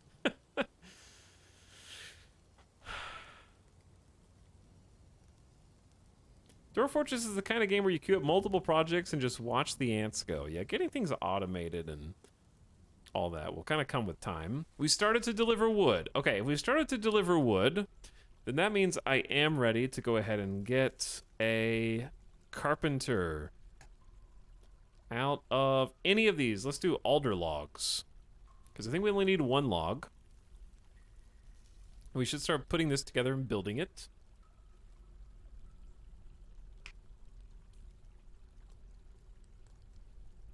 But I think this is very playable on Steam Deck. The text may be strong or small, but you could just zoom in a bit, I guess.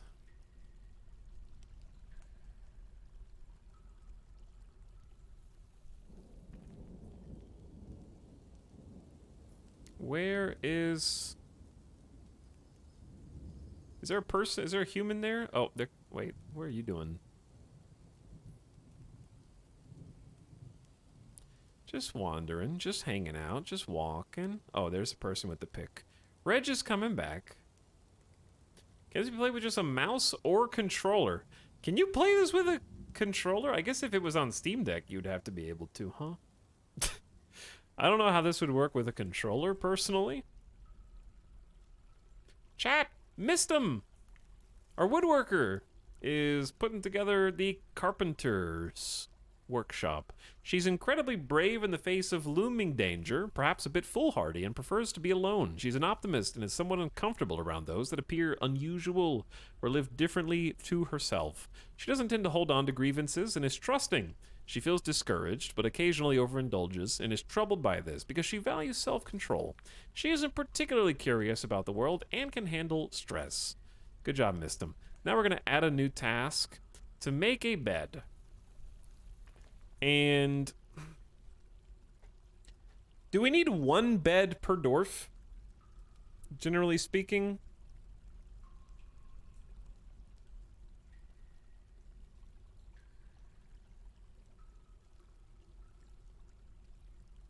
Not for barracks. Not necessarily. Yeah, yes.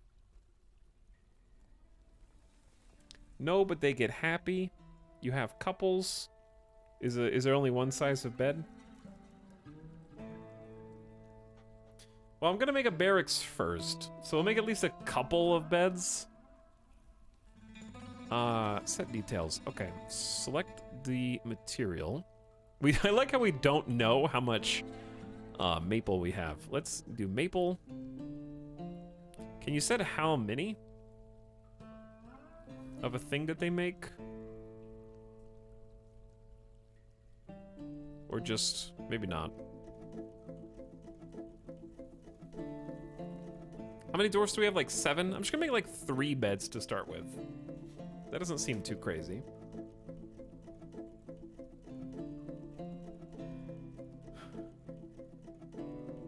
You need a manager for that. That's fair. That's fair. Okay, I was actually gonna make... We need to start planting some crops first, but I do need to give them like a bedroom area. That was gonna go up 1 from here.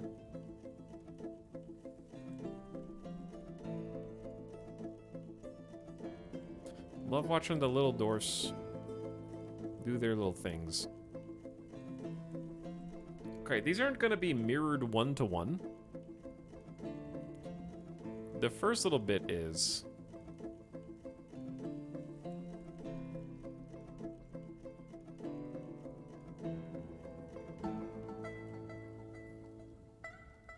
And then it's gonna change. Like, I do want the hallways to start more or less the same. Alright, barracks.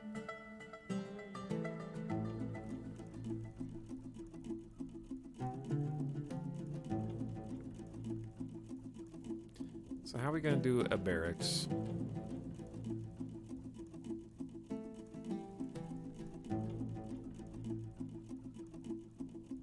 Chat, what if we do this completely different on this side?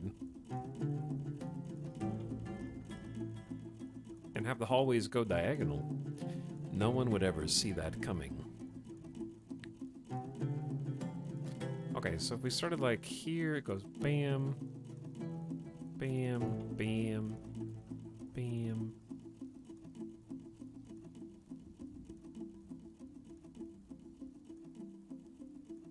Wait, that's not right. Can we just erase all of that?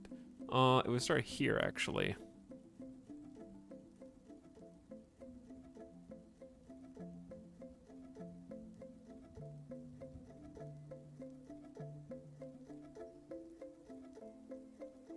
Okay, I may have screwed this up already.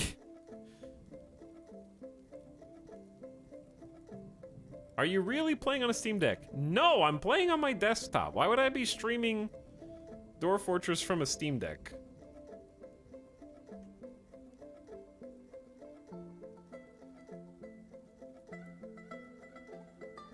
It has a cursor.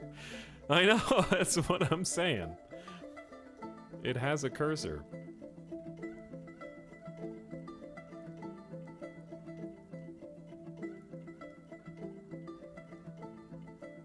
Okay, this is gonna be a barracks.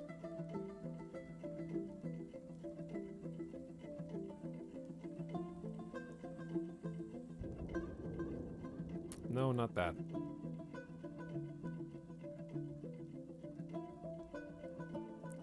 I don't know how big a barracks needs to be, but my estimate is that big. Okay, what other furniture can be built?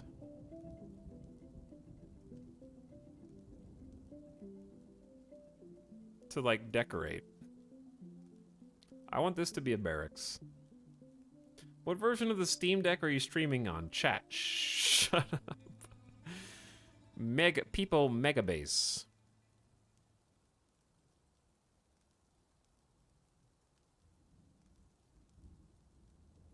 Statues. Whatever is available for you to use. Too many to list. Alright, just let them dig there. Meanwhile, our carpenter's making beds while we dig out the little barracks for them. You're not thinking of the future when our colony has like 50 dwarfs and they're gonna need a big barracks to sleep in, okay? Because we're definitely not running out of food and booze, and we're not just gonna die of alcoholism. It's fine. Load Bob, by the way, thanks for the 57 months. I appreciate the tier 1 sub. Thanks for pumping it in chat.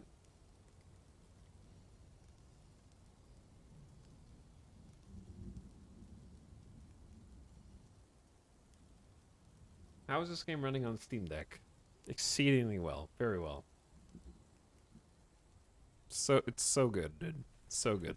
I like that the rock that's in this stockpile is just accidentally in the right place.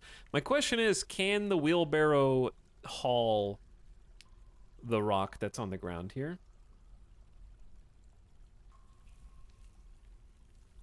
Do you need to tell them not to store the stuff in the general storage? I don't know, maybe.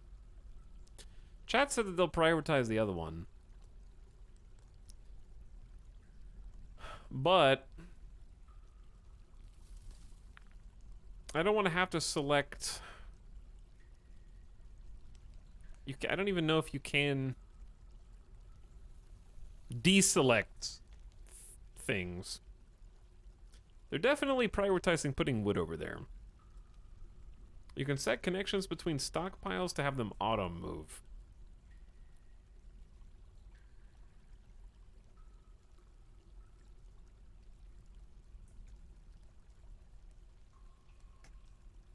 Okay, I am actually doing it. So if we set the workshops and stockpiles, this stockpile gives and takes items to, I can say it feeds items, gives items to that. The woodwork and the stonework. Done. We're gonna rename this general storage. And then we're gonna have the woodwork stock give items to the carpenter's workshop. Okay, we're setting things up. We're setting things up.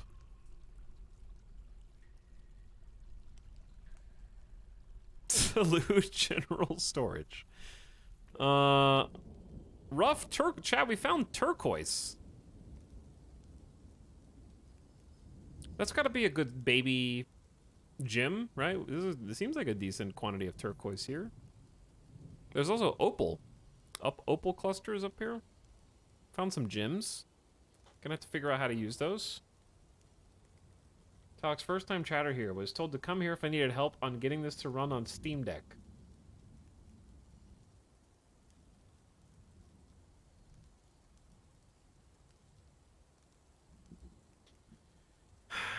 You guys. Okay. Plants. Walls. Let's place beds.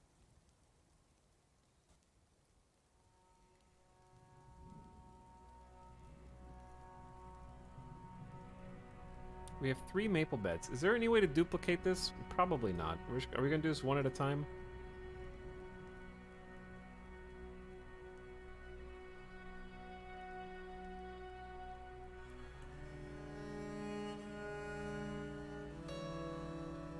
One at a time because we are gamers. Tick the keep building after placement button. Oh, I see. Okay. Are we just gonna put these in the middle of the dang floor? We can always move them later.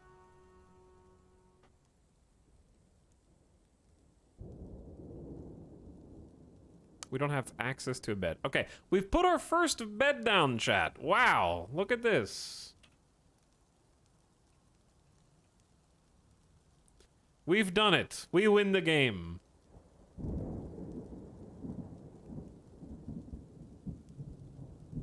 Easy mode from now on. Stray kitties have beds to sleep in. Alright, they're already napping. Reg is tired after a hard day of digging. Understandable. They have so much to haul. We did not find any soil. Okay. I gotta keep looking for soil, dude. I don't know if going up in the mountain is actually good enough, is it?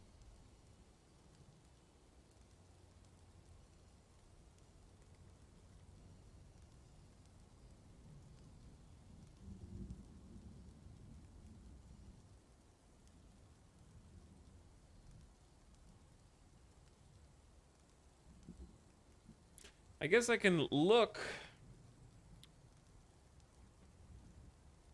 I'm just gonna go up and just see what we find.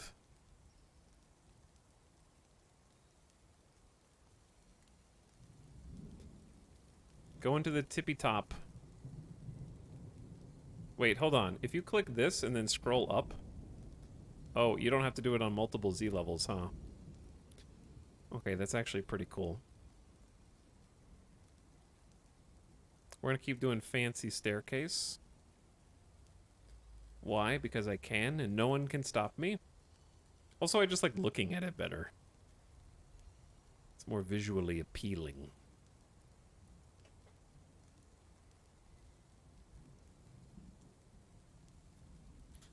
Whew. Alright, they got their work cut out for them now.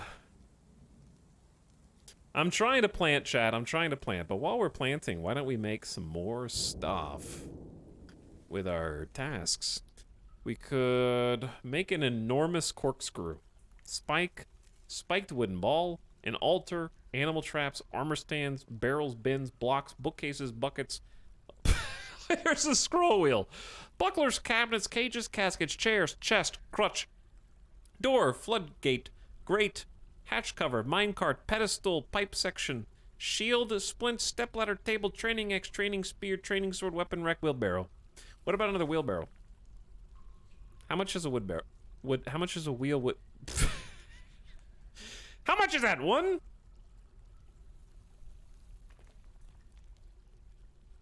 I have no idea how much wood we have left.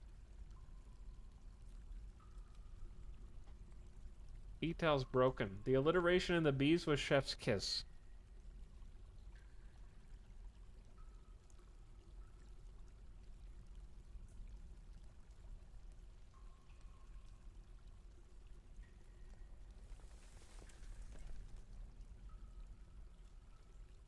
I just realized there's 1,400 viewers here. Where did you all come from?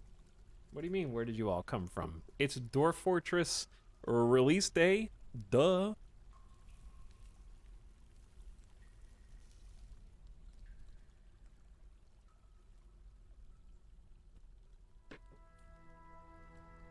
I'm surprised there's not 14,000 people here. Because of Dwarf Fortress on Steam. Front paging me on their store page. Hello, Crispy Games. What's up? So we came to see the wheelbarrows. Did they? No, absolutely not. That's why I'm surprised. Hence, I'm super surprised. Chat, what do you do with a wheelbarrow after you've made it? Is that a dumb question? Eat it. Typically you use it. Yeah, but do I need to, like, tell them to use it, I guess, is what I'm asking? Or are they already pushing it around? Haulers will just grab it? Okay, they're already pushing it around, I think.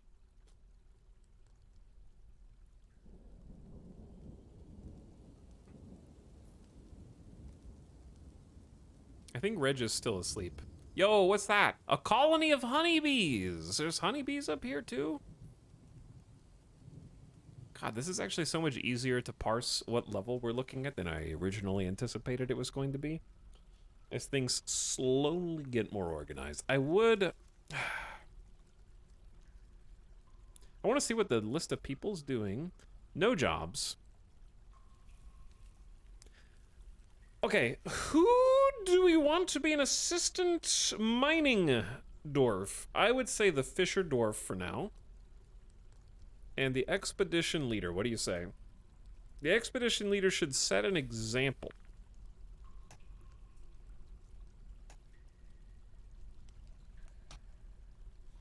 Because well, I guess the mason could.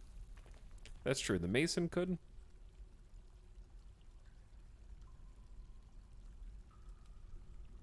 Okay, Fisher Dwarf, you're off the hook. How about the Mason and the Stonecrafter instead of the Expedition Leader? I think we have 3 total picks, if I'm not mistaken.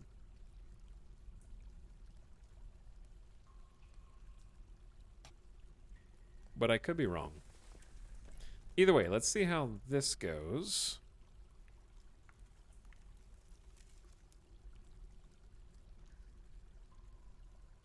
Give them a few more tasks to do.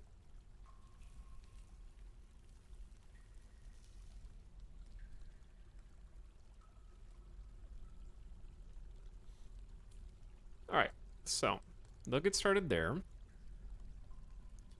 I do want this to be a wider hallway.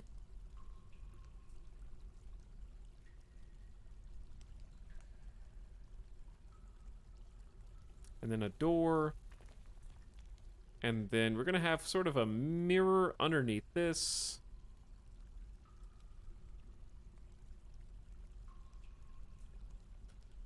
With the stairwell for the masons as well to sort of shortcut. Hey, look, stuff's happening faster. Who could have seen this coming? Where's Reg?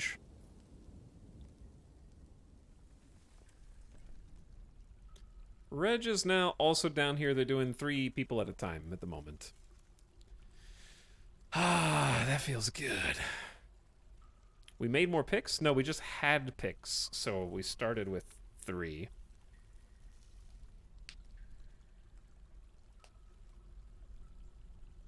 But I didn't know we had 3 until recently. Because they just happened to figure out to click on the cart. And then go from there.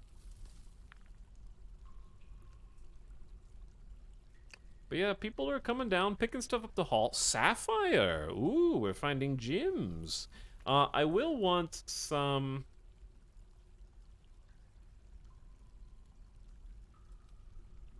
other, like, kind of shop areas. So we're gonna create just some very simple...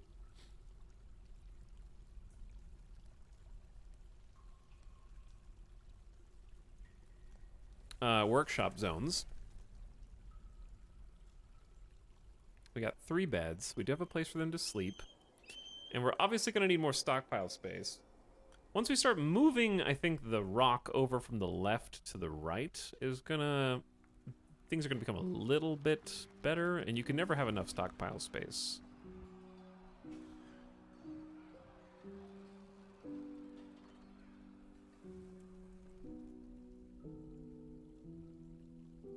And I'm probably gonna want like a path. I'm not gonna connect it yet. There's a rock. Yeah, see, they're actually doing it. Taking the rock from the left, moving it to the right. Did you set that stockpile to exclude rocks? I set it to offload rocks, another stockpile. Okay, if I wanted to make another workshop, what do we want to do over here? We need so many things. I definitely want a jeweler. I think I'm gonna put the jeweler opposite of the stonemason.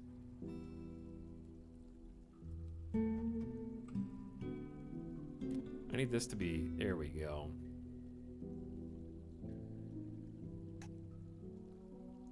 And the resources we need for this are just 1. Let's make this out of alder logs.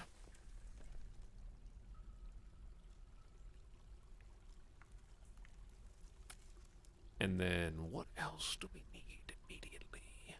We're gonna need the probably stoneworker. Make stone furnitures as well as blocks used in constructions. We're gonna need to make some farming buildings, of which there are many. Dear God. Oh, we've already got this. What do I do with it? It's too many things. Cut gems, cut raw glass into gems, encrust ammo. Encrust finished good with gems. Okay, how about cut gems? Chat, is cut gems an indefinite task?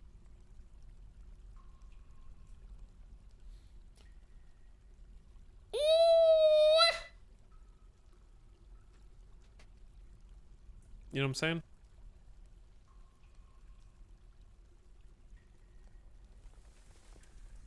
Like, is cut gems or polished stones?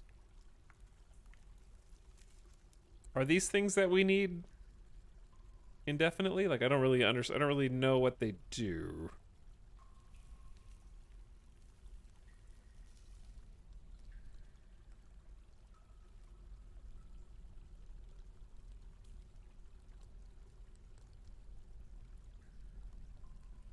Find out. Okay, we're just gonna find out and see what they make. Yep.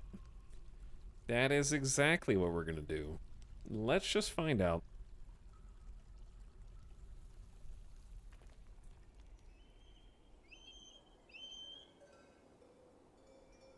Well, Mistum is getting to work. She is close friends with our leader Stukos and is a proficient carpenter. I don't know if anybody is a jewel cutter per se. I don't know if that's a skill that we implicitly have. What is it that the jeweler job is? Is that an engraver job?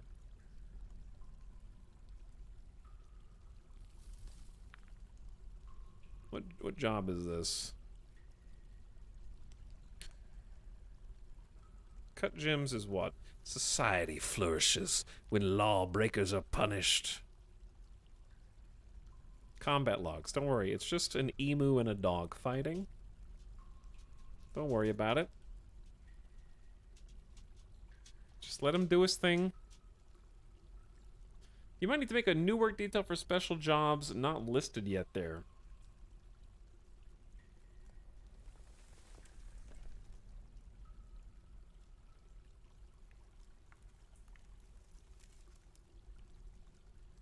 Yeah, I'm trying to figure out... This workshop is free for anybody to use. Okay, so you can limit who you want to do it. I feel like a stone crafter... I don't know how big a stone crafter job is. I might just have the stone crafter do it.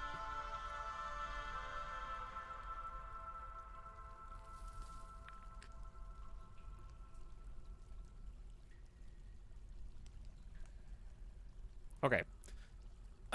Only one master may be assigned to each workshop, and a manager is required for work orders. But we can dictate who's capable of using it. Alright, back to looking for soil. We are going just up. I think. Wait, no we're not. This...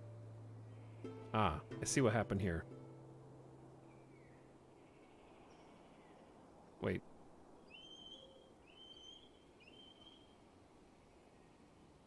Chad, why can't I build a stair? Oh, I have to construct one now, right? Because we didn't chisel it out of stone, so I have to, like, build one.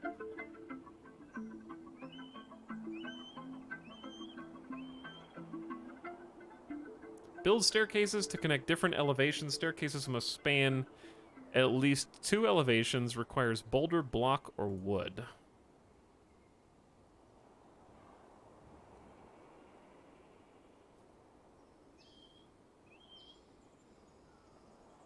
Click a tile to place the stairs. Yes. Okay, I'm confused. How do? Construction. Stairs.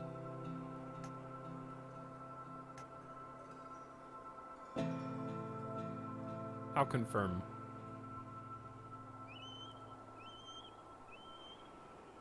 Must span multiple elevations. Yeah. Hidden.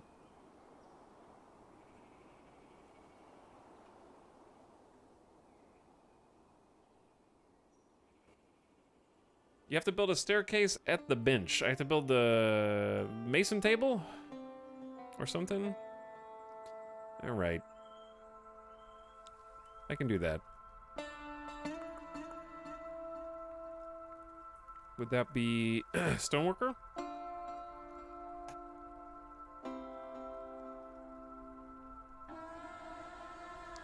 Let's do stoneworker here. I feel like a stoneworker should be made out of stone. And not wood. What material should I use, or does it not matter?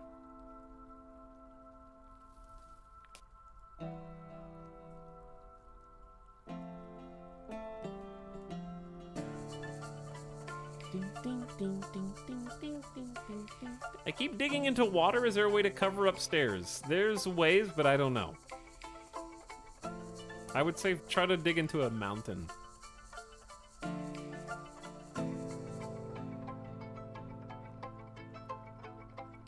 Let's use bauxite, yeah.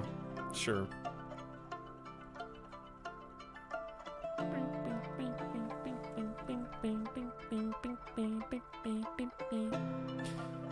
What if I put the metalsmith in essentially the same locale?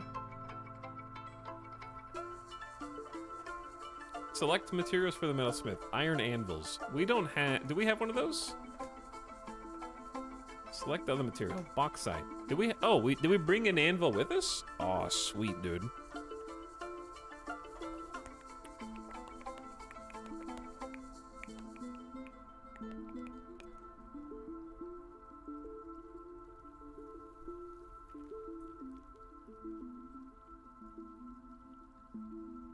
Alright, I need some friends.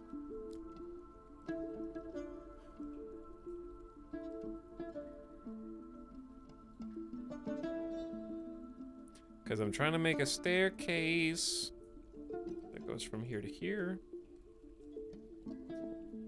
Alright, we actually have, our stoneworker's workshop is already done. How to make... Chad, this is not where you make stairs at all. Wait, what about rock blocks? I don't know what that is.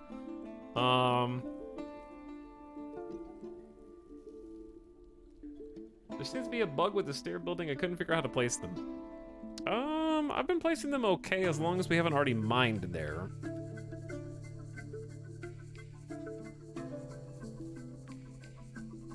What if we just made a rock block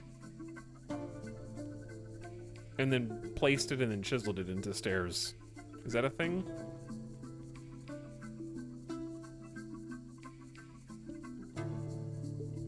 Yes, going down is easy. Going up, not so much.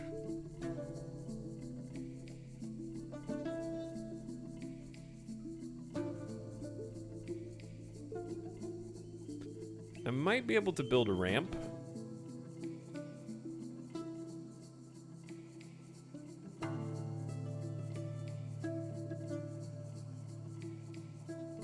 What?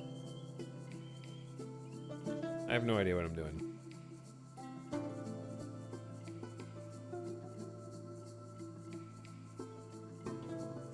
You can't build a stair up unless there's an empty space above.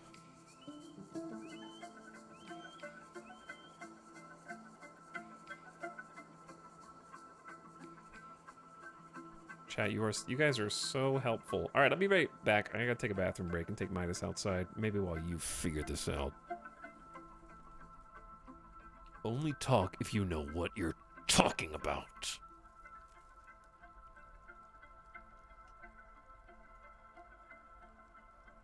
Or else.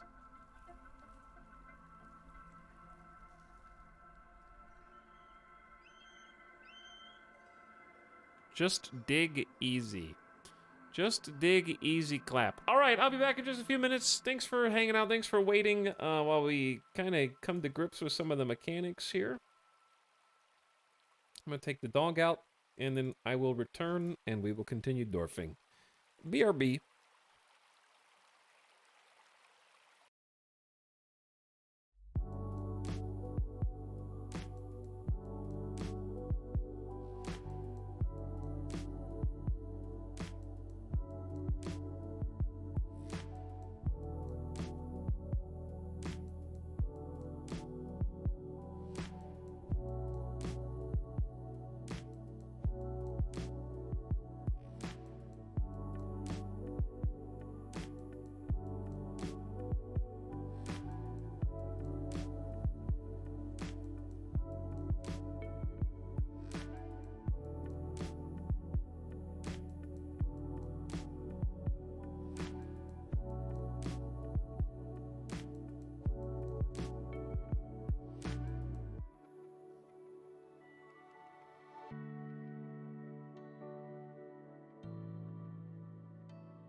Okay, I'm back.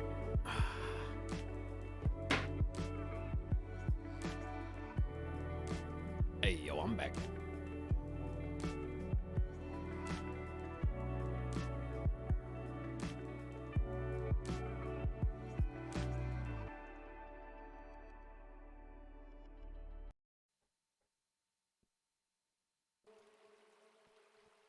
Yo, we're Dorfin.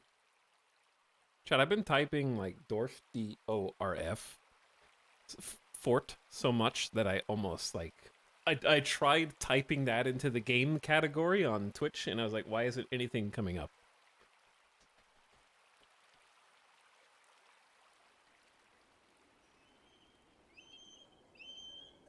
Where are we at? Okay, I remember. We were trying to figure out how to build stairs up.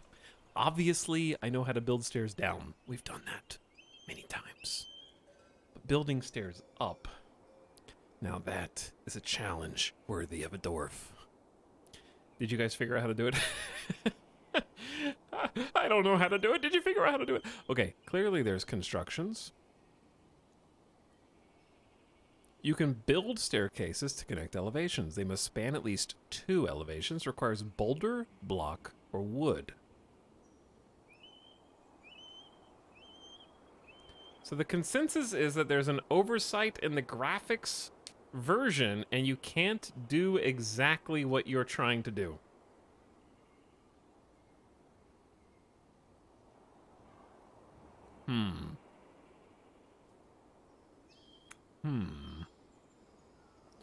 So let me explain what I'm doing to the people who think it's just as simple as build stairs, Nate level. I left-click stairs. And then I left-click here. And then I scroll up to the next elevation, and then I left-click here. But you can't because it's hidden. Secondarily, I can go to mine and dig a stairwell, but I can click here, but this has already been dug. So it can't. There was a discussion about this being a known bug, apparently. Dig a separate staircase to the side. Dig out an empty space above where you want the stairs to be, then build a staircase. Yeah, but then how do I fill it back in?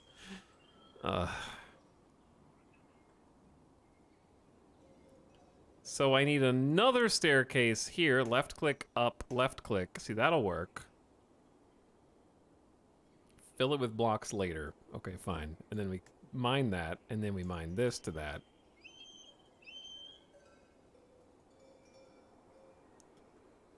And then create an empty space. Okay, let's try this. Maybe that'll work.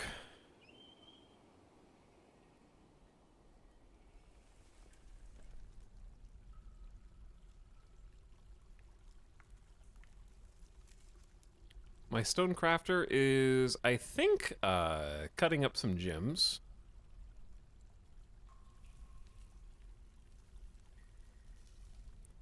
My metalsmith has various tasks. Furniture, weapons, armor, siege equipment. Oh my god, there's a lot of stuff to process here.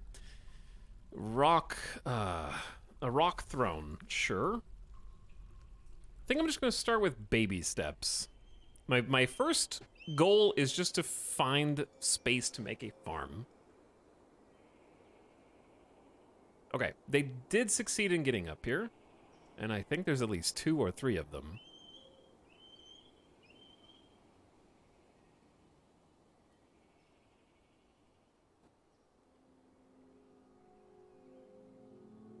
And then they're gonna go further up and further up and further up and further up and further up and further up to close to the top of the hill, looking for soil so that we can have an underground farm. So farms do need to be underground in Dwarf Fortress, and we do have some seeds. We probably waited too long to start planting this, considering it's midsummer now, but we're gonna go ahead and try. I don't know if the plants are seasonal or what, nor do I know how much space we need to grow, but we don't have that many dwarves. I need to focus on getting them some drinks as well, because I know the dwarves don't want to drink the water. We'll see how this goes. Still don't see any soil, but we're wheelbarrowing things. Okay, let's attempt a stair. I'm allergic to attempting a dwarf fort stair. See, now it works. Yes, now that there's an empty space, that does work.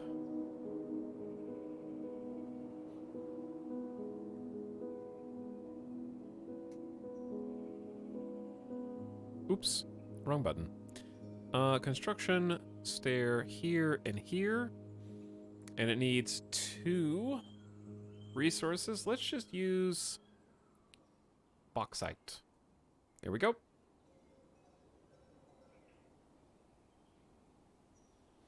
So now they'll be able to build the staircase that we want. We can delete the staircase that we don't want. It's just going to be a little confusing for the time being. This is still conglomerate. We're running out of room up here, but there might still be hope. We're hoping for some form of soil. We're looking for, I think there's 3 types. There's sand, there's dirt, and then there's loam, if I'm not mistaken.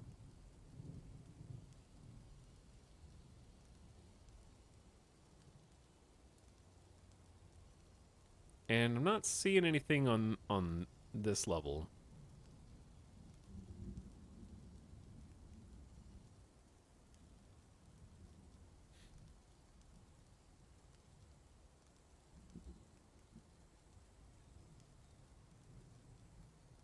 Okay, well, it's just conglomerate floor.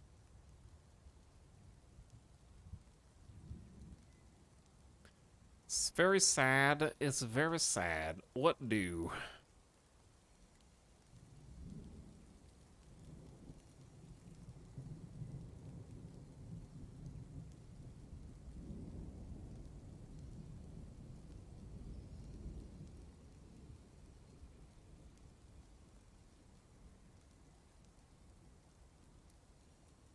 Okay, sorry, I'm just quietly thinking about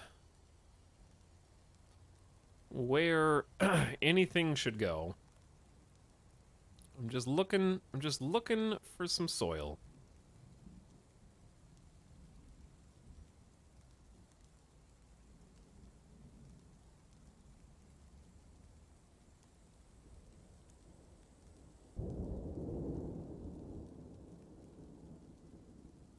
Fox, trying to build staircases in open air seems to work. Yeah, that's what I just did. I had to clear both sides. He figured it out already. He did figure it out already, yeah. But I haven't figured you out yet, chat. Zapped Guy, thanks for 22 months of sub. Howdy, Zap Guy. TJ Rich also subbing for 25. Welcome back, TJ. Oaththor with the brand new Prime sub. Welcome. Liquid Vamp says, good morning. Hey, howdy, good morning. I'm enjoying my first foray into Dwarf Fort. And, welcome back for 5 months. Anxiety Prime also says, Peepo G, studying. We're studying. We have much to learn. Okay, we're gonna clearly need to go search somewhere else. I don't know if soil's normally this hard to find. Chat told me to go up in the mountain. I have gone up. We're gonna go back towards the wet and the damp. Because there's clearly nothing up here, at least not very accessibly. Maybe I just need to explore a little further in a given direction, but it's all conglomerate. So I'm gonna go back down. Because I know for sure that there is sand here, yes? I know that there's sand here, but...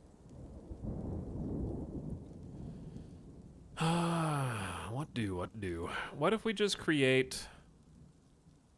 Let's create a little spot here. Dig a little bit around.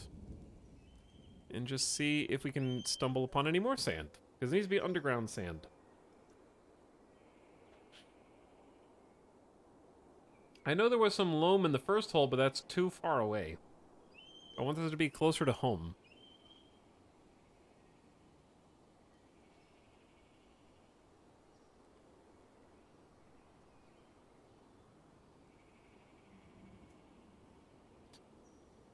Hello, This Sewer is Rat. the gift sub sound. I hear there are new sub emotes. I don't know who lied to you, but that is not the case. Homelum.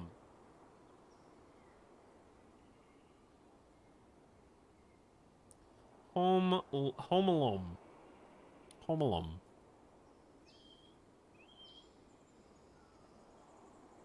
Well...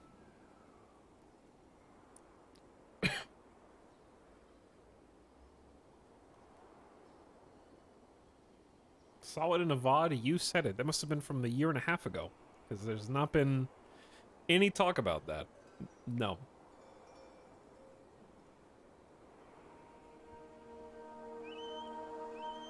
Well, new notification icon. Yes, we've got... Migrants have arrived. Oh. Excuse me?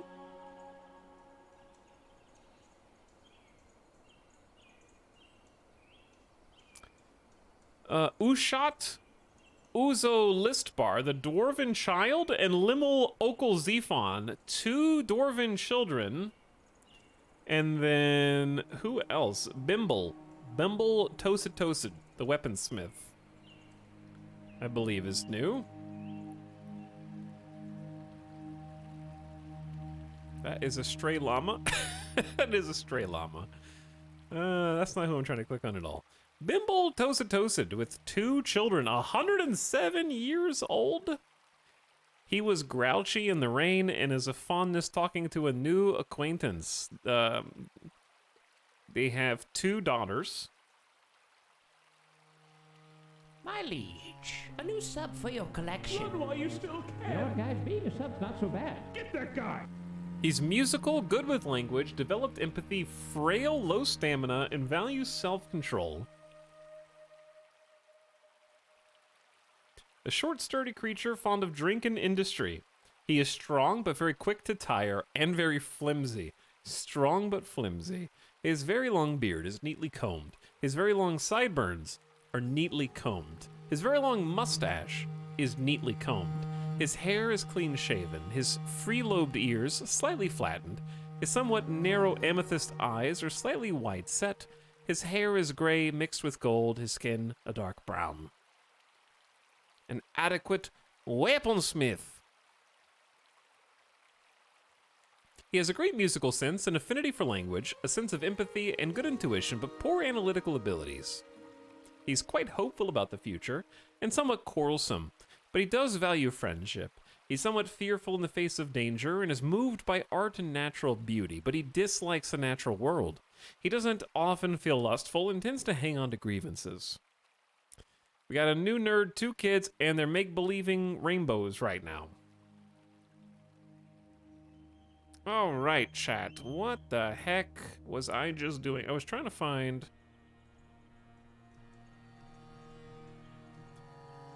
I don't want to have to go all the way over here.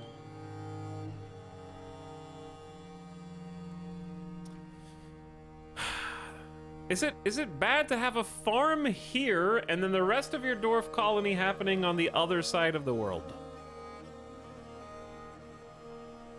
Because I don't know how else to find sand or loam at this point.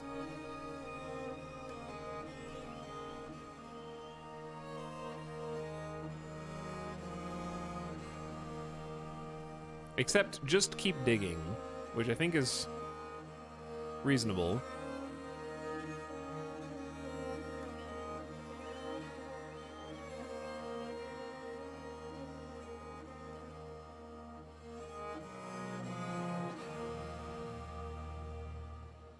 Six, 7, 8, 9, 10, 11, 12, 13. 1, 2, 3, 4, 5, 6, 7, 8, 9, 10, 11, 12, 13.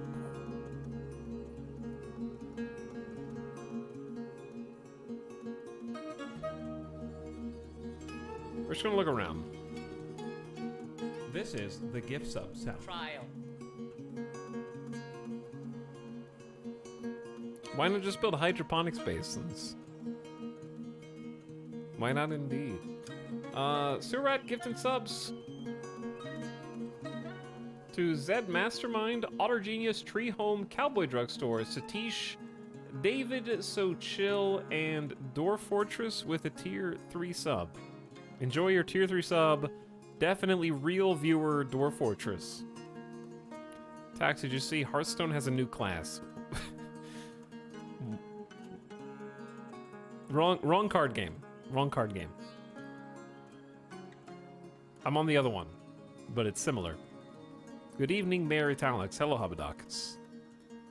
Welcome to stream.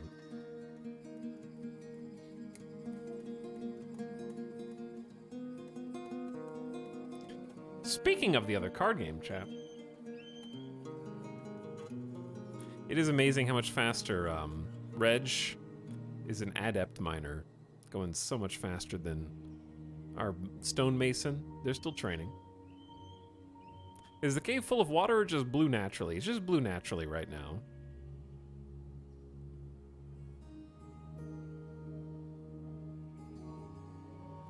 And I don't think we're gonna find what we're looking for close to where we want it to be. Muddy conglomerate cavern floor, a small pile of mud. We did manage to flood this.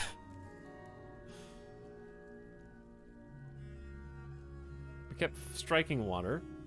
Would you say this is more or less advanced than RimWorld? This is just different. Toddler Mania.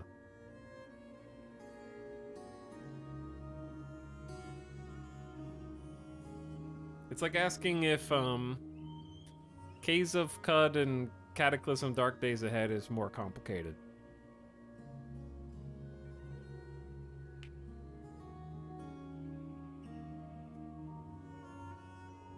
They're both colony simulators. So, they end up playing totally different. Alex, what do you think of it? Well, I mean, I just started playing it like a few hours ago, but I think it's significantly better than the free ASCII version for someone who's new to the game and didn't have the patience to try to learn how to play the other version.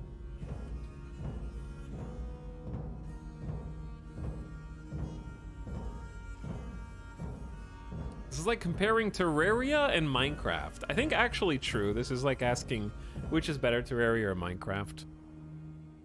It's just different.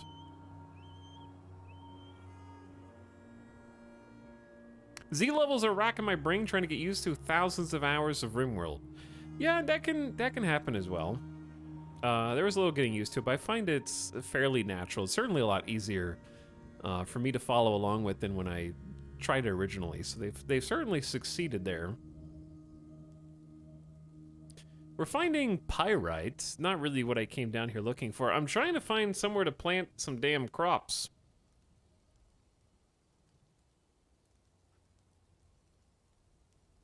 Is it a bit more user-friendly? Yeah, they actually have tutorials and help buttons. You still have to look some things up. Because I remember learning RimWorld for the first time, but you do have, like, actual tutorials to follow.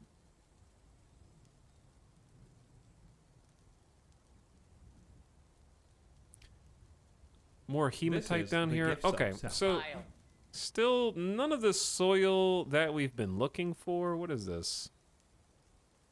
This is just a murky pool of stagnant water. Chat, I am just gonna beeline it for this murky pool of stagnant water, okay? And just see what happens. This is the gift sub sound. Trial. Starting to remember why I muted that sub sound.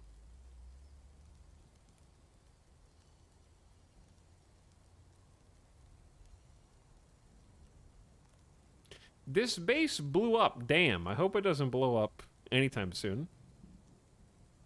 He loves murky pools of stagnant water. Hell yeah, dude. What is this? Agate.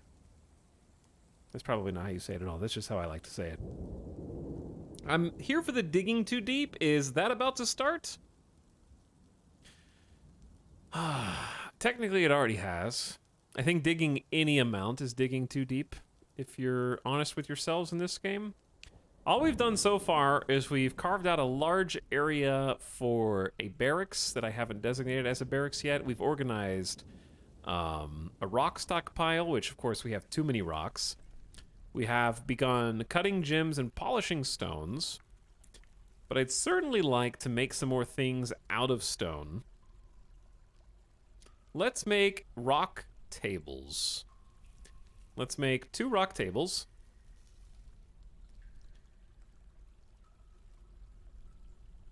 Let's make rock doors. Doesn't even matter what they're supposed to be made out of. We're gonna make 4 rock doors. I'm sure wood is probably better, but we are dwarves, so I think we can get away with it. Trial. I'm gonna make a rock bookcase, a rock cabinet. Put the stonemason to good work over here.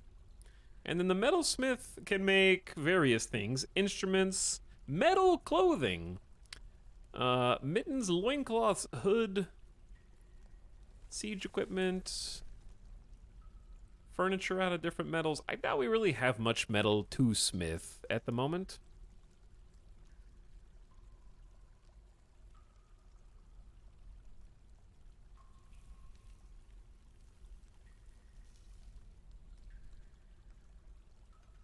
It's pronounced agate.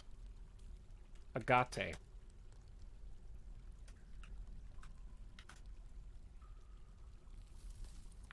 Let's see.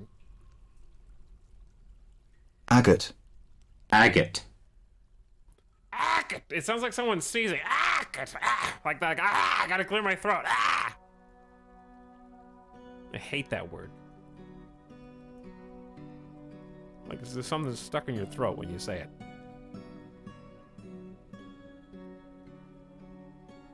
This is the gift sub sound. Trial. It's agate. Agave. Agave, agate. Yeah. Chat, agave isn't agave. Agave. Agave. Agave. I think people should adopt your original pronunciation. It sounded so fancy. It does sound fancy.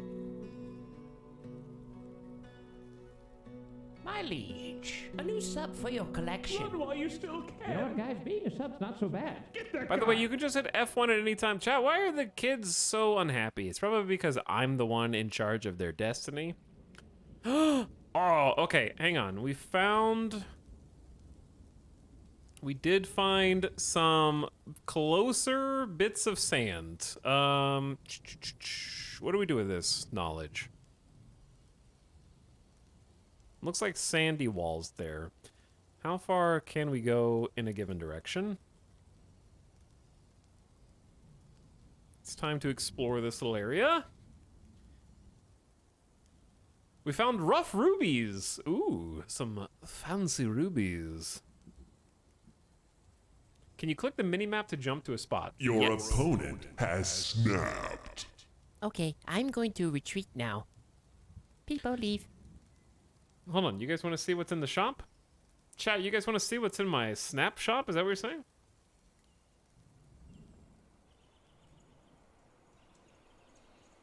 That's what it sounds like. No, what do you mean no?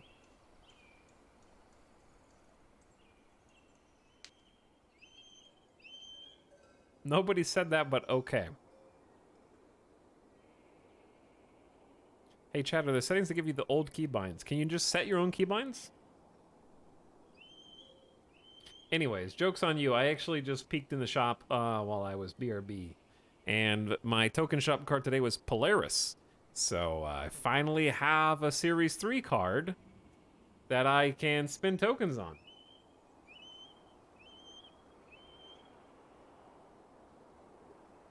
I want to see how much sand there is. This seems like a decent chunk of sand. It's just dangerously close to water. I want to see the snap shop.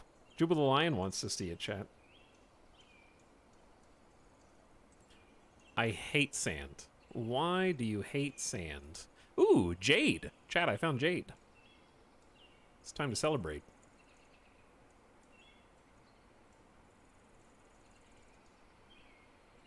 We're not going to get too close to the water. Here's the question. Is this water on this level, or is it one level down, technically? Like, if you open this, does the water go... Or is this a visual... Like, the fact that I can see it right now is weird to me. Or is it is it even with the floor of this level or not? I guess is a better question. It says 7 of 7 on the tooltip. How do I know it's there? If it says times 7, then it's on this level. Okay, so we don't want to go too close then. It would say vacant space if it were down a level. Fair enough. So as far as planting goes, let's read the tutorial. Select the crops to be grown each season. Click on the farm plot you placed. Oh, I was supposed to place a farm plot. Okay, set plant gathering orders. Your opponent has snapped. Clearly, Okay, I'm going to retreat now. I need to people leave. People leave. I need to people leave the volume of that notification. I thought there was another notification at 20, but I don't know. Things are all messed up after the charity stream. What if we just X out of that and then reset the planting? There we go. Build menu. Build menu. Workshops. Farming. Farm plot. Hey, there it is.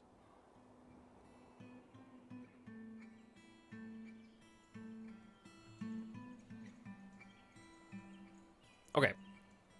Click on the farm plot you placed to pull up the farming menu. I'll look at the subs in just a moment.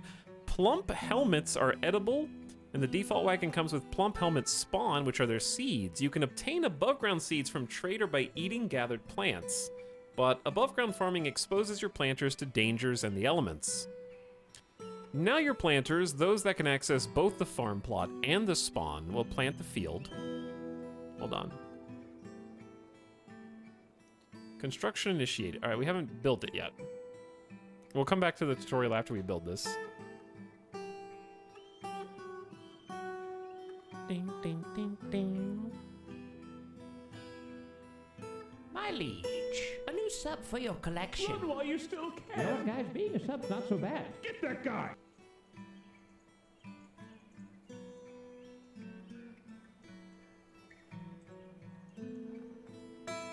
Okay, definitely don't want to go any closer to the water sources on the left.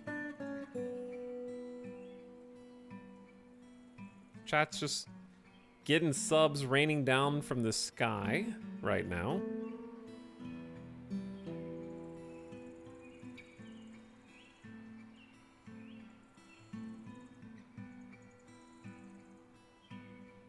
Ding, ding, ding, ding. I want to connect. Yeah, these probably need to connect.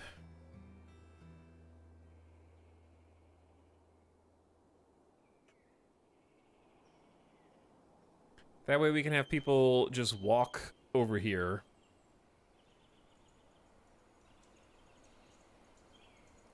I don't know how big is too big for a farm plot, but I feel like we should just at least see how much sand we have to work with.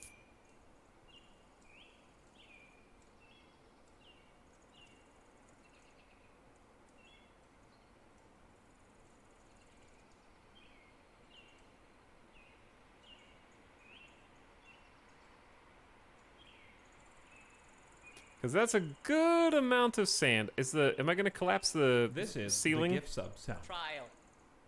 Are we digging too greedily yet? Okay, so let's do farms. Chat, what is a big farm for Dwarf Fort? Like, is this too big?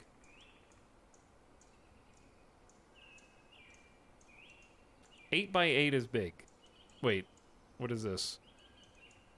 This is big?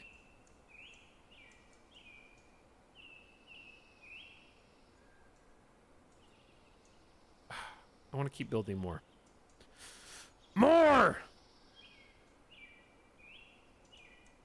Until I figure out where the hotkeys are by heart.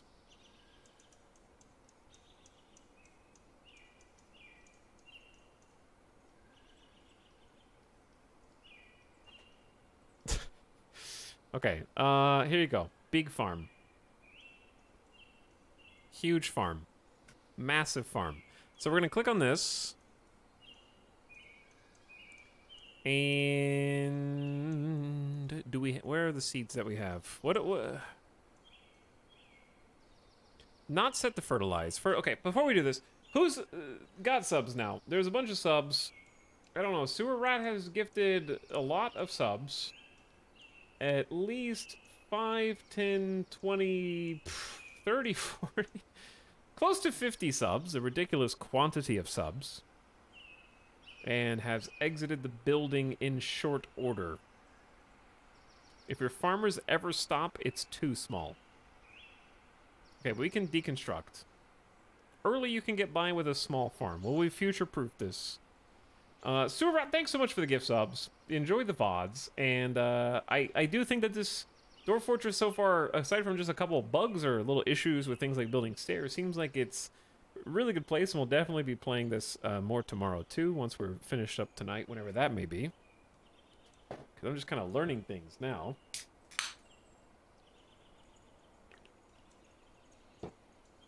Give 50 subs. Your opponent has snapped. Okay, Give sub. I'm going to retreat now. People leave. It's my notification and I forget what it says. We already missed the hype train today, chat. Thank you, Sewer Rat, for all the gift subs. Some of you got like multiple month subs, but it doesn't mention which one's which there. But if you got a multi-month sub, I hope you enjoy. But there should be like 50 or 60 of you that snuck in there now. Wilfred Murr, thanks again for the 19 months a few minutes ago. Eldritch Sploot, howdy for 29. Command Hat, welcome on the back of Sewer Rat. Thanks again, Zapped Guy and TJ Rich for subbing earlier. Jimstick says Woody for 10 months. Hello, Jimstick. B Hotel sneaking in for 34. Parkside gifting us up to Coconut Sales. Thanks to both of you. Big Old says, any Necromancer towers nearby? God, I hope not. And Oafthor, thanks for the 10 subs. I appreciate the $50 sub support. Thanks for helping out the stream, everybody. And I'm glad you're enjoying the content.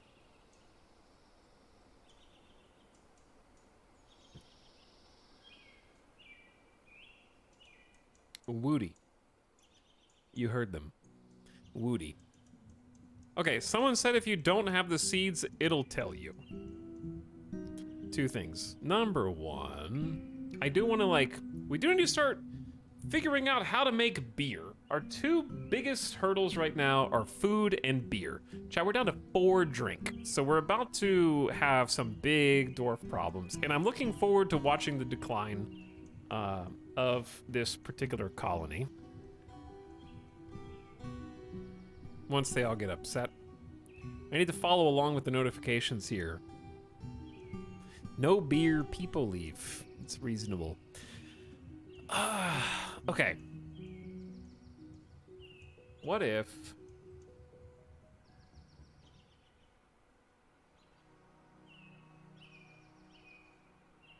What if I want to delete farm plot? Is that allowed? I'm trying to figure out how to remove stuff.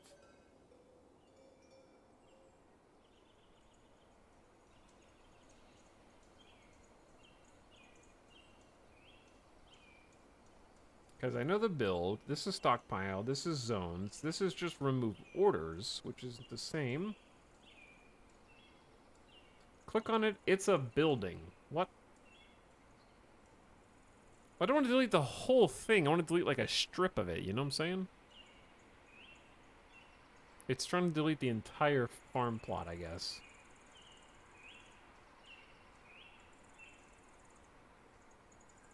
And I don't know if I can remove the orders. Hold on. Cancel. Ah, it is in, like, strips. That's okay. We'll just rebuild it because I want to kind of, like, make the farm plot smaller-ish.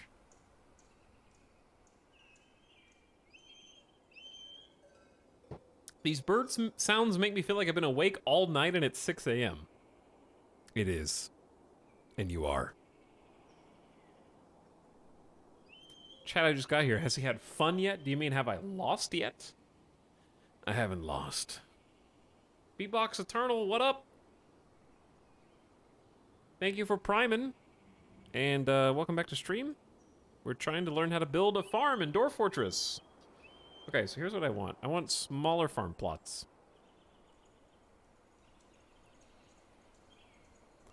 We're gonna do a 3x3 here. 3x3 there.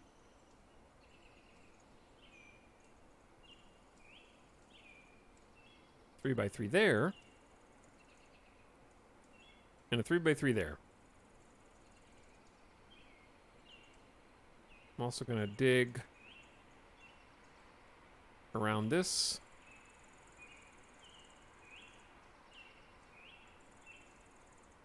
And open it up. I love looking at how the map is waving at us. It's a very nice map, yes. Beautiful map.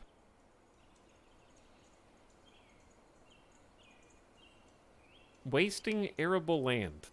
This is going to be too many farms for 10 pops per chat. Okay. I don't know what we do or don't have. This is poor soil. Cavern soil is the best. Cavern soil is the best. I also have no clue what grows when. We want plump helmets. Yeah. We want plump helmets for now.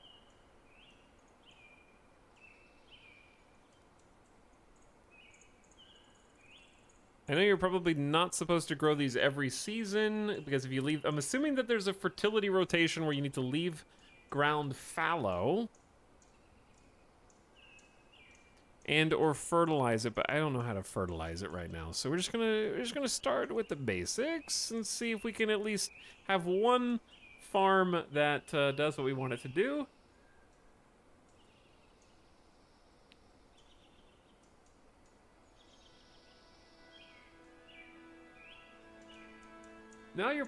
Now your planters, those that can access the farm plot and the spawn, will plant the field and after a period of growth, harvest.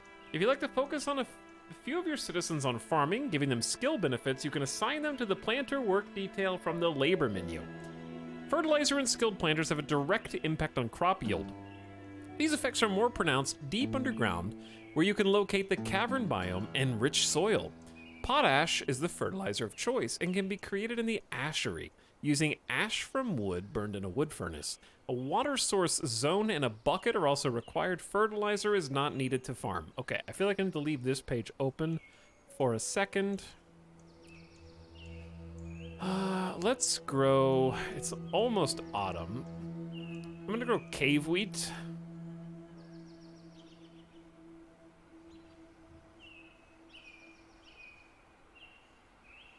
And then this one, we're gonna grow... Chat, I'm assuming... Is there another thing I need besides cave wheat for beer?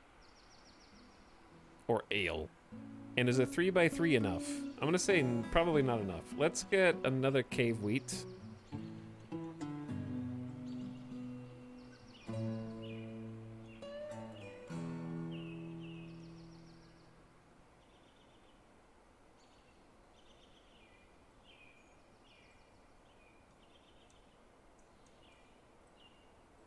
Okay, we'll do cave wheat in both of these. And tutorial mentioned we've already got plump helmets in a 3x3. And we'll just do one more of those. So we'll just do 2 and 2 for 2 different types of crops to experiment. It's all poor soil, so probably need more than usual anyways.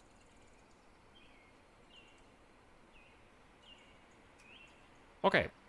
Who's on the farming task? Let's find out. I don't think that's a plant gatherer, huh? Planters. We have a proficient planter. Minkot. Minkot, and it doesn't... If we have somebody else who's not really doing much, I think our Fisher Dwarf should help plant sometimes, maybe. Oh, what about the expedition leader? Stukos isn't doing anything.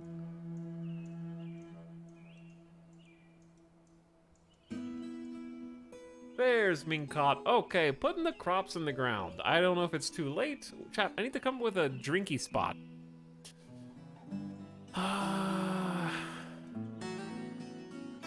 Water source.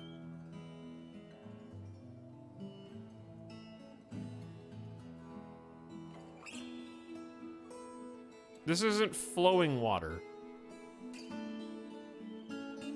I'm sure the brook would be better. We're just gonna drink out of a stagnant pond, which I'm sure is totally fine.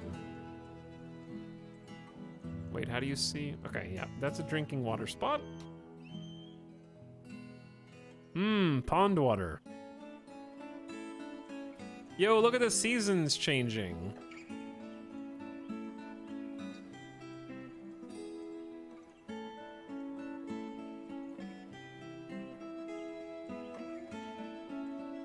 Look at all these seeds. Peaches? Okay, what am I supposed to do with all this? Plums? Chad, are we supposed to be gathering all of this? All right, relax.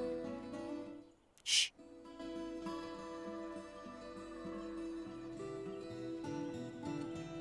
I don't have any stockpile space for this.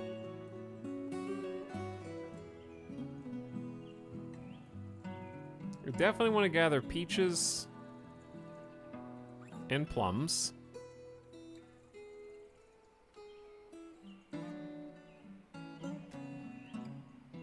I don't know how well these are gonna stack.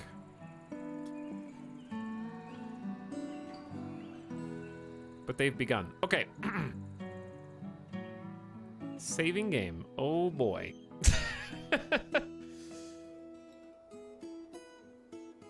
Game saves are complicated. Ah! That's what my computer sounds like.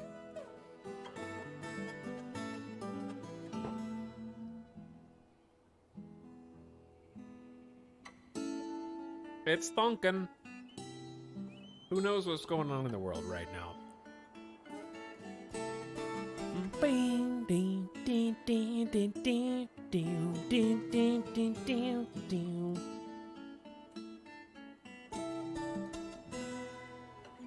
I have a solid state drive, by the way.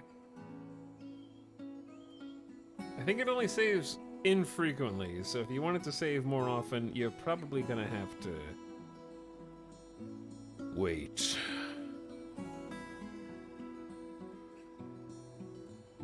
Okay. We're back. I guess I'm just gonna tell them to gather, like, all the fruit that we can get. I don't know how long it'll not spoil for, but...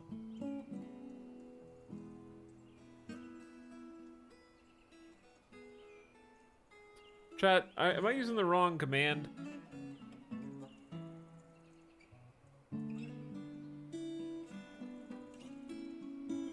Gathering fruit and leaves, it says. It feels like they're just gathering, like, they're just cutting the grass. Am I missing something?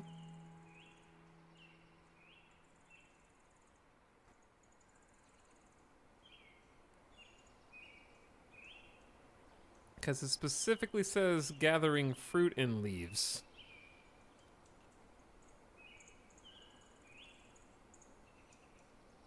I just want to gather the stuff that's fallen on the ground off of the trees. But it seems like it's only highlighting the leaves. You need a gathering zone.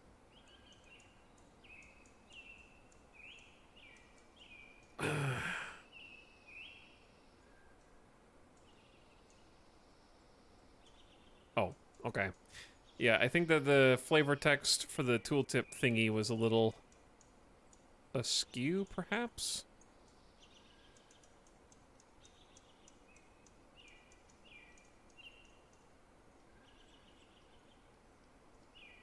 Here's the obtuse mechanics of Dwarf Fortress coming into play. It's okay, we're getting it, we're figuring it out. We're getting things done here, chat.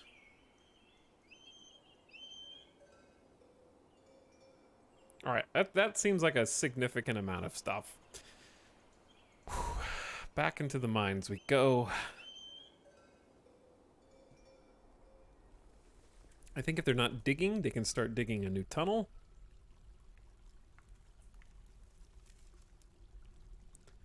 And then I wouldn't mind another stockpile on the other side of that.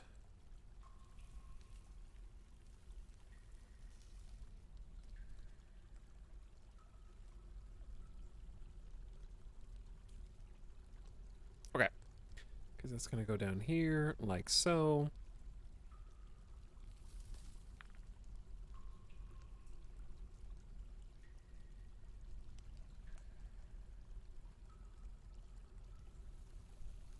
Wait, should be inverted. Down, down, down, down, down. Down, down, down, down, down.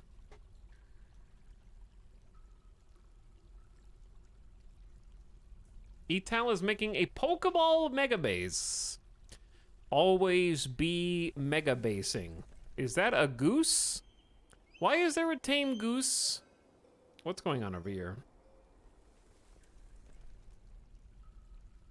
An animal has grown to become a stray boar. That is not where the boar is. Migrants have arrived. I did see that. We did see that. Autumn has come. It is autumn now, chat.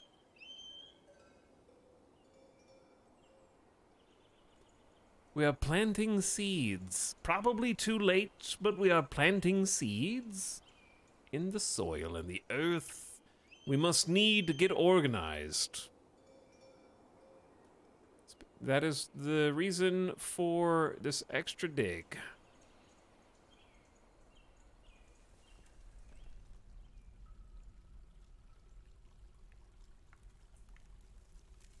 Okay, where's everybody and what are you doing? A lot of people are gathering plants. We're gathering up a ton of fruits. Some of these people could be doing other things, though.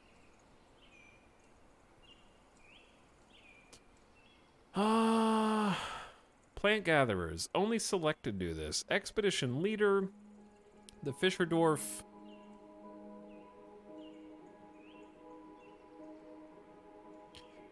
Dabbling herbalists, I guess, should do it, huh? Fine. So be it. How come all the people who mine are also, like, plant gatherers? The Stonecrafter is not. Where are you?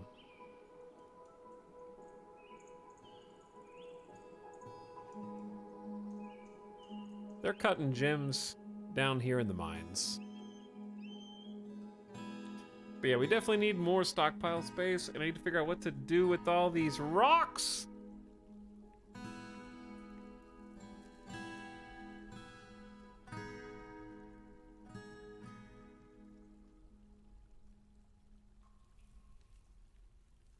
Nobody's coming in here to dig. This is supposed to be a dwarf colony. Good night, Chad and Etal. Nice to be back for Dwarf Fortress. Hello, Wraith. There will be many more Dwarf Fortresses, don't you worry.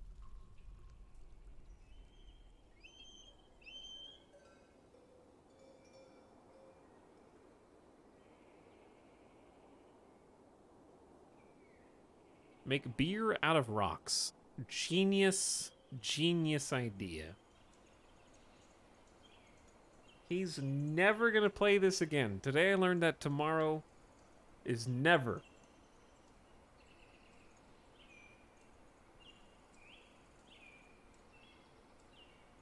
What are you doing? Also planting seeds. Stukos, you're doing great. So everybody's doing something. We're gathering plants, planting seeds, storing items, and the kids are playing. The children are just having so much fun.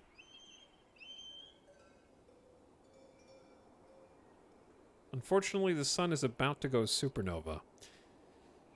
That is terribly tragic. Okay, they've actually done a pretty good job of gathering up all the fruit for the most part. Systematically. I don't know how much that translates to. But we have so many tasks. It's funny how quickly they accumulate.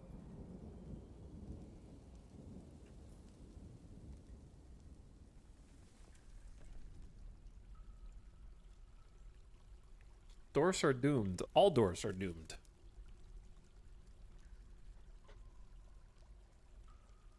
Okay, we determine if the noise is birdies. Why do you guys think it's dogs fighting?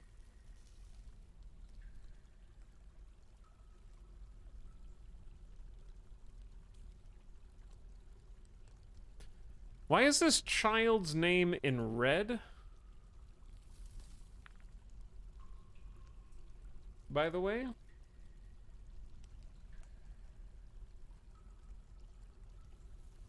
Is it because they're evil? Are they evil?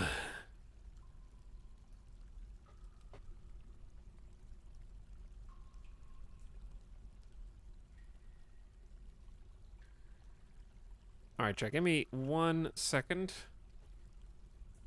A very quick BRB, hold on. Nobody talk. No one speak.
And we're back.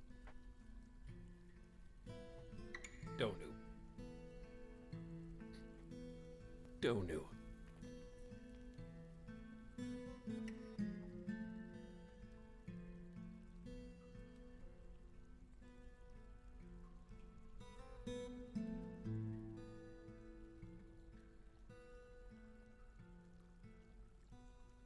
Why is chat writing I'm going goblin mode?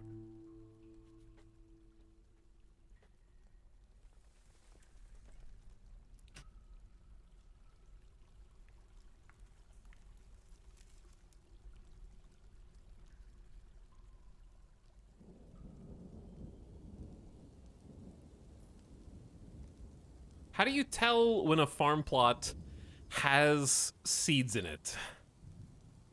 Oh, like this. So we have plump helmet spawn. Why are they called plump helmets? This one's getting plump helmets as well, so this one's already done.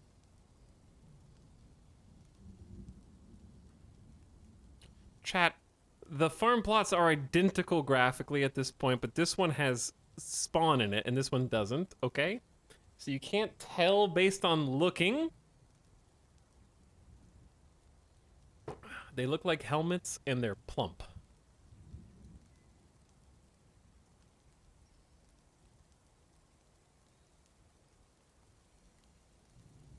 They look, it's just because they look plump. The ASCII art is a spade. Oh, okay. I gotcha. Okay, Dors. Oh, I'm excited to see this colony. Chat, they're out of drink, so I'm excited to see them get angry and start fighting each other or something.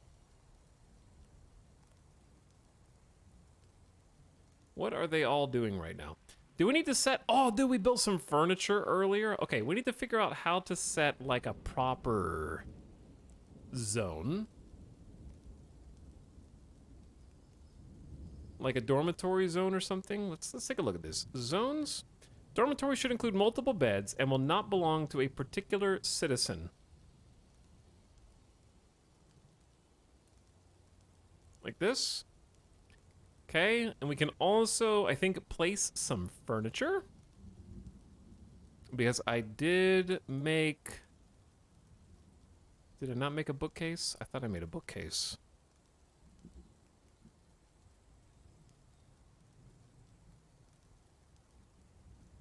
We have a table, right?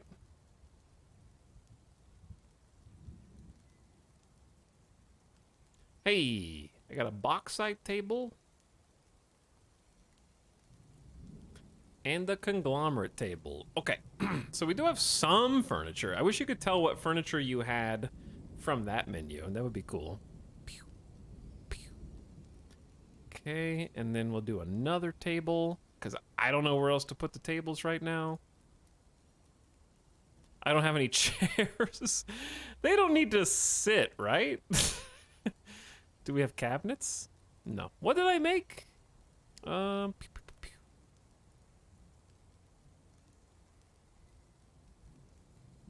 This is not helping. I think what I could probably do is go look at the workshop.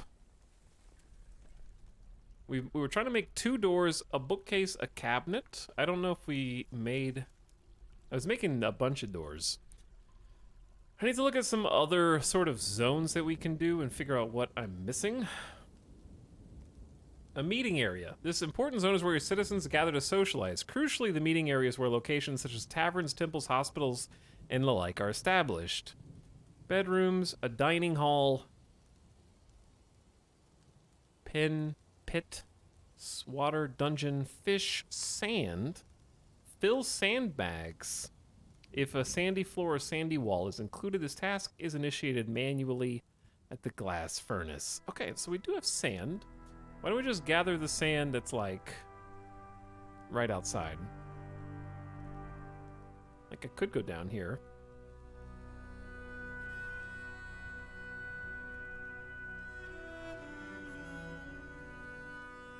Okay,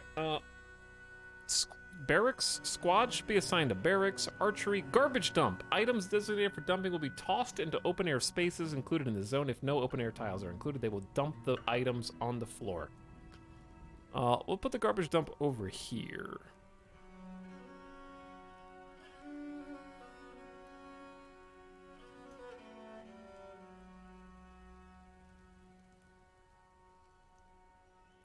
a tomb, gather fruit, and collect clay, if a clay floor is included. Okay, hello GamerDuffBot, how are ya?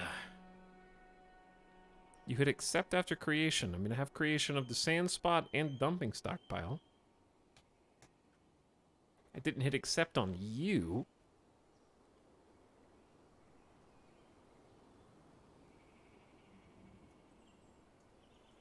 I reject you. So, is it... I guess I could build hatches. That's another thing I should try and do, right? Well, we got a table here. Are you just sitting on the table? This kid just sitting on the table hanging out? Okay. Oh, they started digging the other stockpile zones. Excellent. Although it is a grim reminder of the winter hardships to come, the supply caravan from the Unbridled Tour is a welcome sight. Their eyes are alight with the anticipation of inspecting the splendid products of your industrious crafts dwarves. Oh, yes! Guys! Show them the stone table that we made! Yeah, the stone table, that's a beauty. Take careful stock of your own stores. What these merchants offer might very well be the difference between a prosperous future and a slow and meaningless death. Okay, so you already knew we were probably going to be starting a new dwarf fort tomorrow, right? We're going to have to go a lot faster and dig spaces that aren't this massive. It also took us an inordinate amount of time to track down sand. Okay, where are they and how do I deal with them? Number one, the merchants need a trade depot to unload their goods.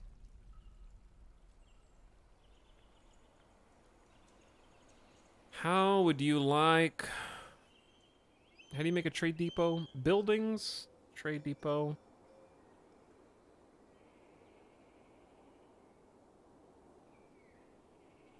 How about that? Let's make this out of conglomerate.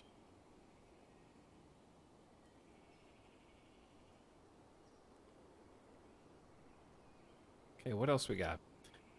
The Krasdorf Rakest Ubelthok from Tysexigen has arrived. The weather is cleared. Stray horses given birth to a baby horse.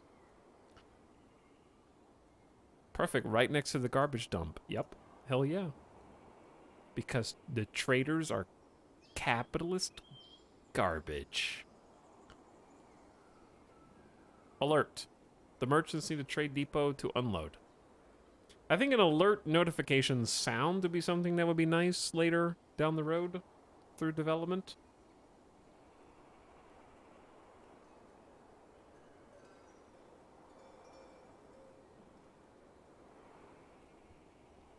Some of the people are happy. We have 70 food. So oh wait, we have more food now because we gathered all the fruit. We have 40 seeds, 7 fish, 60 plant, 9 other. No drink, no booze.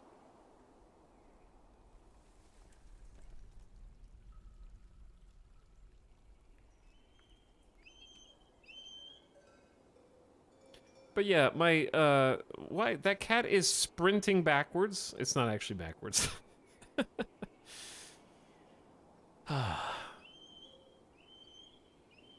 I think my biggest hope for Dwarf Fortress, while it is in the development, like, early access phase, more or less. Like, it's technically in early access in that it still has game modes and whatnot that need to be added, yes? Okay, you could say technically it's not early access because it's not in the early access portion of Steam, but it is actively being developed, I guess would be the better way.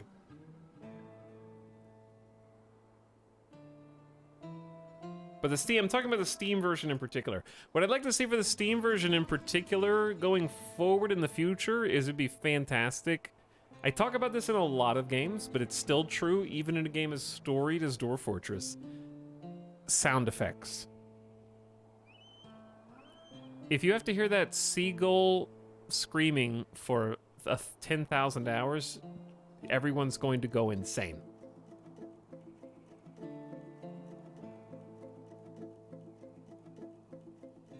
The music is fantastic. I think the music's very much on point. But the little details, it's been getting to me. Too late! There it is again! The sequel is real. So needy. First people demand visuals, now sounds? What does this world come to? But yeah, like, if there's a pawn or a colonist, I don't know what the technical term is. If there's a dwarf that is building and they're standing on a thing, it'd be nice to hear some little faint construction sounds when your camera's close to them, when they're planting, to hear a little ruffling of soil. I'd like to also hear some little footsteps on stone. I'd like to hear the stonecutters doing their thing, just like, you know, the goings-on of your little ant farm. I think that would be very good for the future of the game.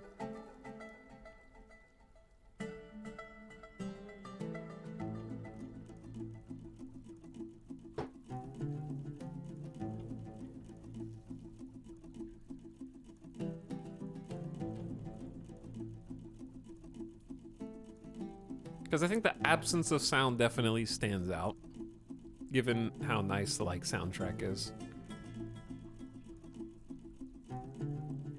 Careful what you wish for. Recall how loud the auto door sound in RimWorld was. Meh. That's nothing. But yeah, just some digging noises, like pick, pick, pick, pick, pick, pick, pick, pick. But localized, where it's only when you're sort of there, when the camera's there and looking at them. We hear you, and next patch will be increasing the frequency of seagulls.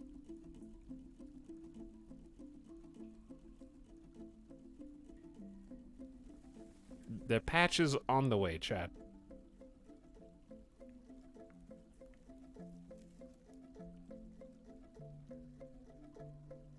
Okay, I need a stockpile zone.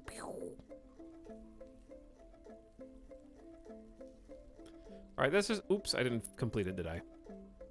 This is going to be a generic stockpile zone where they can just haul whatever. Just somewhere to organize and put things so we can put them into a better organizational pattern. How's the run going so far? Oh, you know, I don't have any beer, booze, and I have no idea how to make it, but other than that, it's going great. How about a workshop? Actually, you know what? There's a help thingy. Fertilizer and skilled planters have a direct impact on crop yield. Potash can be created in the ashery using ash from wood burned in a wood furnace. Okay, I would like to try and make something to that effect.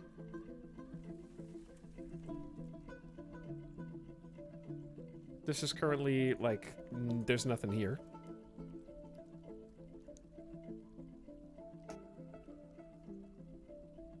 Select materials for the ashery.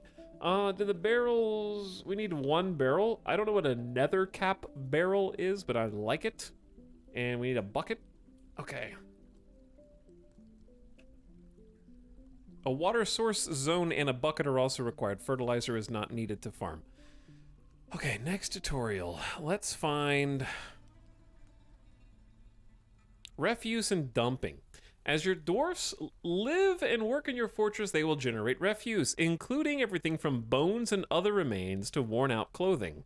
You can gather the refuse in a refuse stockpile. Some can be put to use. For instance, shells can be turned into crafts. Most of it will just generate foul-smelling miasma. Oh. If your refuse stockpile starts to fill up, you can create a dump zone. Use the zones menu to select a garbage dump, and then draw a rectangle over a cliff or hole, and then designate items for dumping. A cliff or hole. I don't have any of those. Diplomacy. The expedition leader meets with Kraftdorf Rockust Ubelthok. I am your liaison from the mountain homes. Let's discuss your situation. There is much to share. Information added to Civilization's World info.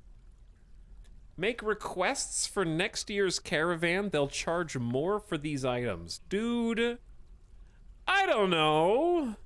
Just bring me the things that I need to survive. I don't know if I want swan leather. This is like every item in the game in one menu. Just plan ahead a year in advance when you don't even know how to play the game.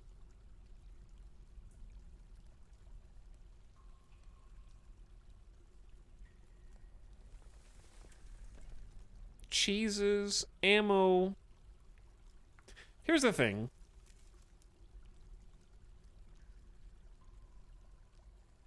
What if I just said literally nothing and then figure it out once we restart this colony after we die, inevitably?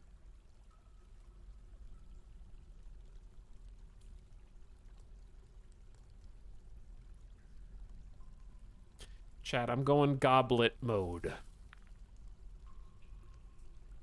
Tell them to bring tons of chickens, then refuse to buy them when they get here.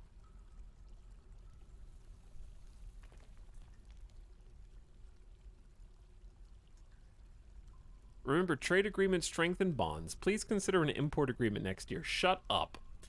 Raka says, let's discuss what we're willing to offer for your craft dwarf ship. A need for headwear and metal bars is expected, and if you're able to provide some, the caravan will offer 192 and 203% respectively. This export agreement only applies to trades next year, not with any merchants currently present. Okay. Alright, the merchants are here, and they're actually using our little trade depot. Our cute little trade depot. We have to move goods to and from the depot. Oh no. Actual physical trade. It's not just simulated via stockpiles. Hat factory incoming. I've definitely gotten to the point of the game where, in spite of the ease of use of the UI, the actual concepts of the game have become somewhat overwhelming at this point. Like, I am trying to... I gotta figure out how to even make beer, which is just... that's like trying to learn how to grow rice in RimWorld. And I'm assaulted by a figure out what exact resources you need a year in advance menu.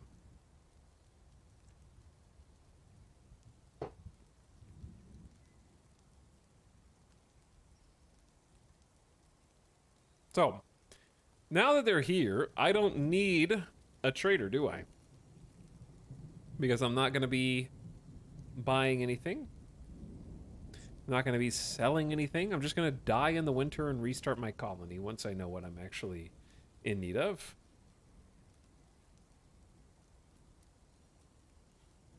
Italics, there's a utility called SoundSense. You can find it on the Dwarf Fortress wiki. Lots of sounds there until the devs update sounds in the game. Can our mod refund me 5,000 channel points? No. Your channel points mean literally nothing here. Isn't that right, chat? You know what to do.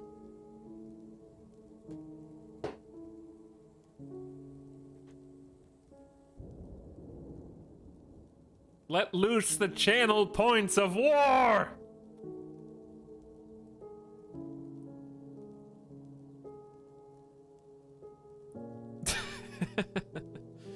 The channel point economy is tanking.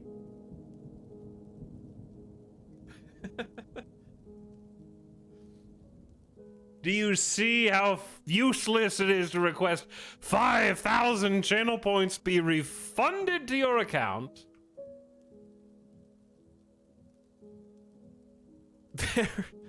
There's your refund. A mere 5,000 channel points. Such a pittance. Alright, but anyway, I'm sure that I am not doing this correctly, but that's okay. It's too much to think about right now, and brain no work so good. I just need to focus on the things I was just focusing on, which are getting these new workshops up. So we got an ashery. We can make a new task. to make potash from ash. Is there any way to...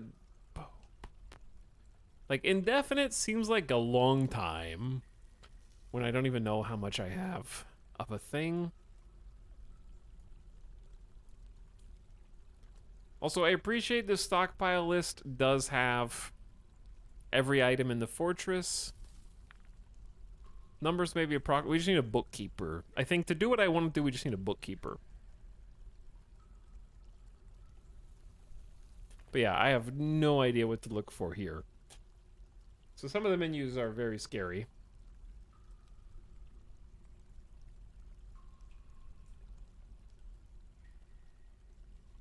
Okay, I was gonna work on some additional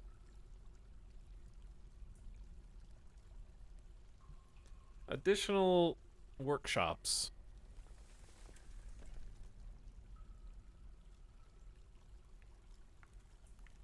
So I think the first step is going to be duplicating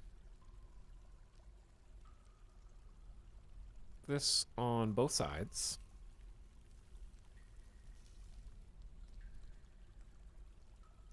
How does this go? Goes a square, then another square. All right, like this. Boop. And then a hallway. Okay, and then from that hallway, I believe we have a door.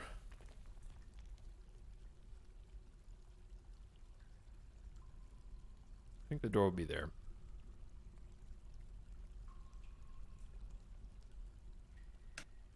Get to work. What sort of defense options do we have? I mean, if we're ever attacked, it's basically impossible for us to lose because I can just pause the game and refuse to allow the raiders to sort of do anything. It's a very strong time control option.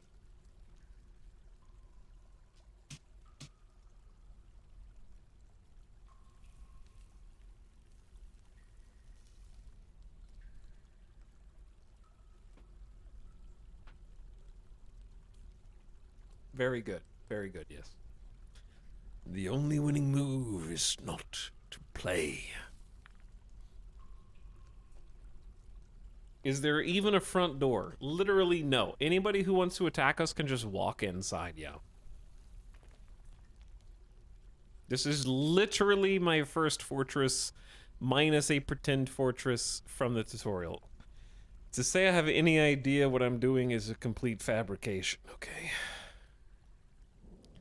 We're lucky we even have a couple tables. This is just baby's first dwarf. But I've already learned like a ton of very valuable things.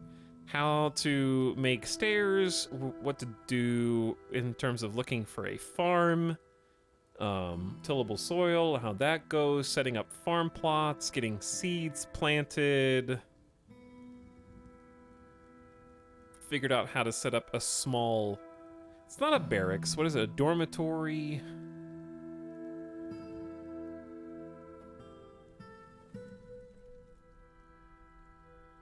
We've got some various stockpiles. I figured out how to set up work orders and get some various workshops established. Still so much more to go, of course.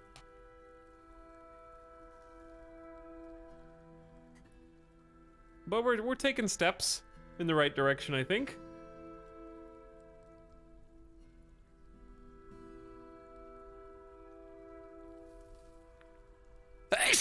I'm allergic to taking steps in the right direction. Hello, low-key account. Thank you for the 4-month sub. I look forward to Ital getting to the playing naked survival on ice sheet level of familiarity for this. Yeah, we're a ways off from that, but the fun is in figuring out what's going on. Okay, I don't think we can do anything for beer until we have successfully grown crops.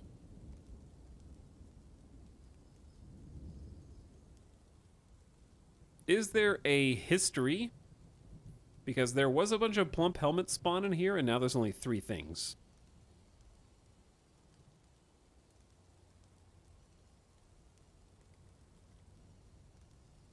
I need to find,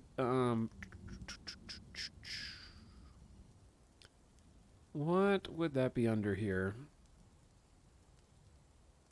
Plants.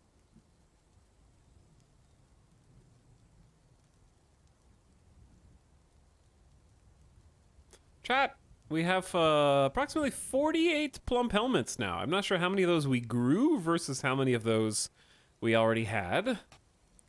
But I think we've had a successful harvest. You can recenter some more Chat, we have 16 peoples? Is there any way to stop? Dude, we just got 6 extra dwarfs? Do I have to micromanage these assholes?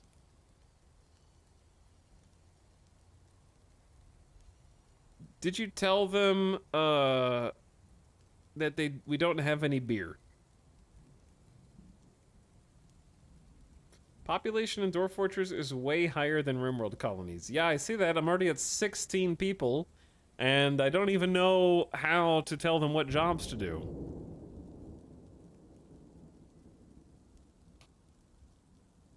Okay, well, back to trying to figure out...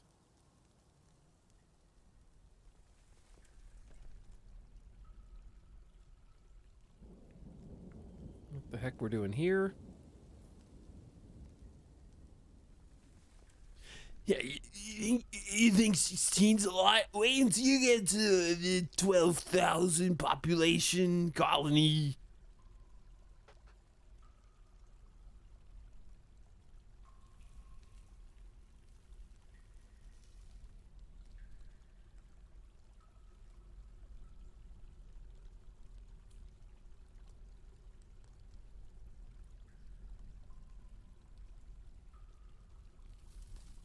Okay. 4x4s. Wait until he is 6,000 hours like me. Tox, I figured out the jobs thing, but I can't figure out how to farm. This is gonna sound sassy, but it's not. You just click on the exclamation point and then click on planting, and it'll actually give you a very good bit of information telling you exactly how to farm, step by step.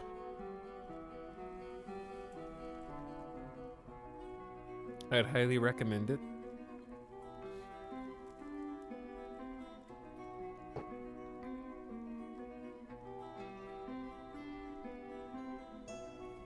Ding. Okay, so we're making some more workshops, or more workshop space. I got Reg, who is a master miner in short order, has become a god of mining. So what's interesting, I think, about Dwarf Fortress compared to RimWorld as far as storytelling generators go, is Dwarf Fortress strikes me because of the super increased colony and fortress sizes in terms of raw population. Like, I've already got more people, more people just came. There's 19. I don't know who's in the colony. This, from a storytelling generator standpoint, what strikes me is that I think most of the Dwarf Fortress story sort of happens, and then you go back and look and sort of figure out what happened. Whereas RimWorld is like watching the story in real time because you've only got like 6 to 20 colonists, so you're seeing it unfold, and Dwarf Fortress is like, wait, what the hell happened here? And you go back and look at the history, their memories, their personality, and then piece together the story with the results. Because there's no way I can keep up with what 19 individual dwarfs on multiple Z levels are doing at the moment. That's part of what makes the adventure mode so great, too. Ooh. Yeah, an adventure mode would be cool. It's a grander story, too, like the story is planetary.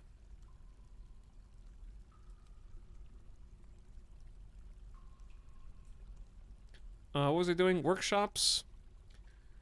Okay, I need to figure out how to process farm stuff. So we have a still to brew alcohol from plants, fruit, or honey. That's exactly what we want. A butcher to slaughter livestock, a tanner to make leather from animal hides, a fishery to process fish into food, a kitchen to cook meals and render fat into tallow, processing plants and work with livestock here, milk and shear animals, make cheese and spin thread, make sugar, flour, and useful slurries, vermin catcher, capture and train small animals, a bird will claim the box and start laying eggs, and keep a colony of insects in your hives. A wild colony must be collected after the hive is placed, or a colony can be split. Oh my god. We have beekeeping. Okay, this still is big. This is gonna be the still. Chat, I'm already ready to make a new colony, dude. I'm ready. I'm not gonna start a new fortress yet. I got more learning to do, but like, I already want to do things differently.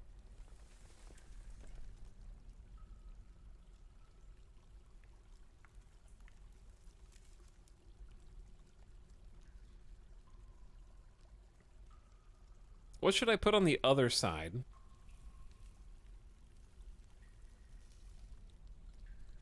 I don't know. It's kind of like just a matter of finding out what we need and oh, there's like so many of these buildings. It's been hours and there's still been no spear throwing competition. Chat, does the ashery... It makes potash from ash. Wait, why does it disappear? It's because I don't have ash. Today has just been a day of me relearning how to play. Yeah, there's a long way to go. I know that I need to make ash, but that doesn't mean that I don't want the build to stay there, even though I don't have ash. Hold on, chat. You have to burn something to make ash? Yes, Snowbolt. I know. Chat, listen to my questions before...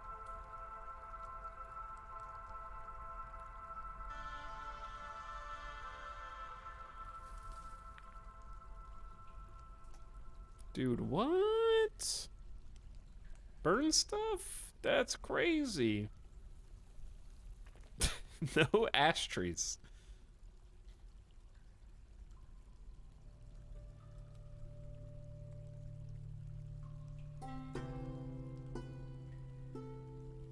But yeah, we have way too many dwarves. I have no idea what any of them are good at, and now I'm too afraid to ask.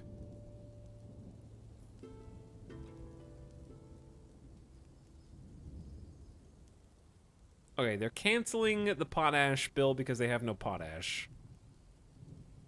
They don't have any plump helmet spawn, so they are canceling the bill to plant the plump helmets. See, ooh, I can actually see the plump helmets here. Excellent. I don't know if we have cave wheat seeds. Let's take a look at the seed inventory, yeah? We have pigtails, dimple cups. We do have plump helmet spawns, 12 of them. 5 cave wheat seeds, really not that much. We don't have that many seeds. Plump helmets are mushrooms. Indeed they are. What's wrong with you? Bimble Tositosid is 107 years old. And isn't so happy. Annoyed in the rain. Unable to pray to Mesthos.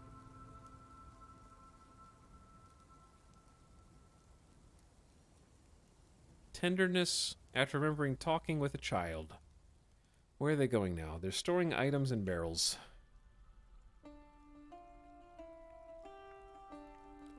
This guy again. Oh, dude, look, we have a bookcase and we have a door. What are we gonna do with this door? I don't know. I'm gonna put it on the front of the base. Like a super genius.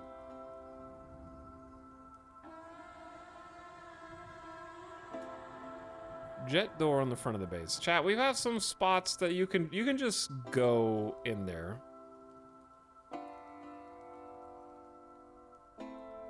Which is not something that should happen. If we make... Is it a grate? What? No, a hatch cover. We need to make a hatch cover. Truly innovative placement. Thank you, yeah.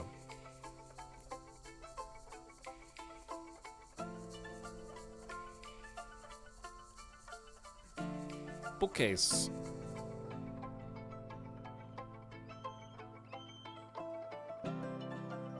What else did we make?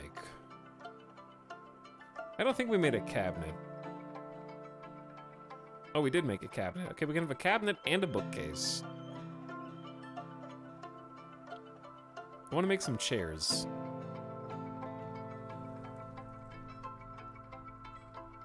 You can make tables, but not chairs here. What about wood chairs?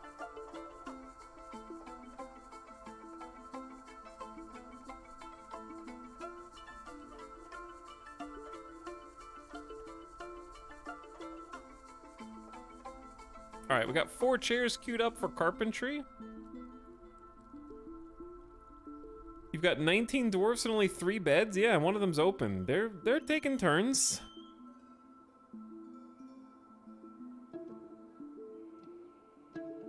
Making individual bedrooms is just getting progressively harder over time.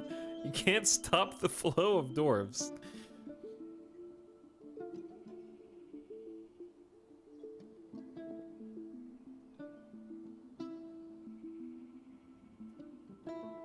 Okay, we have a bookcase. A jet bookcase. Hopefully it's beautiful.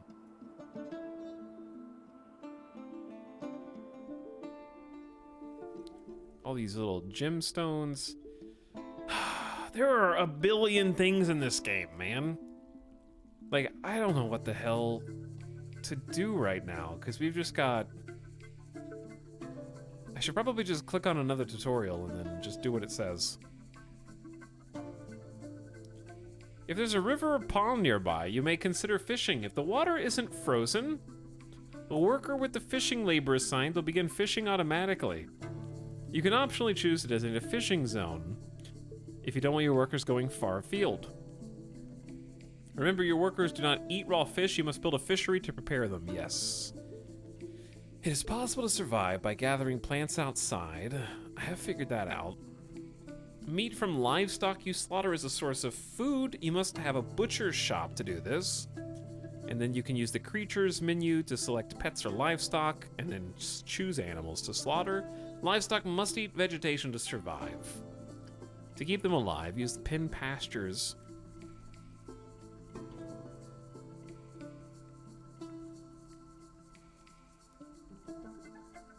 Bins, bags, and barrels. Okay, 2 things. Number 1.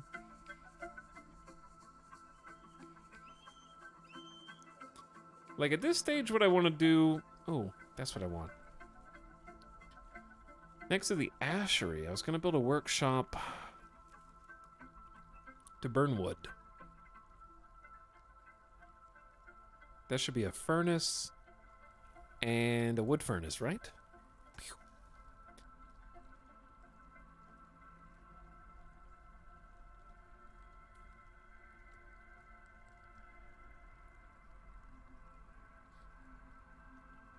I love the seagull. I have accepted it and embraced it. I am too intoxicated to keep playing Dwarf Fortress. I haven't had a drink in like 2 months. But I'm definitely not going to have one tonight. Maybe tomorrow. My colonists are getting progressively less happy, for sure. Like, there's now 8 that are sort of upset, but they're still leaving 5-star reviews. What do you like drinking? Whiskey? Also, I'm not really a beer person, but there's a few that I like. I have some delirium in the fridge that I just forgot about and haven't drank.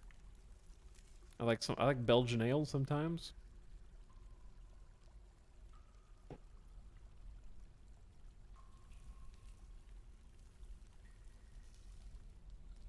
What brand, or do you care? Whiskey, the go-to is a very basic Woodford Reserve. Would be the normal.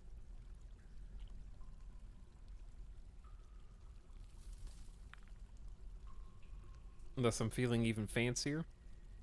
But I like just drinking whiskey straight. What's going on over here? Number one, we have a wood furnace that's almost done. I love the visuals on all these. No seeds. Stray turkey hen. The merchants will be leaving soon. That's okay. And we've created a masterpiece walnut wood chair.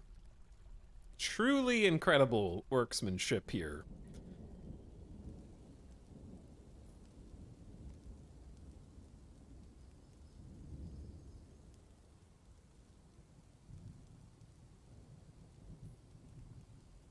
We're going to put that in our beautiful dormitory that we're still working on. I do want to create some more beds.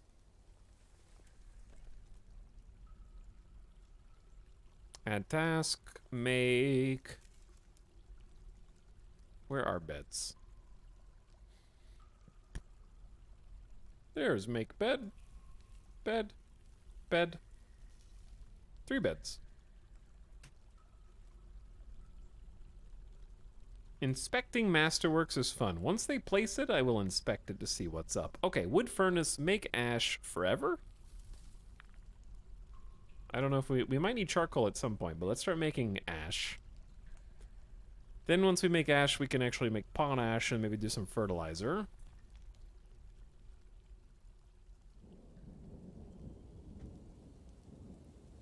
One thing I've noticed is I know that you can give sort of articulate control over what each of your pawns are doing.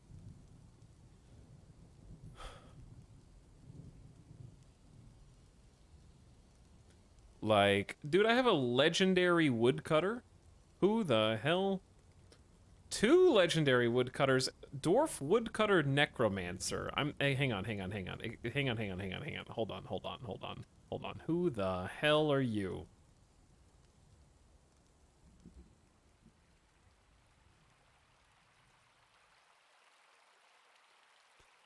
Um, 92 years old.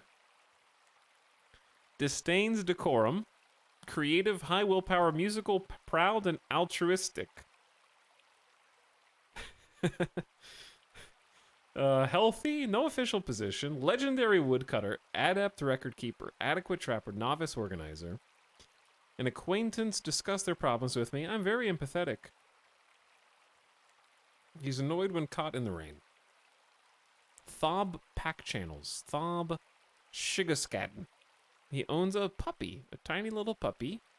Has a bronze battle axe. He is thin with a long beard. His sideburns are clean shaven. Very long mustache, which is neatly combed. His hair is arranged in double braids with broad ears that are very short. His eyes are jade.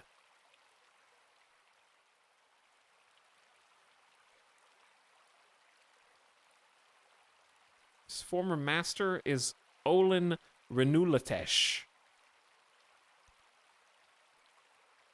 He has a great musical sense and good intuition and an overinflated sense of self-worth. He finds helping others emotionally rewarding and doesn't tend to hold grievances. He tends to avoid any physical confrontation, and he works to square this natural tendency with his respect of material prowess. He could be considered rude. He has a tendency to go it alone without considering the advice of others and can sometimes act without deliberation. He has a tendency to consider ideas and abstractions over practical applications and sometimes acts with little determination and confidence. He tends to be a little tight with resources and is currently more anxiety-prone and distrustful, needing alcohol to get through the working day. I'm working on that.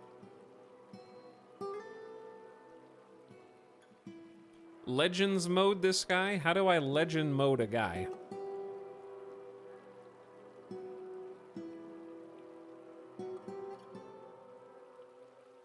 Hello, Windpress. Thanks for the raid. What's up, Ty Dollar Madison, Jesse, Johnny Marcus, and more besides. Hope you guys had a nice stream, and welcome raiders. I'm trying to learn some Dwarf Forts. Birthday raid. It's my birthday today?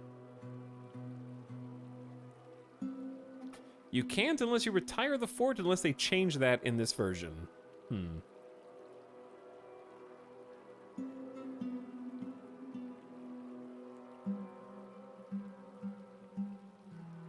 Feels birthday, man. Yo, feels birthday. We only have 3 mining dwarfs in the whole dwarf colony. It's probably not good. Dwarf woodcutter necromancer. Thob!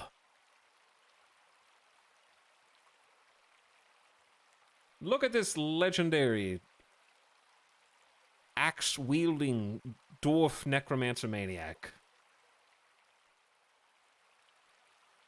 Okay, Chad says we may or may not be able to legend mode Thob. That's okay. We'll just take them as they are right now.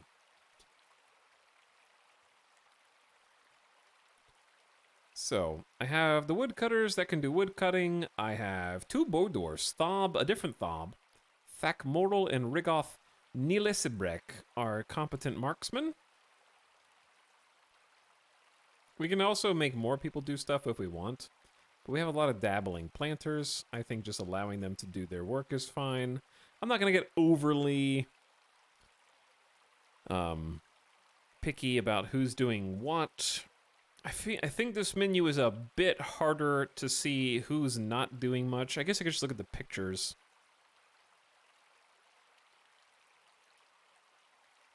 Like, I don't know if I need you two to gather plants anymore. Stonecutters, you're adequate. You're dabbling. Engravers. Haulers, I think we can do... What does an orderly do? They go fill buckets of water? But anyways, thanks so much for the raid. Were you guys playing Dwarf Fortress as well? Do we have a well? No, we have a pond. I'm working on brewing some beer, though. Learning how to brew beer. But yeah, let's have... What is a fish dissector, per se? Potash maker. I think the people with very few jobs can take on hauling. Like these woodcutters. You guys can be orderlies. Alright, everyone has at least 2 jobs.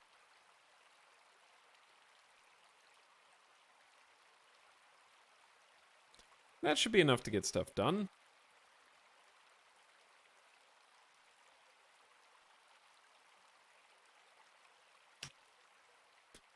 And we're off. Okay, speaking of brewing some beer. We got the farms. But over here, there should be a still now. Brew drink from fruit forever, right? This is definitely a task that we want. Do we have brew drink from plant forever as well? I don't know. Just brew the drinks. I'm not sure if we need to be more specific than this. It's time. They are getting less happy. But surely somebody will come over here and help us out. I don't know what task this is considered, though. Oh my.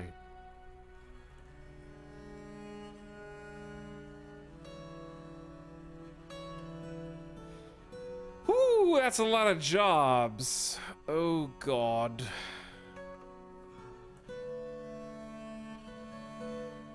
Should be somewhere around here. Brewing.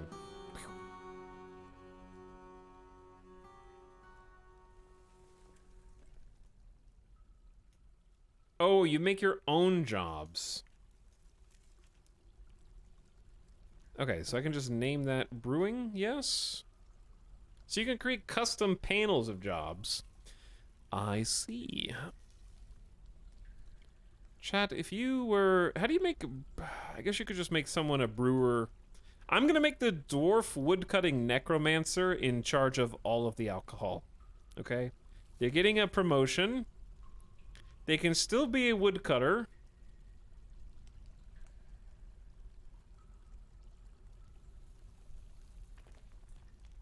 The fact that the names are flashing... Don't you need to allow them to haul too so they can craft? I'm not sure if that's how that works, but...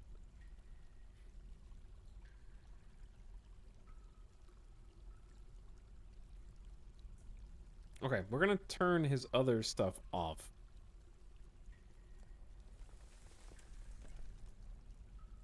I mean, he has to be allowed to cut wood. But as the order that you put them on, like, now is brewing his number one? Or, I don't know. It's always going to be a little sideways, but this should be okay. Let me see if he's going to his job now.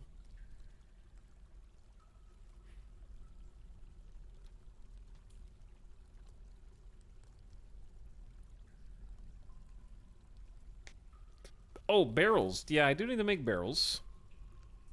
Dwarf Woodcutter Necromancer Tavern Keeper sounds sweet.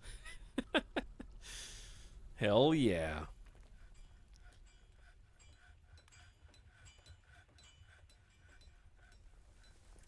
I have no idea how many barrels is enough or how many resources they take, so we're just gonna say, let's start with 4.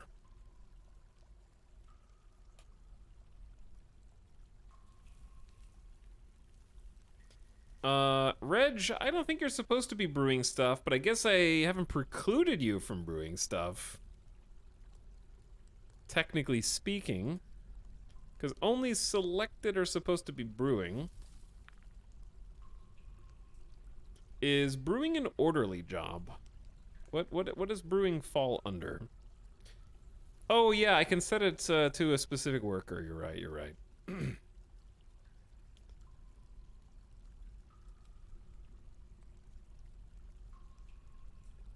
There we go. Okay, so Reg should be done shortly.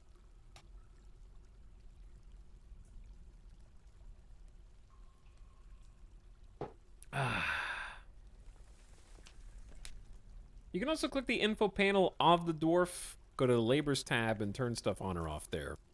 That's true. That is true, yeah. That might be a nice way to do it as well.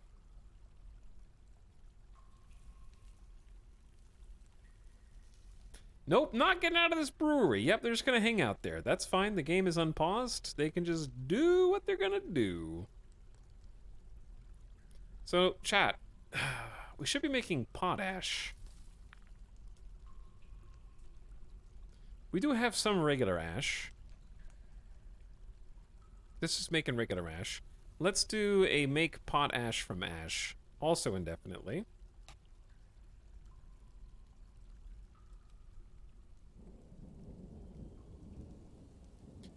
And then I want to go check the farms. We got plump helmet spawns here.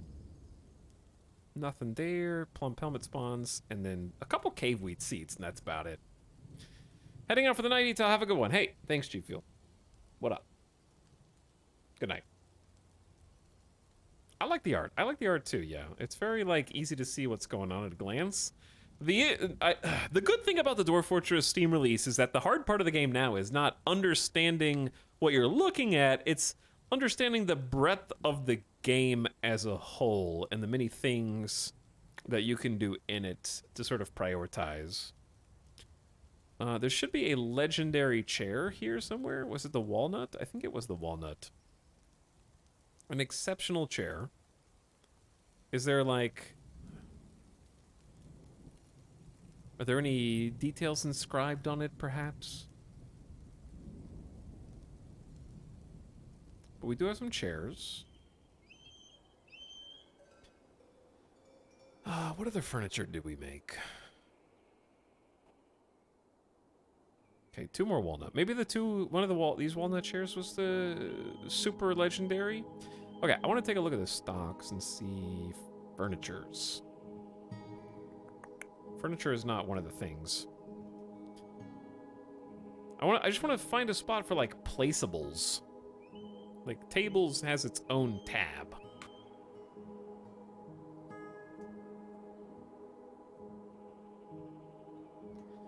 My wish for this in the future, I think this would be a pretty easy change to make because I'm clearly a developer and I know what the hell I'm talking about because I'm a streamer and not just the idea guy. I would like a parentheses with a number and then an end parentheses to tell me how many of each thing, even if it's an approximate number and not accurate, Whatever information's in the stocks list, just translate it to these menus where if you've already made something, it'll tell you that you have one in the stockpile or something that you can put down, because just trying to remember what you do or don't have until after. Like, I definitely have made some more beds, but you can't tell that you have beds until you get to this menu.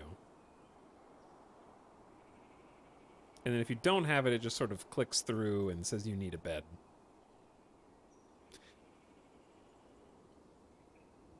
Because right now, I'm at the beginning of the game where it's the easiest to remember what I've already done, and it's only gonna get more dense over time. With a lot more things. You could make a furniture stockpile and then look at what you got there. Yeah, I guess that's one thing you could do in the future when you get more organized.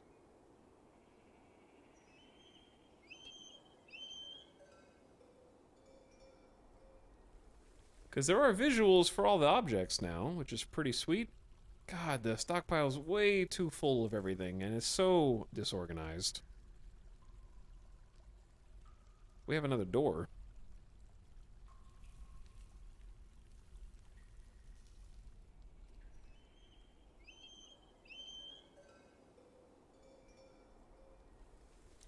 Almost like you need a dwarf who just takes inventory and then relays that information to you. Chat, we have 8 drink. Rejoice. Where's the brewery? This is not Mesbuth. I have Thob Shigaskatten assigned to this still. But I don't see them. Where are they?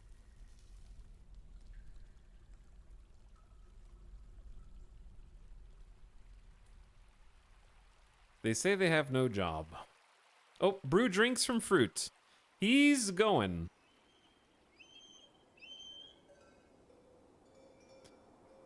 He's relieved while yelling at somebody in charge. He's relieved while crying on somebody in charge. He felt empathy remembering discussing an acquaintance's problems.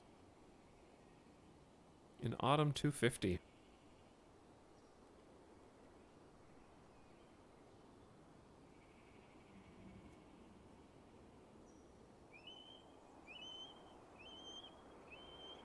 Just a reminder, this game was made famous for not having any UI. I don't think that that is why the game became famous, but okay. World first. World first ASCII game. Infamy achieved. No other reason.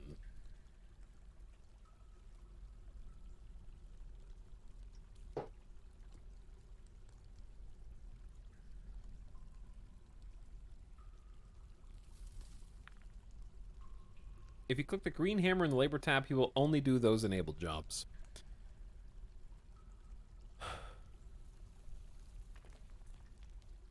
Okay, that's an important detail.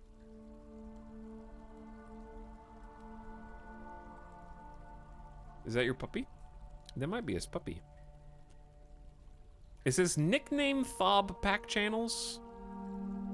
I think so. Okay, what's going on here? The weather is cleared. We have a Kia has stolen a pigtail shoe. What is a Kia? Why are you over here on the edge of the map? With, are you dying? Seriously injured. I'm sorry. Ability to stand lost. What happened to Olin? Diagnosis and crutch required. She is very slow to heal is her description.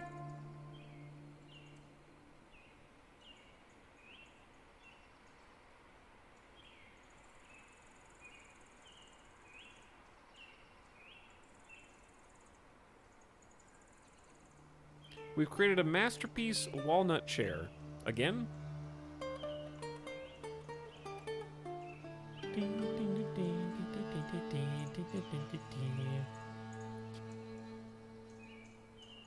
Okay, I'm assuming we need like a facility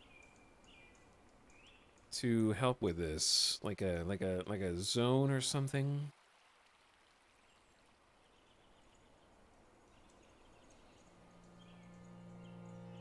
There's so many dwarfs.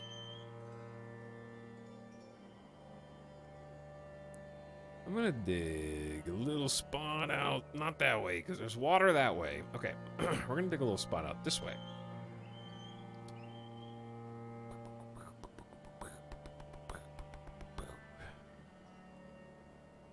This is gonna be a hospital.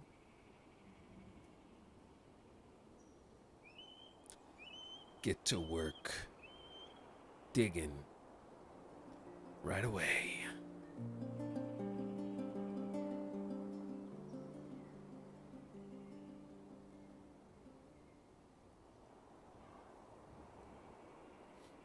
Somebody is injured and has lost their ability to stand. Wasn't this game in development for literally like 15 years? It's older than you, Keem. Keem. I think she might be a migrant who arrived with a missing leg. The instant she came on the map, she collapsed because the game realized she shouldn't be able to walk. We can fix them, I think. It still is in development, too. Technically true.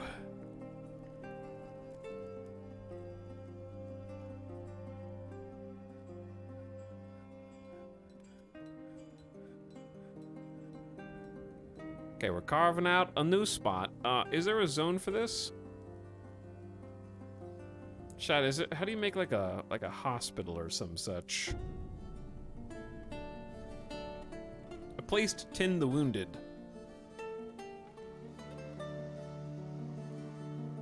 The meeting areas and locations help entry has info. Okay.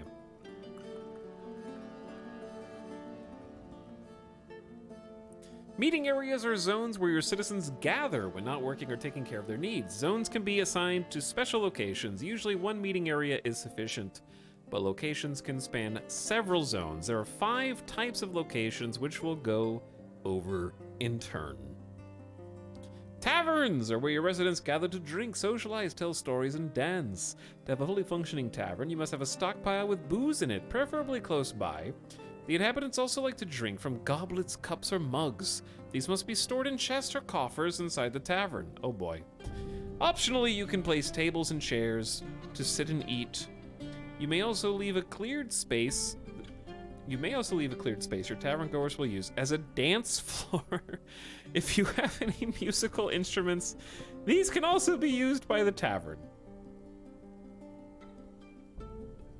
From the tavern info menu, you can choose to assign performers or a tavern keeper who will serve the visitors drinks. There's also the option to allow outsiders to come to the tavern. We're going to be reading this again. Temples are places for faithful residents to commune with their chosen deity. Upon creation of the location, you must choose which deity to dedicate the temple to, if any. Sometimes the adherents to certain religion will demand that you build a temple to their specific deity. You can see how many worshippers of each deity live in your fortress by scrolling over their names. In the temple info menu, see the value of the temple. Sometimes worshippers demand you increase the value by decorating or adding furniture. You can add chests or coffers to hold musical instruments that will the faithful use, and assign performers and even priests once it becomes established.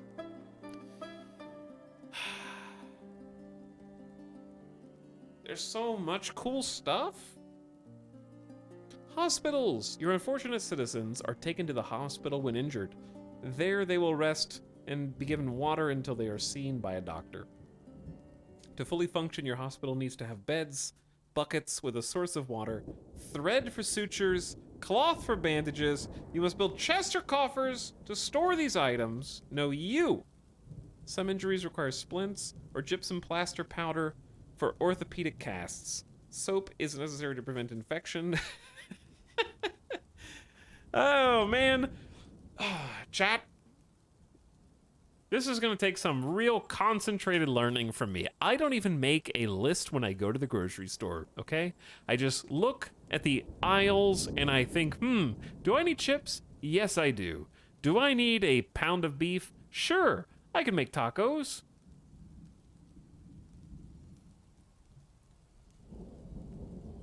I'm not gonna remember gypsum powder for orthopedic casts, or how to make soap, or making sure that I have coffers in the hospitals to store thread for sutures and cloth for bandages yet.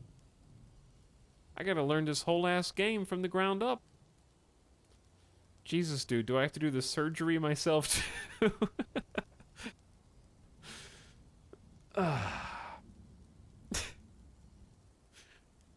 You will need to appoint a chief medical dwarf. I love that title.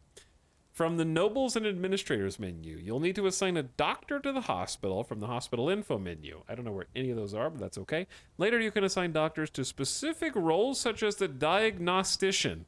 These are some smart dwarfs. The doctor needs a table for the surgery. Some injuries will require traction benches, which can be built at the mechanic shop. Put it on the list. Put it on my tab.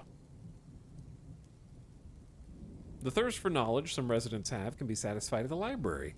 From a library info menu, you can assign scholars who discuss their interests with the inhabitants, and scribes to record them. But beware, some knowledge is dangerous.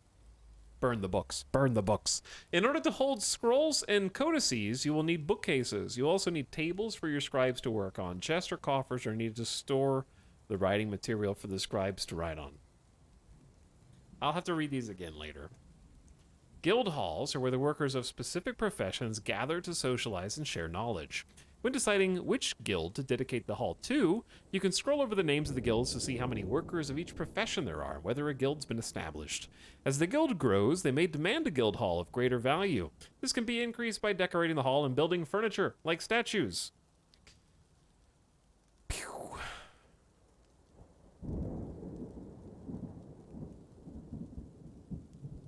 All that's why I mostly stick to adventure mode.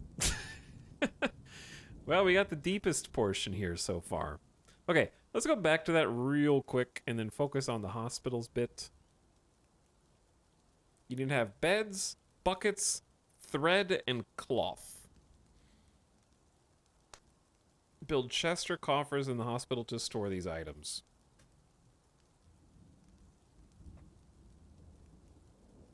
Adventure mode is not yet part of the Steam release, no.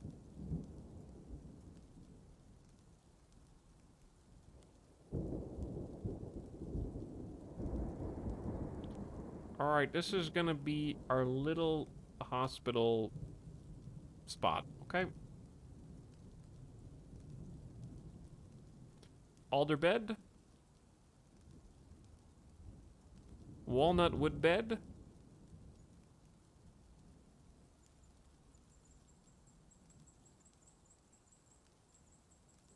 Walnut wood bed. Walnut wood bed. Okay, beds are going there. Big hospital, and we need one more bed there. It's gonna round out the little sleeping area. Then it said we needed a table, yes, for surgery. We don't have a table. Okay, I need to build one.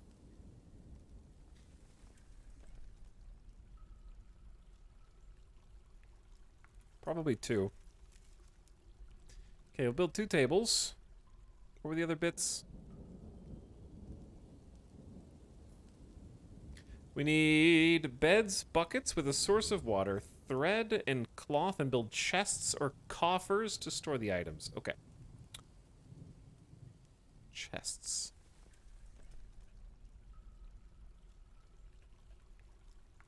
Let's make like 4 chests.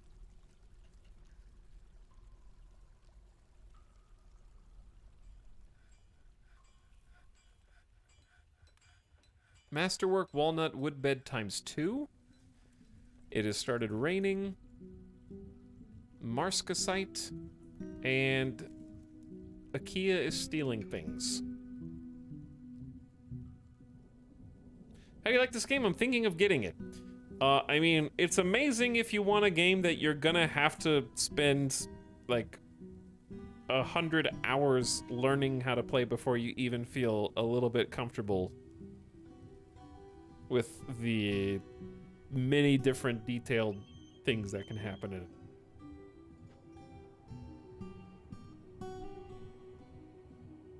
If you're okay Googling a few things to figure out what to do, and you're okay with reading and trying to figure out with the help of the tutorials, then by all means. I will say that Dwarf Fortress holds your hand while not holding your hand. Dwarf Fortress holds your hand in the way that it's like, you guys are sort of walking down the same path, but Dwarf Fortress is like, I hope you can keep up. And if you lose sight of Dwarf Fortress, it just keeps going and disappears in the brush. So like, it gives you a trail to follow, but you actually have to use your own sense of skill to follow it. Etal's definitely at a disadvantage because he can't stop and read the wiki for 15 minutes at a time. More or less.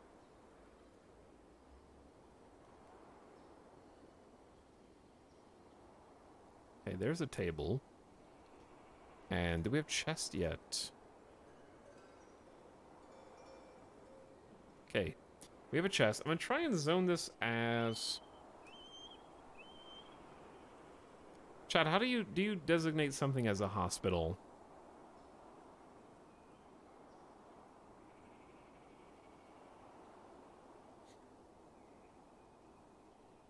Learning the game is a process, but once you get the hang of it, it's amazing. I agree. Oh, meeting area first. Okay. Learning. Learning. Wait. Meeting area. Hospital. Sign. New hospital. The Diamond Houses Hospital.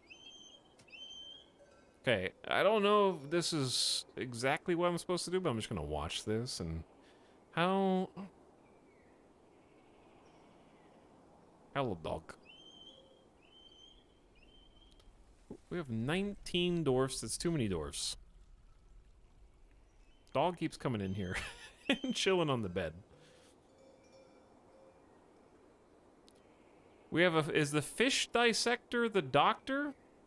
Because he's just hanging out in here. An adequate fish dissector. That's basically a qualification. Right?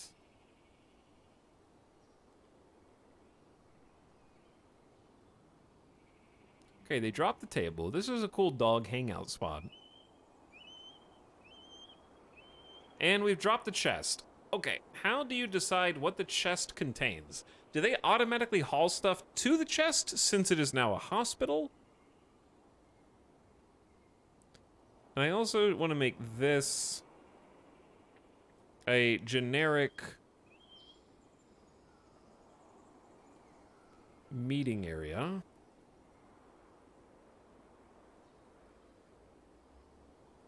For what that's worth. Because it's only one layer down up from the stockpile, and it's right next to where everybody's sleeping. They might wake people up. I'm going to put a little door. Pudding stone door. There you go. Speaking of doors...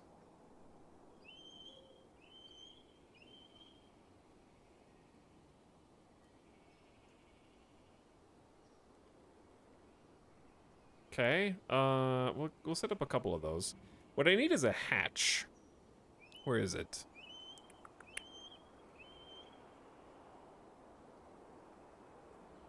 Conglomerate hatch cover. So does the hatch cover actually lock?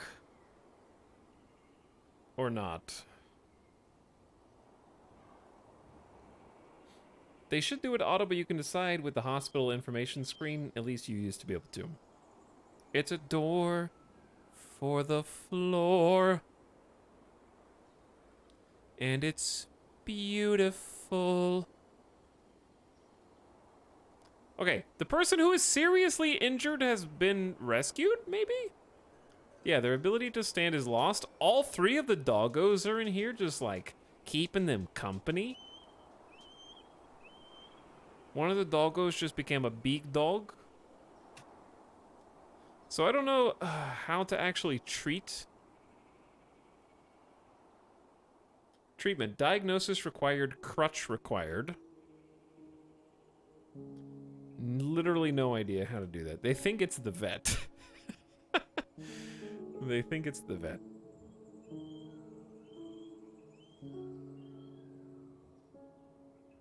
There's a goat in here too?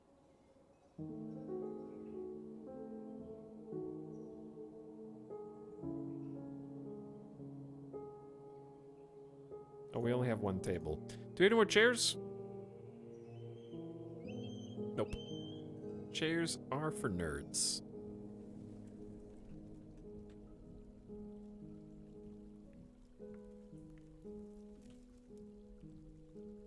We'll make like 4 chairs.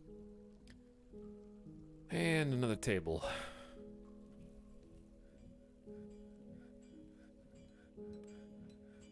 She needs a diagnosis. Yes, that's what the game... Why did you tag me to just write what the game says?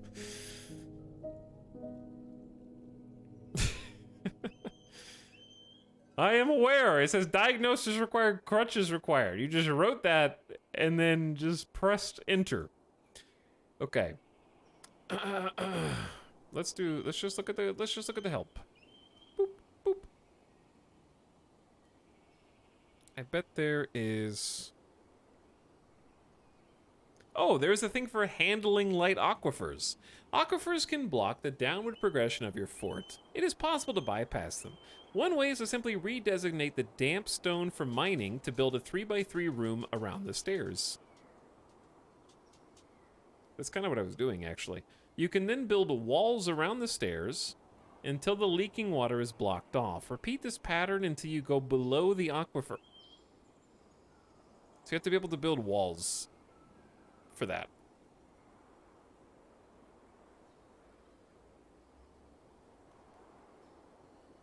Do you have a dwarf who has to diagnose labor?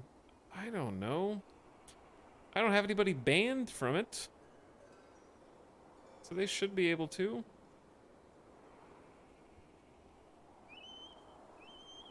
I'd have to make a custom thing.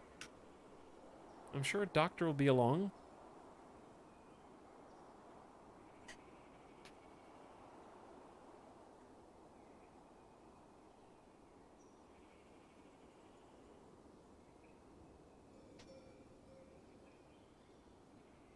You have to set jobs in a hospital zone menu. Chat, you can't just make up new rules.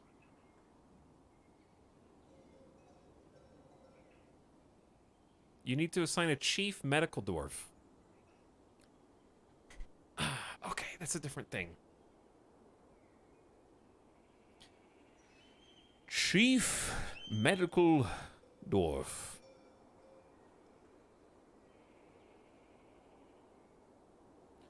I will assign the necromancer. Because he is clearly the most qualified as a studier of the arcane and magic arts.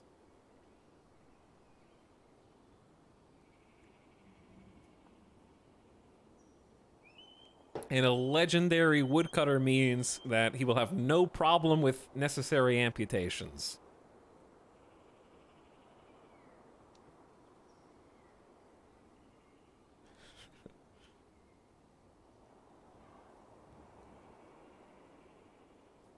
Okay, so if is there anything against just hiring some of these people now? Like a bookkeeper? Oh, the dwarf woodcutter is also an adept record keeper. But Minkot the planter is proficient, so let's go Minkot. What is going on here? A messenger. Members of the nobility have required rooms and can make demands. They cannot be reassigned. The bookkeeper keeps an accurate count of items in the fortress. They work in their office to improve the precision of the count. Oh, I don't have that. Excuse me, Minkot. The expedition leader cannot be reassigned.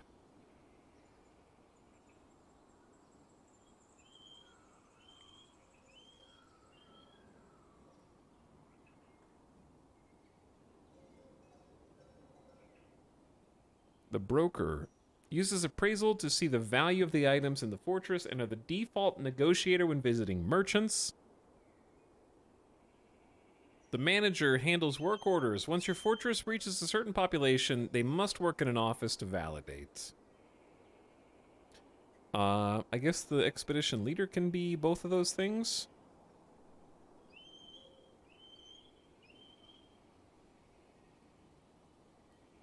Alright, what is all of this? They have no study.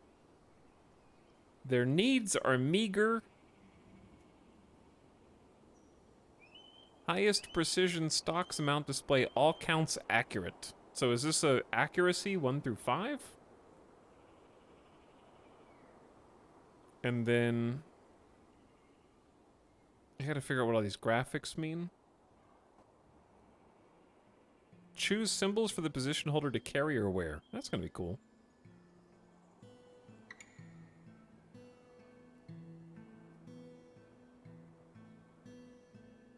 All the animals are down here in the hangout spot. Chief Medical Dwarf Necromancer is now here to help. Maybe we can get a diagnosis. Okay, so now that we have the room, yes.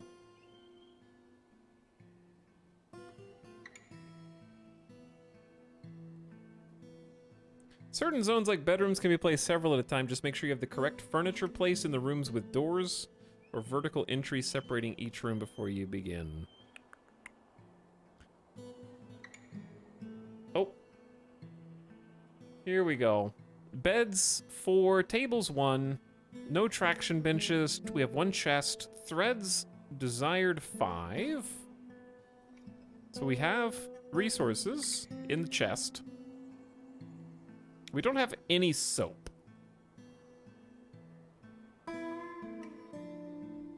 Chat, can you make the chief medical officer do the other things too?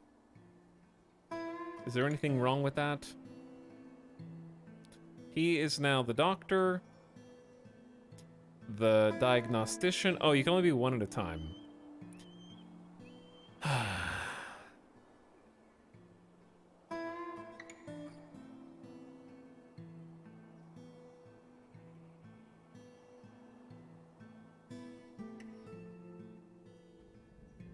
Chief Medical Dwarf.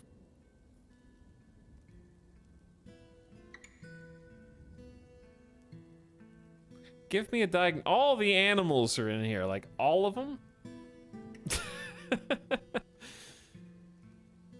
So much. There's so many things that I haven't done that I need to do. My stockpiles are all just totally full. We've been making like potash.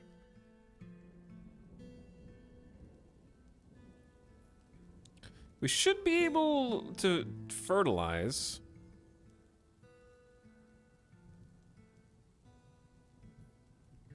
These two aren't really doing anything.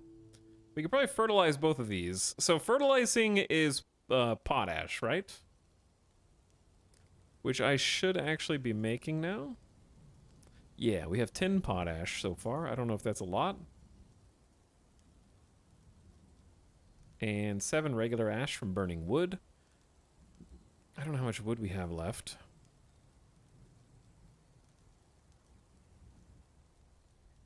Not a ton, but enough where we could just go chop down some more trees.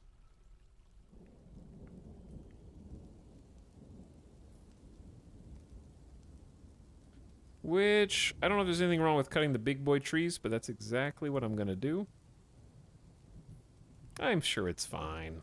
Are you farming in sand? Hell yeah, I'm farming in sand. So I don't get any more fruit from these trees. I probably need to learn which trees to chop and which ones not to chop, because there's just willow fruit around this that we could probably gather. We have 60 food, 20 drink, 50 seed, 60 plants. I haven't even learned how to cook yet.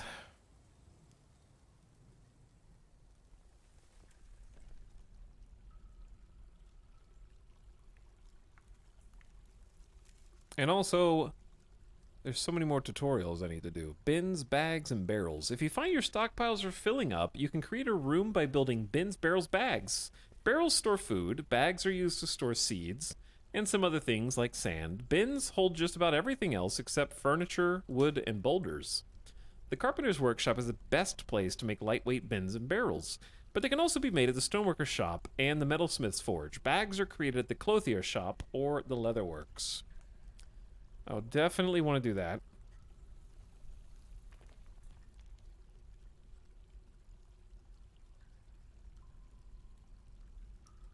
Where's BBB when you need him?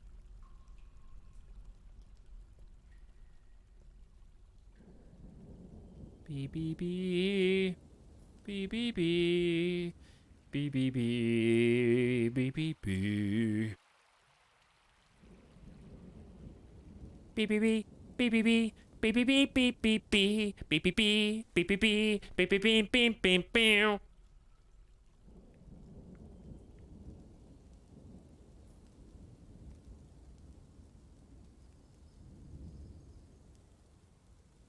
Have we done any doctoring yet?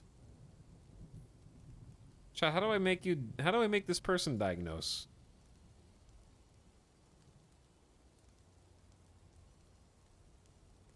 He's a diagnostician. This worker is specialized and will only do tasks that match their workshop assignments.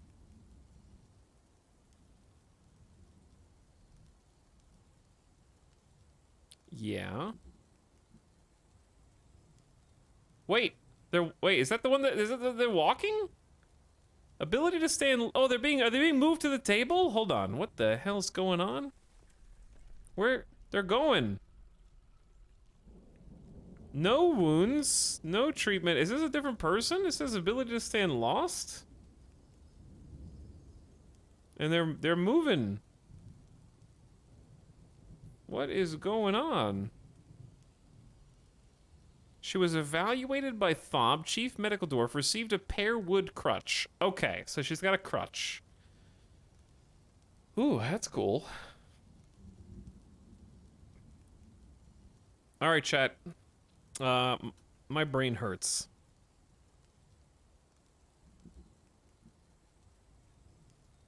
So I'm gonna save and prepare to do a lot more dwarfing tomorrow. Okay? We're just gonna dwarf it up all day tomorrow too. And I want to get some rest. Maybe even start slightly earlier. And the big decision, I'm just gonna be real with you. The big decision is gonna be, do we continue this fortress or do we just make another one? You might say, why make another one? Nothing bad happened. But also, I don't know. I feel like I should continue, but at the same time,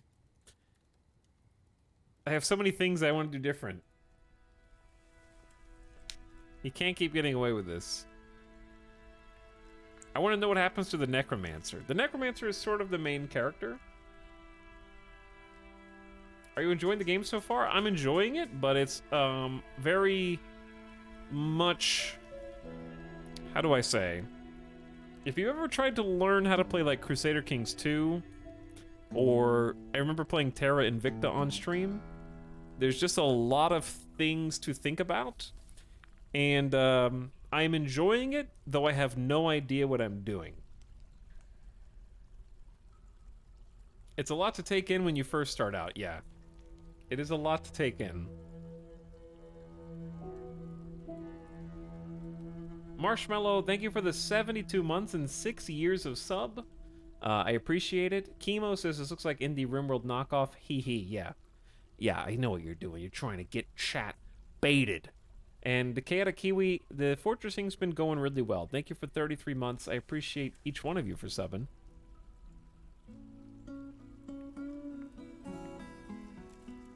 But yes, it's a lot to take in, and it's gonna get easier to process over time, because at the moment, I don't know the shortcuts, I don't know the hotkeys, I don't know where the menus are, I didn't know there was a chief medical officer, and you had to assign an independent diagnostician for different roles, etc. So, trying to figure out how far the rabbit hole goes in each area is, it feels like, when you think you've learned one thing, it's like, actually, there's 10 more things. Which is fantastic for the longevity of the game. but is intimidating at first in spite of, I think, very good tutorialization if you just know what to look for. Like, I didn't know hospitals were going to be under meeting rooms, but once I figured out that they were, it was like, oh, okay, this is what you need to make a hospital. I get it. So it's a lot of, what do I need? Oh, okay. And there's like 6 things. There's more, I think, resource production chains than I expected, I think. I wasn't expecting, like, you need to cut trees to have wood in a wood stockpile, to be burned in one workshop, to be taken the ash from that workshop into another workshop, turn it into potash, use the potash for fertilizer. I wasn't expecting, like work order chains or, like, resource chains, I think, for some reason. I wasn't expecting, like, the Factorio bits. That's not a real analogy, but you know what I'm saying. So much potential. 100 plus dwarfs, temples, libraries, so many possibilities. Does the game simulate malpractice? It actually simulates crime. With unreliable witnesses, testimonies, interrogations, and punishments that may or may not be just. So I assume it could simulate malpractice as well.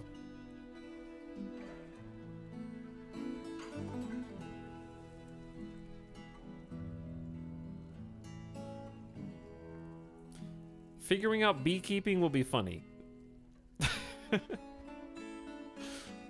But yes, it's very deep, and there's a lot still left to uncover and explore, and we're gonna continue to dig in tomorrow with a fresh brain, a fresh mind. We're Dwarfing. We were Dwarfing.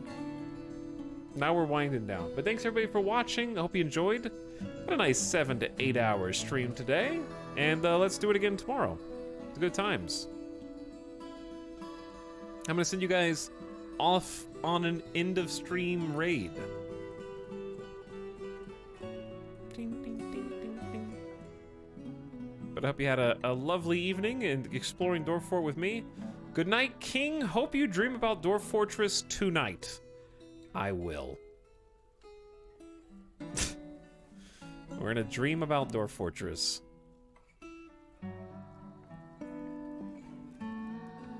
Okay, chat. Let's go Dwarf Fortress to Dwarf Fortress.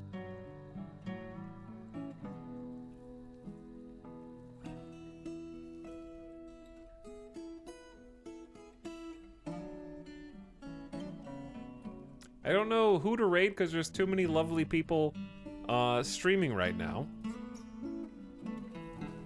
But I'm just gonna throw a dart at the board. Ding ding ding ding ding ding ding ding ding ding ding.